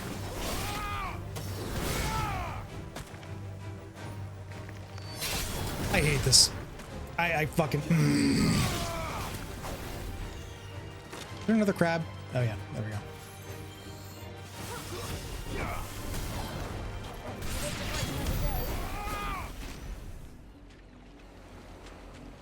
Oh man, sometimes I just feel like things are not in my fucking control.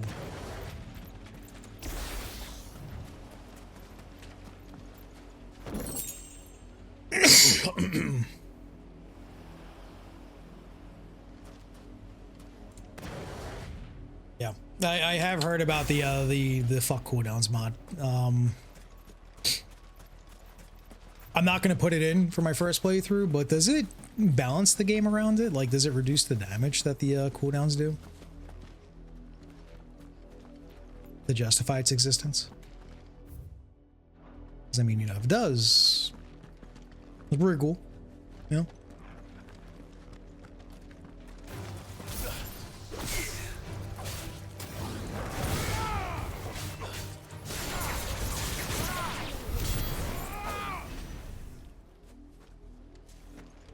I really hate the end lag of that, of this. And like just how you cannot dodge cancel out of it. And when you dodge while you're out of combat, and fucking he just sits there like a dumbass for like 6 years. That shit sucks. You suffered in the cooldown slumps. I mean, that's how you should play any game the first time. It's just without mods. Completely ignore the fact that I had a camera mod in that I swear was a glitch. The Lazarus. Ignore that. What happened to this place? My mother happened. The nobles who lived here didn't stand a chance. Let's hope my uncle fared better.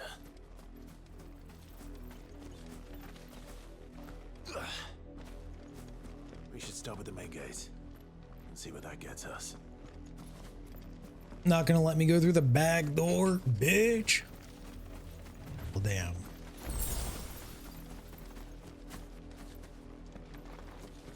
Okay.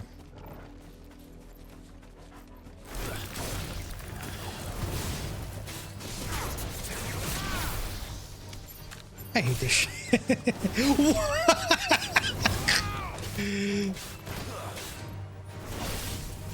What? What is even happening anymore, man?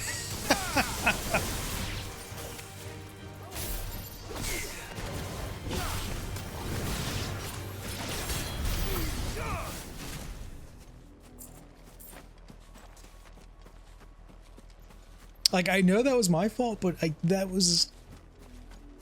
Lock on sucks in this game. Just don't lock on. Just don't. What's my cooldown? What are my cooldowns looking like, dudes? All right.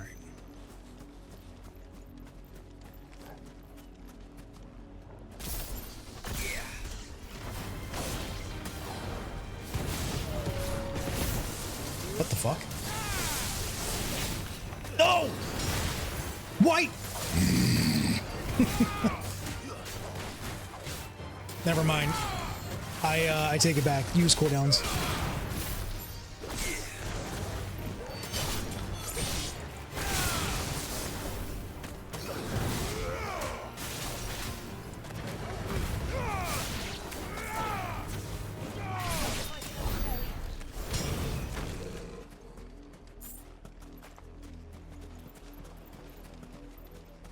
Really fun coastal place.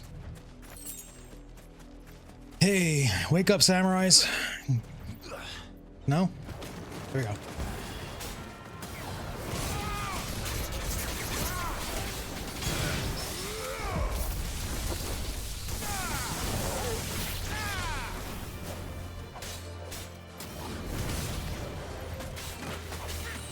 I need more aerial abilities, please. Someone, I beg you, please. Please, I beg you, give me more fucking aerial abilities. I'm begging you, dude. Drag me out of YouTube retirement. Man, talking about 16 would be fun. But also talking about the other 13 games would be fun too. Talking about 15 would be fun. I'm a 15 hater. I am a very, very, very, very big 15 hater. Part of me actually hates 15 a little bit more than 13 because even though I have nothing nice to say about 13, I will say it makes me laugh. Like, it makes me laugh all the time. All the time. So that kind of leaves me in a funny spot where 15. So 15 has a gorgeous setting. Like, the world looks great. The monster designs in 15 are fucking beautiful. They are so fucking pretty. But 15 is not fun. It's shit. I hate the characters. I hate the storytelling. 15 can suck my dick. Haven't played it in a long time. 15 is comically divisive. It is a very, very divisive game. So mad how they wasted Luna. I'm mad that fucking Versus 13 never happened. But I'm not mad that that's not why I hate 15. I don't hate 15 because it's not Versus 13. Arenea, High Wind isn't real. Oh man. She was a weird one.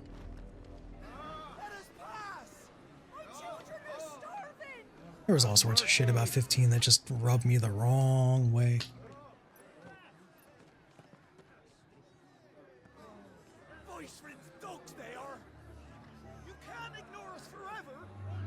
Let us in, or we'll die on your doorstep. Better out there than in here. Fuck off! Chinless bastard. Bleeding horsens.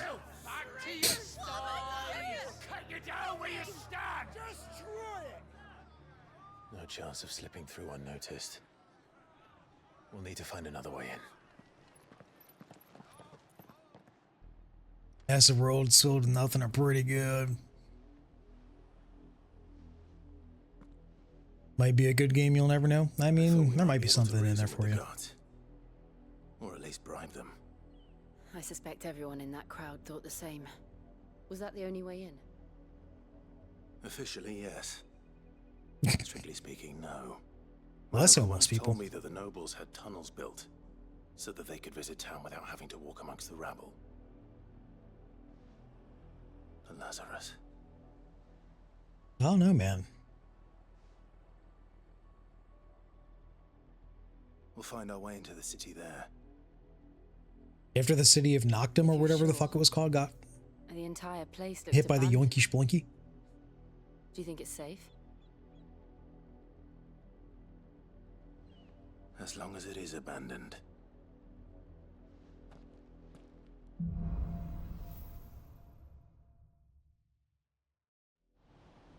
The good news is we haven't seen a single Oh, shield since Old Hill. I was about to say Mezzo Forte. You're talking about metaphor. Yeah, metaphor. Yeah. brother. Damn, I'm all right. My brain's fucked. I'm sorry. Actually, I'm not sorry at all. You know, I'm dragging you down to hell with me. Can I go back here and explore this for items or no?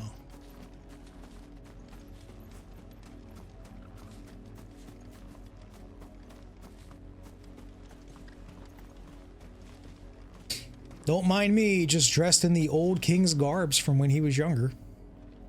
We numbered 6 when we left our village. 2 died on the road. Another passed just last night. What's the one character from Metaphor called? Holkenstein or some shit? Hulkenberg. I know a lot of people want to do things to that character.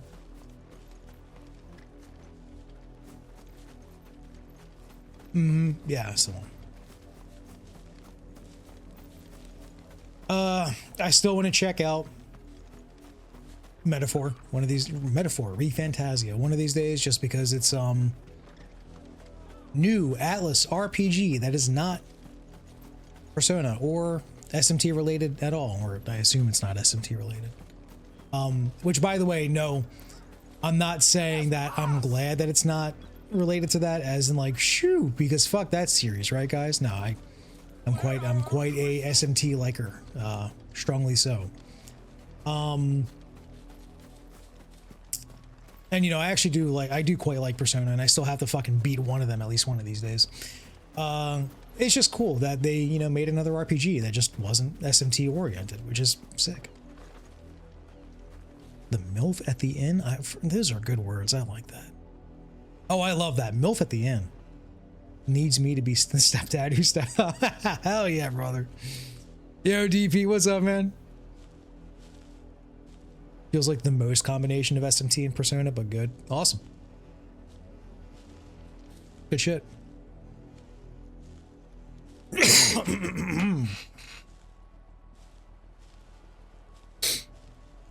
Does have the press turn combat system, which fucks. Yeah, press turn's fun. I like it.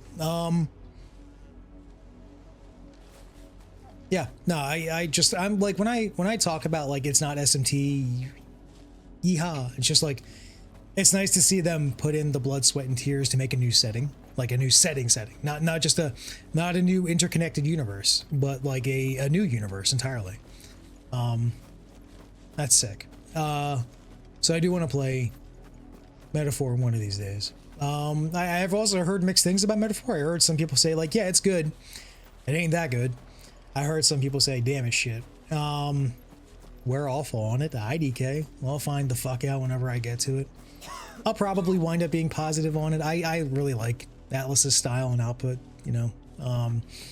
There's things that Atlas does that I typically hate from other companies, but when Atlas executes it, they do it in such a unique way. Well, not even a unique way. They do it in such a flirting way, as opposed to sexual harassment kind of way, where I'm like, yeah, cool, thanks. Silent protagonists. I'm not a big fan of silent protags. Atlas silent protags, big thumbs up. I enjoy them. RPGs where they actually keep the story very light. That's actually something that usually fucking pisses me off. Nope, not in the fucking, you know, SMT mainline series shit. You know, a lot of those SMTs, they have they're very light on story.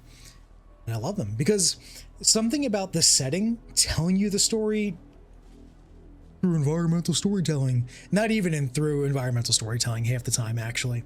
There's just something about being there that just feels so cool and fulfilling and makes me roleplay. It gets me stuck in my own head and I start like filling in the blanks. You know, Atlas just, they're really fucking good at that. Atlas handheld games? You mean like SMT4? Or do you mean like some of their other dungeon crawlers? John Metaphor talks though. Okay, cool. I look forward to find out what character he is. What kind of character he is.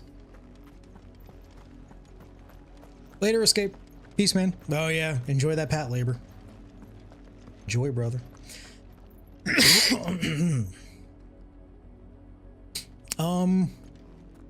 something I was gonna say about this whole conversation.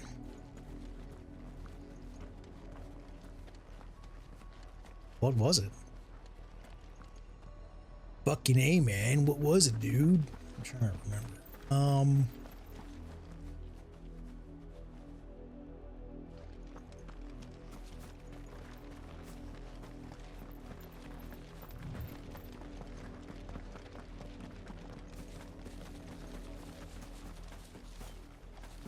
Dude, I brain farted the fuck out. Forget it. I guess it doesn't, you know, it doesn't matter.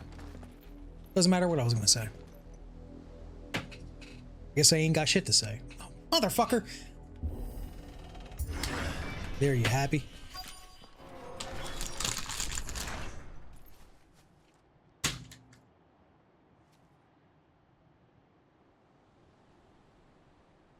Yo, Matt, what's up, man?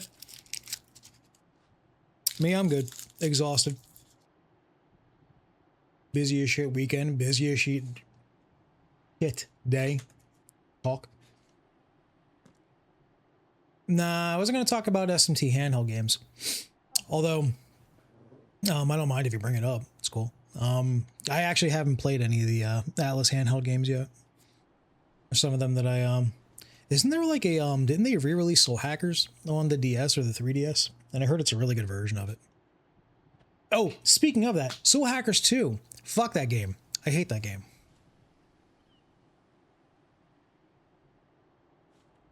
Anime haters are the scum. I mean, they be bitches, man. Soul Hackers 2 is fucking bad, man. Soul Hackers 2. Give me a second. Let me take a screenshot. Soul.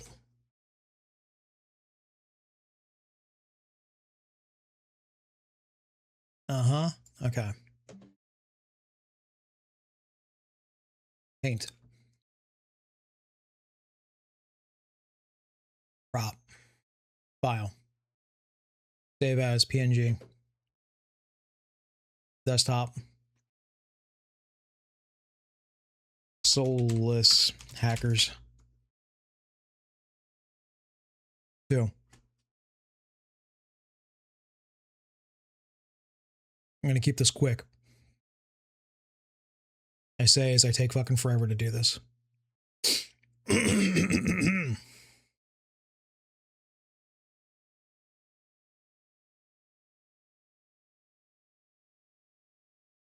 Where the fuck did it? Oh, there it is. Okay. I have 21 hours in that fucking game.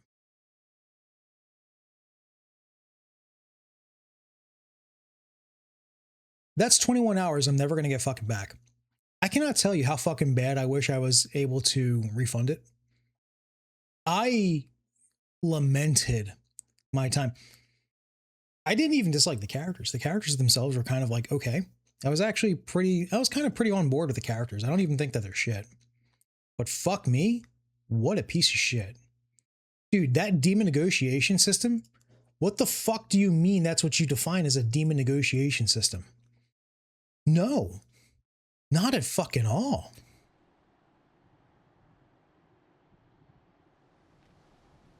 The MC can't save how bad the game is. Yeah. New dot hack shit. That's cool. Yeah, we've got a brand new dot hack series. I want the OG dot hack series to be fucking ported to everything. I did hear Soul Hackers 1's really cool. I actually have a perfectly legal version of it sitting in my computer right now. I want to check it out at some point because I hear Soul Hackers 1 is like, hey, you like SMT? Well, I mean, literally related to it, and it does everything the right way. Unlike Soul Hackers 2, which is like, hey, you like SMT? What if everything about that was done the wrong way?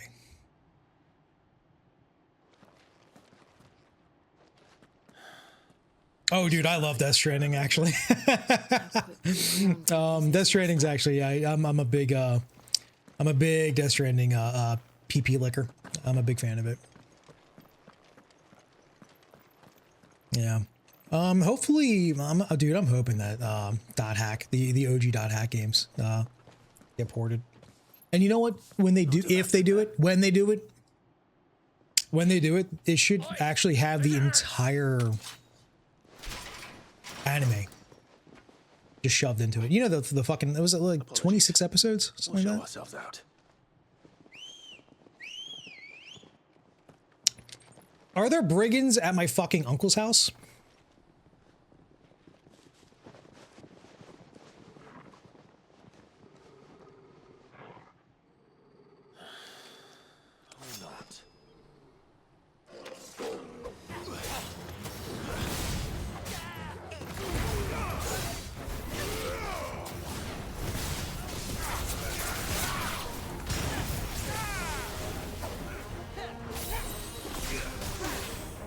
Man, fuck off. Hello? Hello? Oh my god.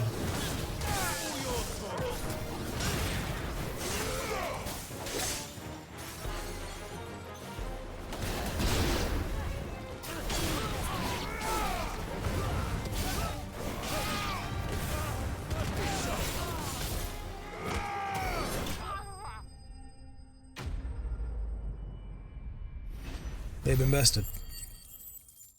I like Fragile. I like her a lot. I love all the characters in Death Stranding. Die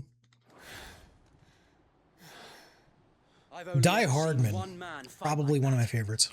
And he's long dead. Then perhaps it's time you joined him. The blessing of the Phoenix. It can't be. I was there when you died.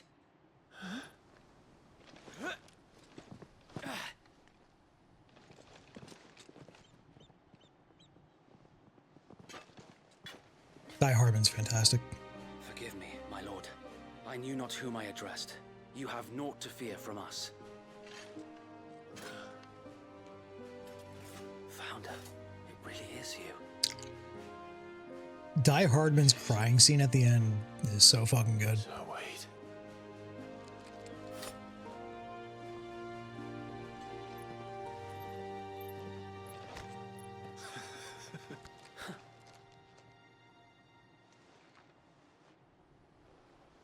We can speak inside. So Wade lived, huh? Cool.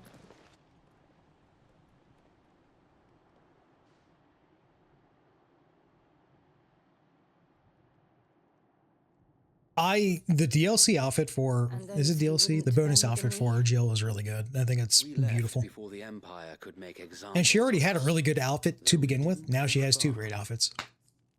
And we banded together to form the Guardians of the Flame soon after.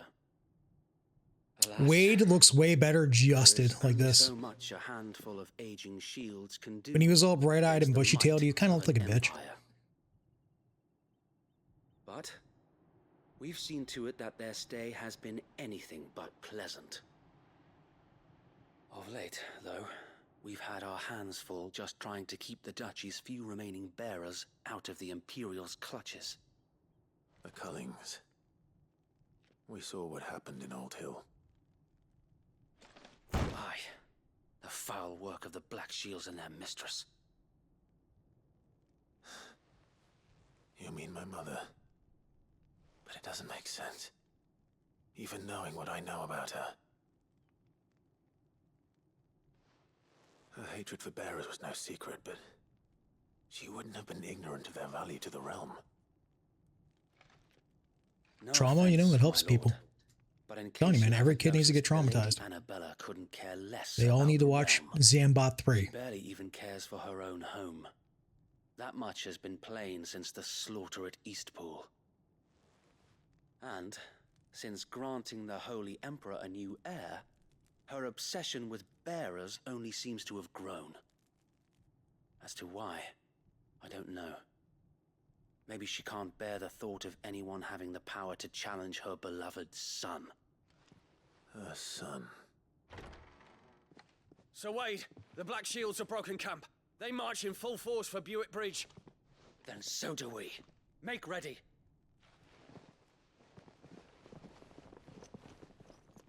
Yeah, she had another kid with some cunt. This is their main host. If we remove the head, perhaps we can prevent what happened at the docks from happening somewhere else. If I do nothing, then the blood of their next victims will be on my hands. I'm excited to meet our uncle. Yours and ours. We too have witnessed the crimes these men who dare call themselves Shield have committed in my mother's name. It cannot be allowed to continue. We must put a stop to this madness. We must. So let us go with you. For the good of Rosaria. I was hoping you'd say that. Very well. If that is your wish, I would be honored to serve at your side. And we at yours. So, Wade, let us do our duty. With pleasure, my lord. Is he like a Sean Bean 2 or something? I imagine this endeavor will require more than just our wits. Then let's hope Sir Wade has a good quartermaster. I don't even know why I look for loot in this game. That'll probably pay off like towards the end or something, but like at the moment it's really not great. Once when I was your age, he had that same look. Allow me to tend to your needs, my lord. Allow me to tend to your needs. Oh shit.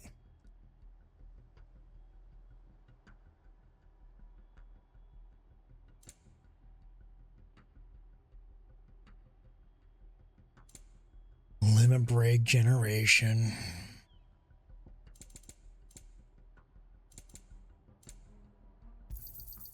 As you wish, my lord.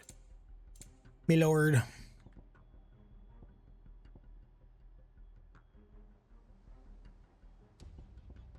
Nah.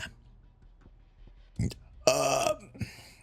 May the blessing of the crystals go with you.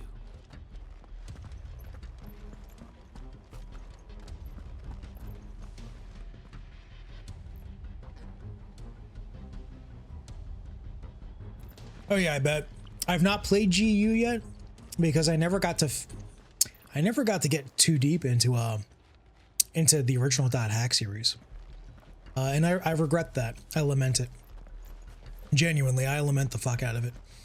And I really don't want to have to depend on emulating it in order to play it. I mean, I will if I have to. But I really want there to be a full-on fucking re-release. Tell us then, Sir Wade. What is your plan? Nothing fancy.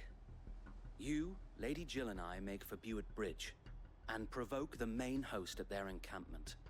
Sensing an opportunity to end the Guardians, the Black Shields will call for reinforcements, who will be met from the rear by parties of my brothers hidden throughout the surrounding hills. This will allow us to wage battle on the bridge without fear of being overwhelmed. While the Black Battle on the bridge? Is it a big bridge? They prefer to fight in small units, which we can use to our advantage. How small exactly? Small enough, now that I have you and Lady Jill for company. I doubt I could have done this on my own. But until we arrived, that was your plan. You haven't changed a bit.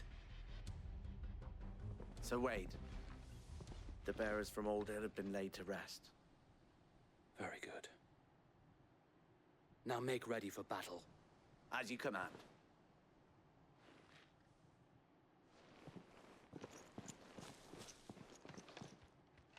16's pacing sucks. Perhaps now they will find peace. There is but one thing which will grant them peace. Putting an end to the Black Shields. And so we shall.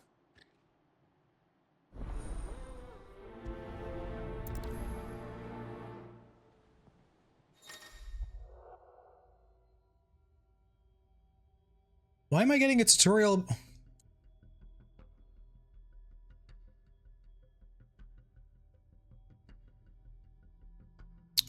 Okay. Sure. All right. What? Why'd you feel the need to tutorialize that? By the way, I have tutorials still turned on just because, like, in case if there's like a moment where, oh, this is a special thing where, you know, you get like fucking unique abilities here and only for here, and you know, if you don't know how to fucking utilize it, you know, get fucked, bitch. I'd rather know that through a tutorial rather than turn off tutorials and then they never tell me about it, and then it winds up just being pure fucking ass.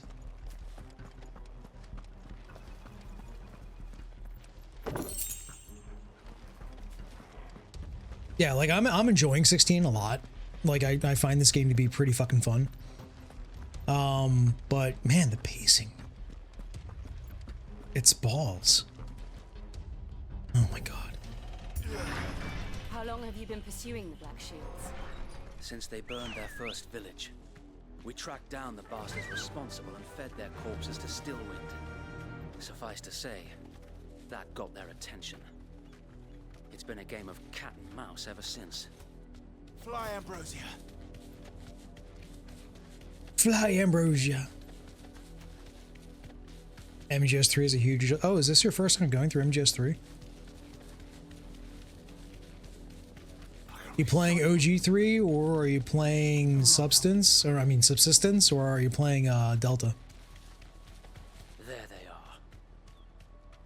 On your command, my lord. Oh, like not even Subsistence, like OG, like before they even had the third-person camera. It's still the top-down camera. Awesome. I respect that. I respect that.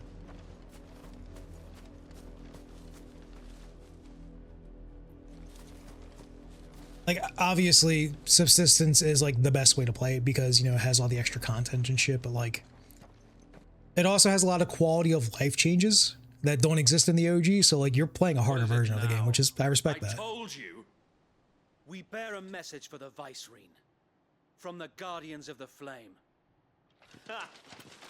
You presume to tell us that a pair of filthy vagabonds, a woman and a dog, could guard aught against the might of the Black Zone Shield? of the Enders 2 is so fucking good. Then come, So is Sleeping Dogs. Sleeping Dogs is fantastic. with your flame. I mean, you might kill me, it depends. We'll find out. Forest area. What am I on? I'm on Phoenix. Okay.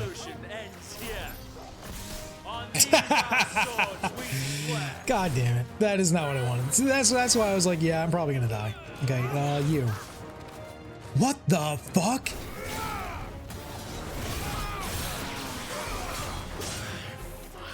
You stupid bitch.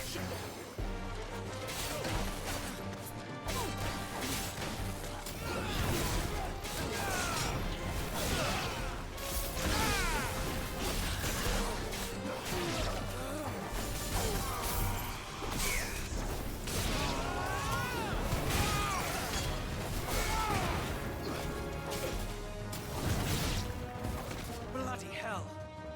Reinforcements from the Thank God for reinforcements. Seriously. Oh no, he jumped off camera. Yep, I knew that was gonna happen.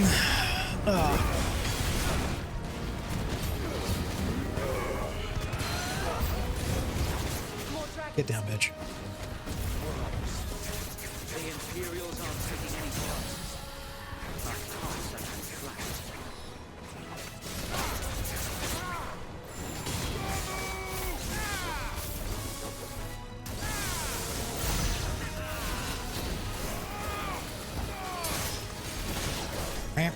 Pow.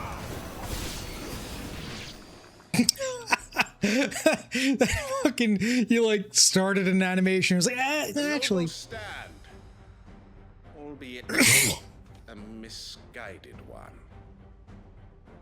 Mysterious Dragoon. You have but proven our point. that this land is in dire need of cleansing. That was a garbage camera for that. No. Oh, he's not gonna.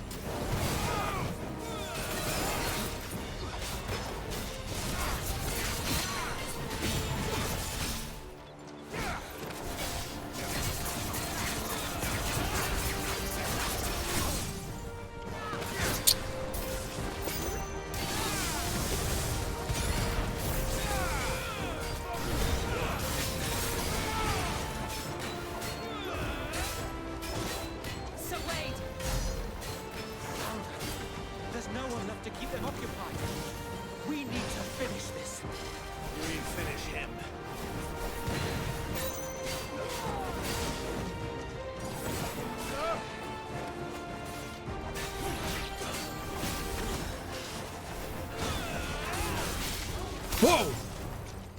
Okay, alright. I'm upsetty. I am upsetty.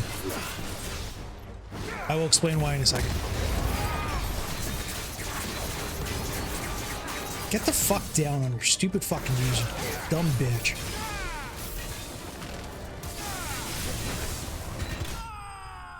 So I love doing this dumb thing. My brain likes doing dumb things, right? Where like Dragoon goes up in air, he's about to come down.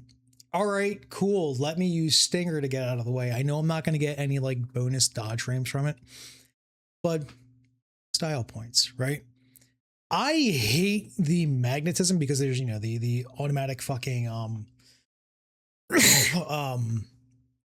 targeting. Like if you're not specifically locked onto something, it's just gonna fucking magnetize to some other target. I thought that wasn't a thing for many hours, and then the more I tried to engage doing shit like that, it's just fuck you.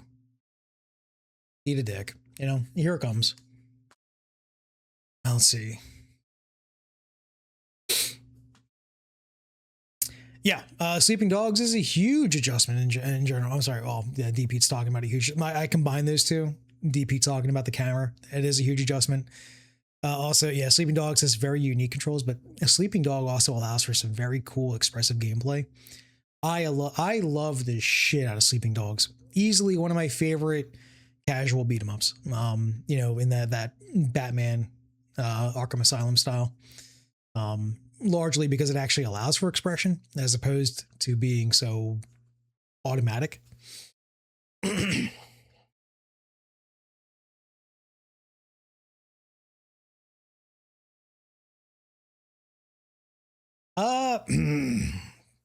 What's better, Char's counterattack or Do You Remember Love?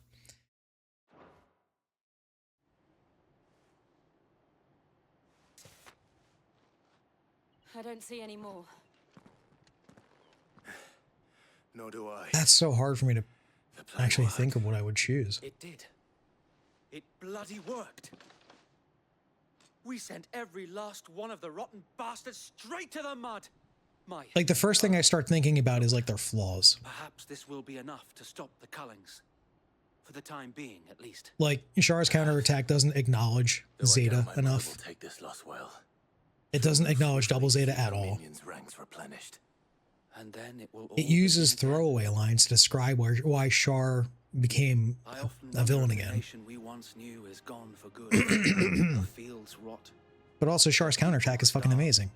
We battled to preserve the flame that was, but Do You Remember Love is basically a better version of telling SDF Macross. But then any of the really good but very few strengths that SDF Macross had are completely not represented at all in Do You Remember Love. Flame burns in our hearts, the duchy cannot die, and her loyal subjects may dream of a day when the Rosarian standard flies over Rosalith once more. Very hard to choose. So wait, I'd probably go with Char's counterattack, honestly. Think we should fall back to Port Isolde before the garrison sends reinforcements? It doesn't really mention much of Zeta in Char's counterattack. Like you get the RGZs And those are just mass-produced Zeta-esque units because they're literally built off the, the data obtained from the Zeta itself. That's about it. The Regeezes are about it.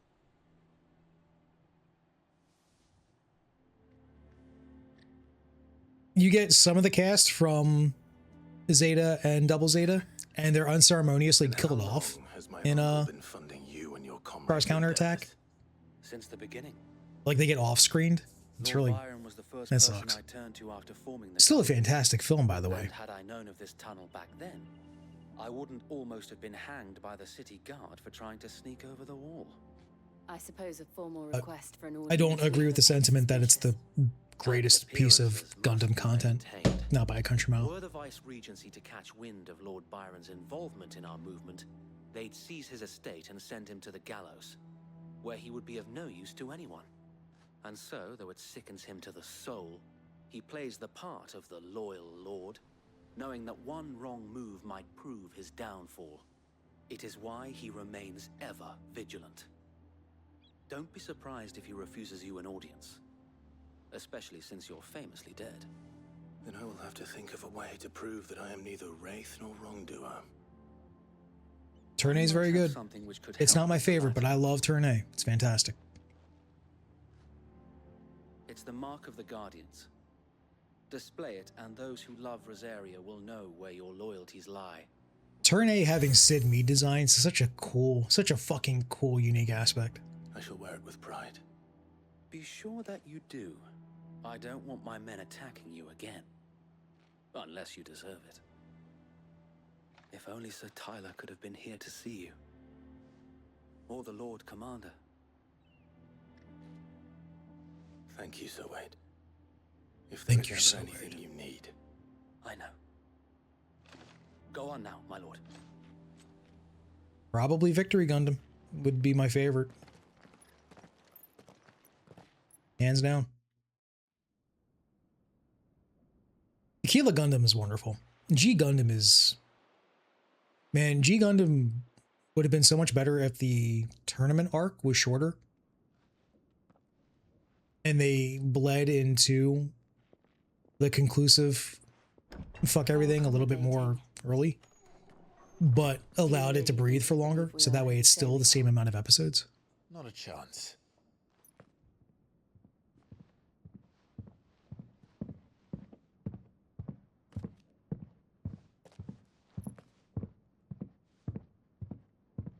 Right, I guess. My uncle believes we're imposters here to rob him. And means to string us up himself.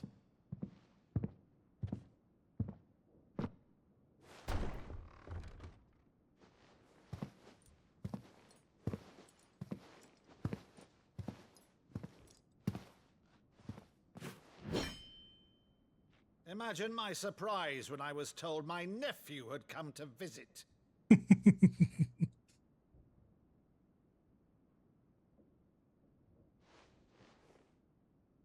Clive Rosfield died long ago. And for uttering his name here, me with your tongue!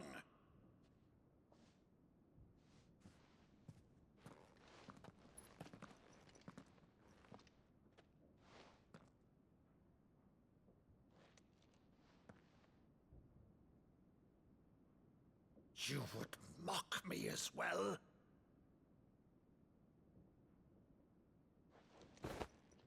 It is I, Sir Crandall of Camelot, loyal servant to Her Serene Holiness, Saint Sybil the Unshod.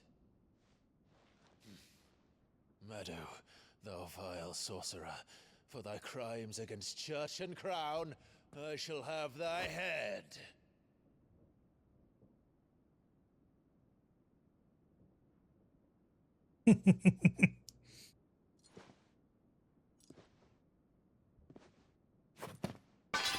Curse thee, infectious flax wench. Even in death, must thou plague me still? Very well. I shall open the gates of hell, that thou might see thy charge once more.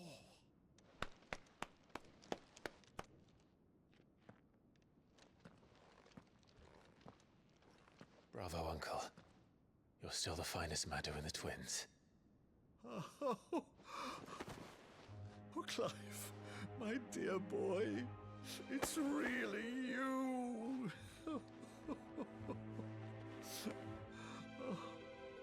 You always were fond of that scene from The Saint in the Sanctuary. Never did let me play Sir Crandall.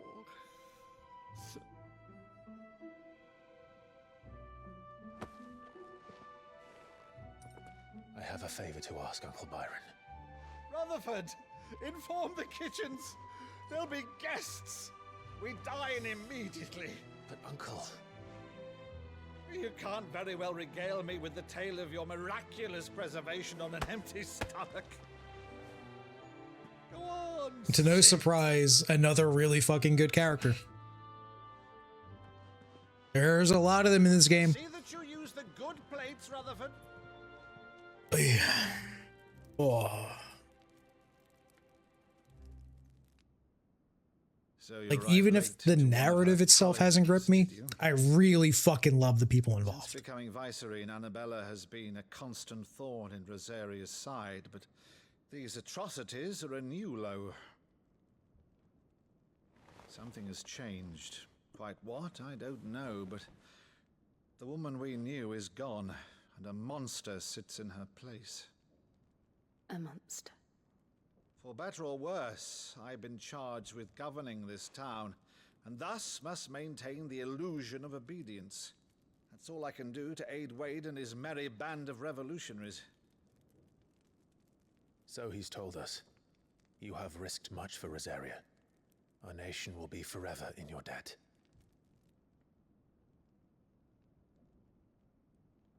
It has been 20 years, Clive. The nation your father and your forefathers fought to defend is no more. Perhaps it would be otherwise had I the courage of my brother.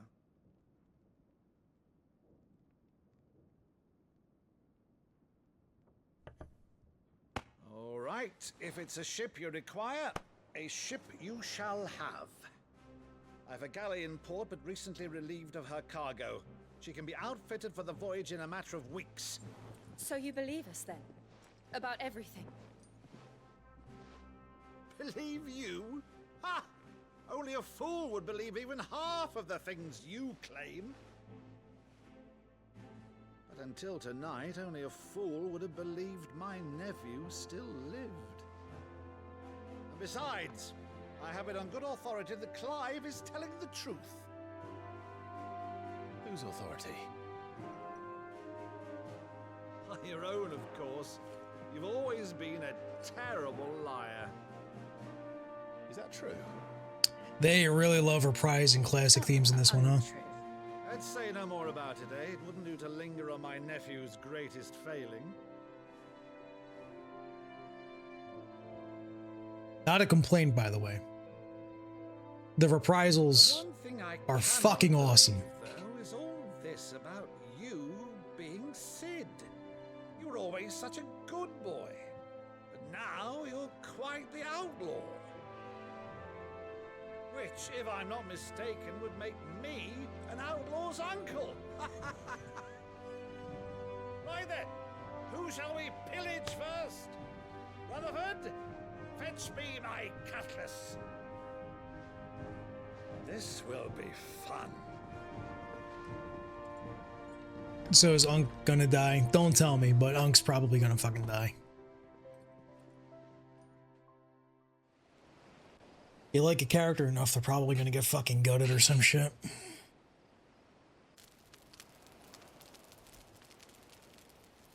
Sid was my favorite character. Past tense. She's a fine ship, isn't she? Once outfitted, she'll bear us across the boiling sea to Drustinus in the space of 3 days. Drustanus. That's kind of wild. Something on your mind? Really critical about Jill? Monsters. When I served the Iron Kingdom, I did so because I saw no other choice. Because once they learned that the lash would not move me, they turned it on those who could.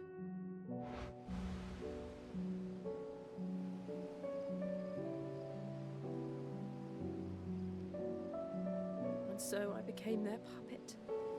We haven't learned much about the I Iron let Kingdom them pull yet, huh? my strings, telling myself it was not my hand that swung the sword, but another's.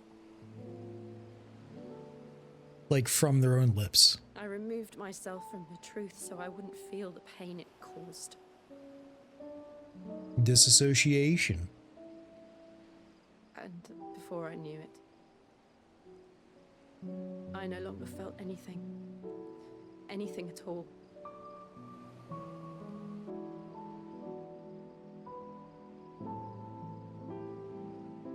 I had become a monster. Jill.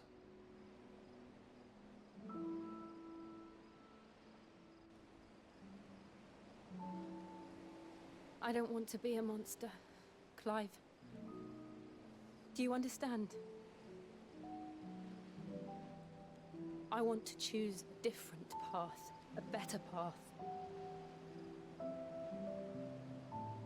To live on my own terms. But before I can do that, I need to come to terms with my past.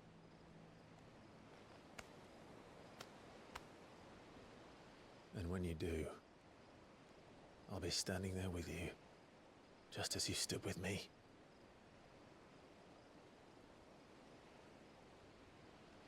Thank you, Clive. I must atone for my sins. Only then, when it's done, will the monster cease to be. Just promise me that you won't die with it.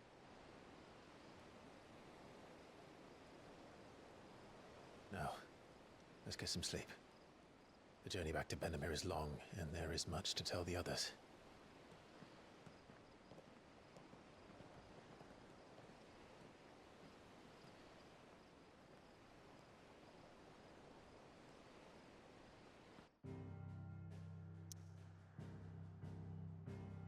Was that where everyone got critical of Jill?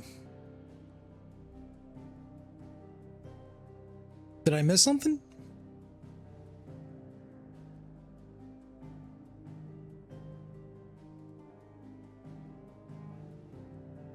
That she's living with the guilt of having done monstrous shit after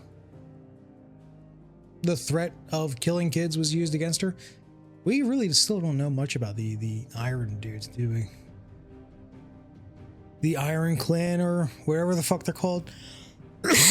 Iron Invaders, whatever.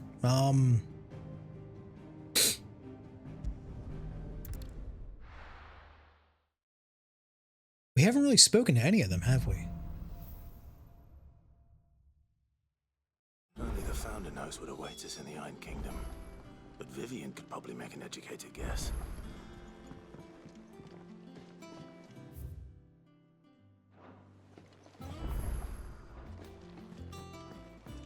Here we go. I gotta use the map for this hideaway. I kind of fucking suck balls at it. Okay, we got another black splues.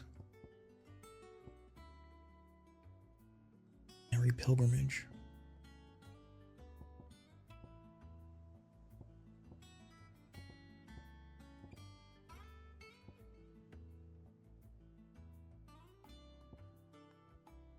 The state of the realm, the hunt board. All right. We do want to do that. How did we never hear of these guardians of the Hello, Kupo. What's the matter, Nectar?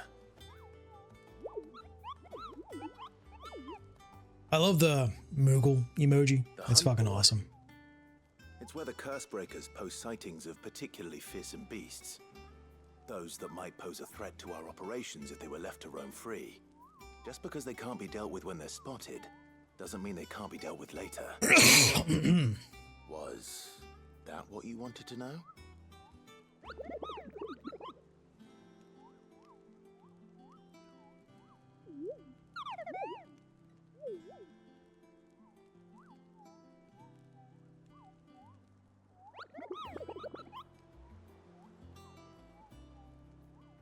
Right. Well, leaving your mightiness aside for the moment, the people of Valisthea are going through a lot already. What with the Blight and the war. The last thing they need is ungodly fiends terrorizing them on top of everything else. So if the Cursebreakers are too busy to help, or at least I can try.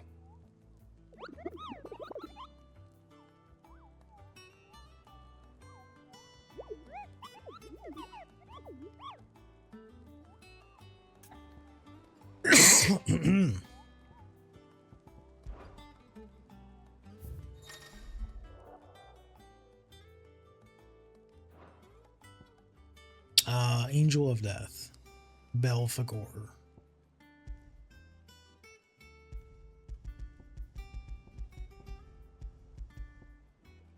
Clearview, Broken Hilt. Pain in the ass. So like you can't pick up the quest. Okay, you just gotta find them, like how it was with the Airman. All right. Oh, Clark! Welcome to the Patron's Whisper. The Patron's Whisper? Does that mean someone else is taking care of our friend's donations? Oh no, that's still me. It's just Karen has her toll, Blackthorn has his hammer. I thought a new name might liven things up. I still catalogue every item that arrives, in addition to setting aside those tokens of appreciation the sender has specified are to be presented to you personally. Would you like to see if we have any?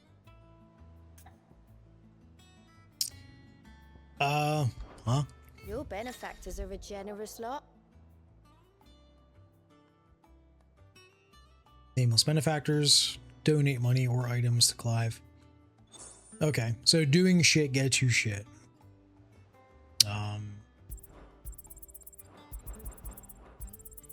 All yours. Bloody Hide, Valley Matter, ability points. Oh, you get. I just realized that there. It just says it right there. Okay, clusters of ability points. Okay. Berserker Ring.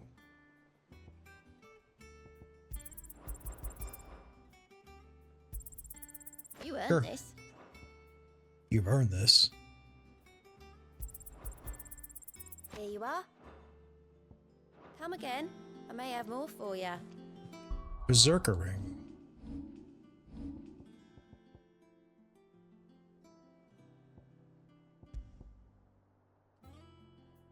Temporarily increase attack proficiency with each precision dodge. Oh. So. Okay. That's kind of cool.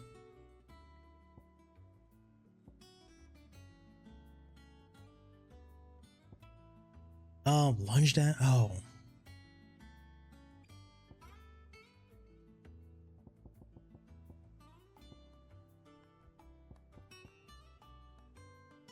Burning Blade.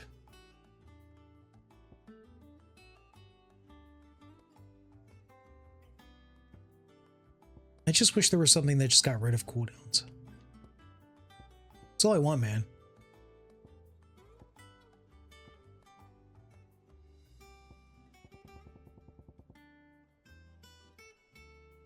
Sure. Fuck it.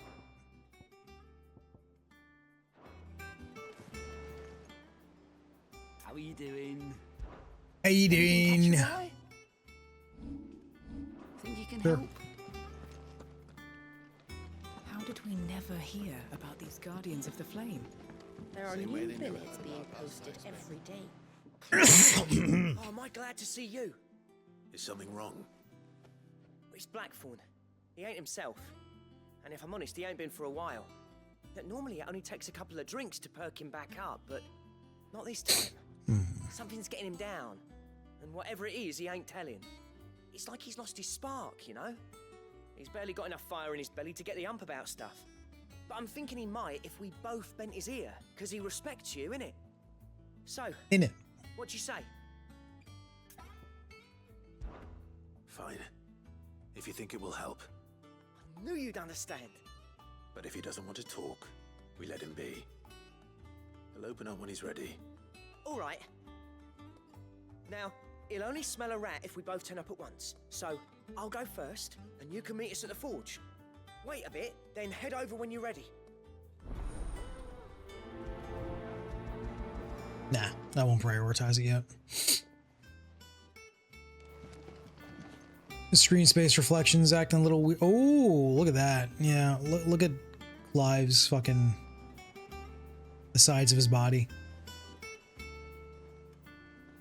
Across the water. Hey. Screen space reflections, man. Always gotta be a fucking bitch. Back again, Lord Rosfield. I'm touched that you should find me such good I love her outfit. It is not your company, but your counsel that I seek on this occasion. She looks so sick, man. Ever the charmer. What will it be today, then? The Iron Kingdom. I need to know what to expect. You'll soon be setting sail for Drake's Breath, then, I take it. Yeah, fuck it. The crystal that rises from the boiling sea. There was Yeah, a she's time awesome. when a true-blooded Rosarian had only to brave the waves to visit it. But then the Ironblood made their move.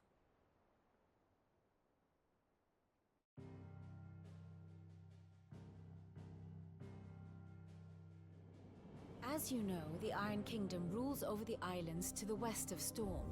Or rather, its church does. But this is not the pragmatic approach to state religion employed by the Holy Empire to manipulate the masses. No, the Iron Kingdom is the literal embodiment of the crystalline orthodoxy. And so, if one is to understand it, one must start there. As the name implies, the orthodoxy holds the Mother Crystals sacred, and they do not take kindly to heathens plundering the objects of their worship for the means to fill washtubs and light lamps with frivolous feats of magic. Indeed, the faithful consider ether a sinful thing, a poison no less. And to them, a dominant is an instrument of evil, albeit one they have proven only too happy to turn against their enemies. Some 80 years ago in Northern Storm, Drake's eye collapsed. Soon after, in pursuit of ether and with the blight at their backs, the Northern Territories descended upon the Grand Duchy of Rosaria. And when the Shields of the Flame marched north to meet them, the Iron Kingdom spied an opportunity. A few short days later, the Crusaders landed on the island of Mount Justanus, home of Drake's Breath, and plucked it from the Duchy's grasp. Rosaria tried to reclaim it, of course, but to no avail. I doubt more than a handful of Duchy men have set foot on its shores in your lifetime. Nor are they like to again, under the Empire's stewardship. Oh, man. Meaning the Iron Blood will keep their island. I'm congested as And fuck. with it, the foothold they need to march on mainland soil when next they spy an opportunity.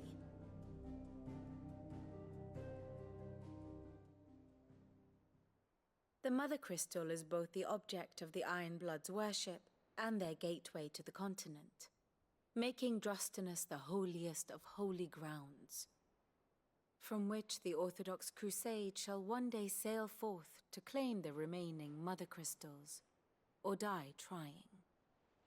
My father and my grandfather both traded blows with the Iron Blood for control of Drake's Breath. Had things unfolded differently at Phoenix Gate, we would have sent our entire fleet against them. But instead, they sent their fleet against Rosaria, sacked the capital, killed the men, and captured the women, including Jill. I'd say you'd be forgiven for wanting a little revenge, Clive. My only aim is to destroy the Mother Crystal. But thank you all the same. Not much else to do here. Let's see if Jill's ready. Well, before that, I need to get a quest. My man. Yeah, she's beautiful. I love her drip, dude. She dresses to kill. She looks so fucking good. Kill him, Lord. you for a scholarly van. Oh, this? Well, it's Valisthea, a culinary compliment. I borrowed it from old tomes. Seems there's no creature in the realm so Valisthea? foul it can't be cooked up into something delicious. Final Fantasy XI. Think I'll stick to the unfoul ones, thanks. Oh, where's your sense of adventure? No, wait, that's Vanadil, right? Honestly, one glance at these recipes, and even you would trade in your sword for a butcher's cleaver. From spit roasts to sweetmeats, this book has them all. What I wouldn't give to bring these recipes to life. If it's my blessing you're hoping for, then by all means. Well, I'm no hunter, Sid. The first ton of worm I came across would be the death of me. But you're made of sterner stuff. Would you help me resurrect one of these recipes? How could I refuse? Something tells me you won't be taking no for an answer. Fine, I'll help. Fantastic! Thank you. So, dare I ask what's on the menu? Chance's Stew. It was once a favourite among the gourmands of Oriflamme, if the author is to be believed. Though Molly's never heard of it. The only problem is that while the recipe is extremely detailed in most respects, it's infuriatingly cryptic as to the main ingredient. A beast, no doubt. Most likely something that would make easy work of a simple cook with more broth than brawn, but unwanted violets. I've no idea what they might be. Does the book say anything else? Well, only that the sweetest violets sprout atop the bed of roses. Roses. Rosaria, perhaps? One of the butchers in Martha's Rest might know something. I'll ask next time I'm there. Okay.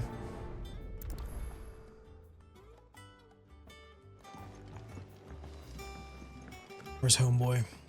That monster's taken quite a liking to Lady Karen.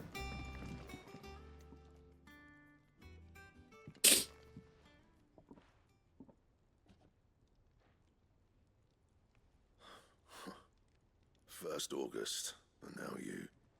What are you pair up to? What's it got to do with me? August was worried that something had been weighing on your mind. I thought you might want to talk about it. Did you now? I told you not to stick your nose in my business. What'd you go and do? Clive just wants to help, innit? What's so bad about that? Talk to him. You never know, you might feel better for getting it all out in the open. Please, mate. I'm worried about you. Phil, shut you up. It's nothing really. Stupid. Not the sort of thing you bother people about. Why don't you tell us all the same?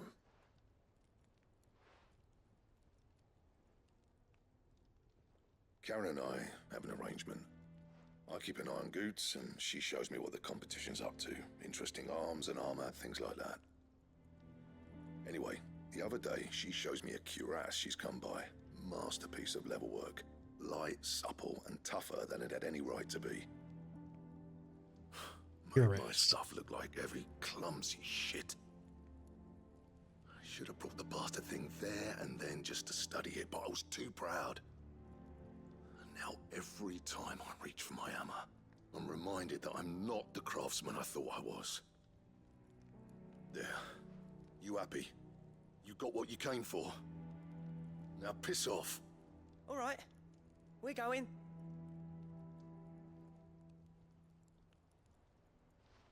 Now I need to go yoink me some of this shit, slap it in front of him, make him improve himself. I always thought of old Blackthorn as a bit of a force of nature. Like a storm cloud full of ale. Didn't think anything could rattle him. Least of all a stupid piece of leather. Blackthorn's always taken pride in his craft.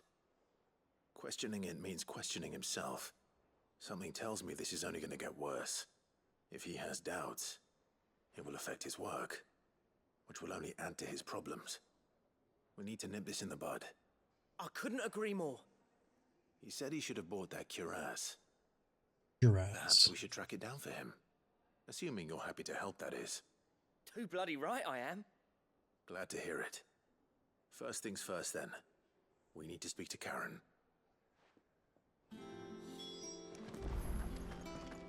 That monster has taken quite a liking to Lady. Double 80? Karen, do you have a moment? Blackthorn mentioned that you'd recently come by a leather cuirass. An exquisite example of the craft, from what he told us. I love how much she's a chain smoker. So we thought we'd buy it for him. Sorry, sold it already. Didn't think Blackthorn cared for it the way he turned his nose up. But it was nicely put together, that's for certain. Even if the bloke who made it is a bit of an odd one. Happened across him on my travels. Makes all his stuff to order, but the fella who commissioned it refused to pay. He didn't like the colour of summit. So I took it off his hands for a fair price. You don't know where we might find him, do you? Like I said, he's a bit of an odd one. Doesn't even have a workshop. He don't trust hunters neither, which means he spends as much time out tracking beasties as he does working their hides. I see. He did tell me something, though. Apparently, his next commission's for a set of griffin ribs. Here, there's a griffin on the hunt board. The curse breakers were placing bets on who'd bag it. Now, where the bleeding hell was excited? Somewhere in Sambrec, maybe? Care Northern, that was it. Thank you, Karen. We'd be lost without you. At least you admit it. So, it sounds like going after that griffin might be the best chance we have of finding our roaming leatherworker. I'll leave the hunting to you if you don't mind. While you get on with that, I'll ask around the markets. See if I can't sniff out who he is and where he's hiding. Good idea. Hopefully one of us will be able to track him down.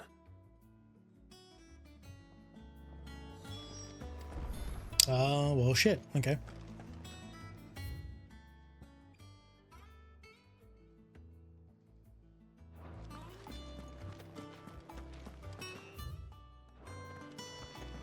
I am really bad with navigating this spot.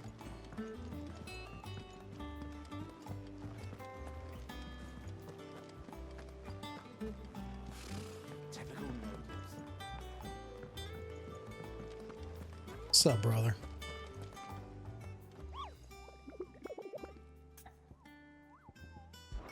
Griffin.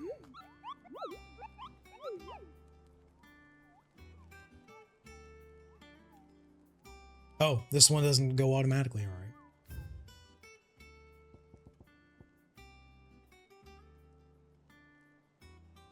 I don't think we've killed a griffin yet.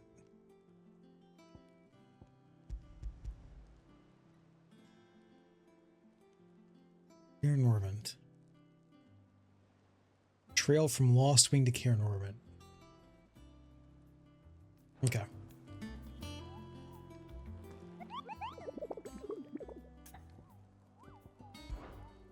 Okay, I'm a little confused. Hold on.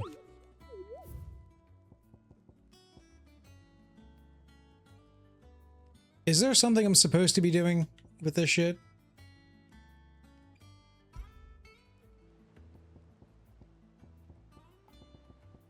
Or is it just, it exists, therefore it's okay, and then I just use the, alright, I guess I know where it is. Alright. I guess. I think I'm good. I hope.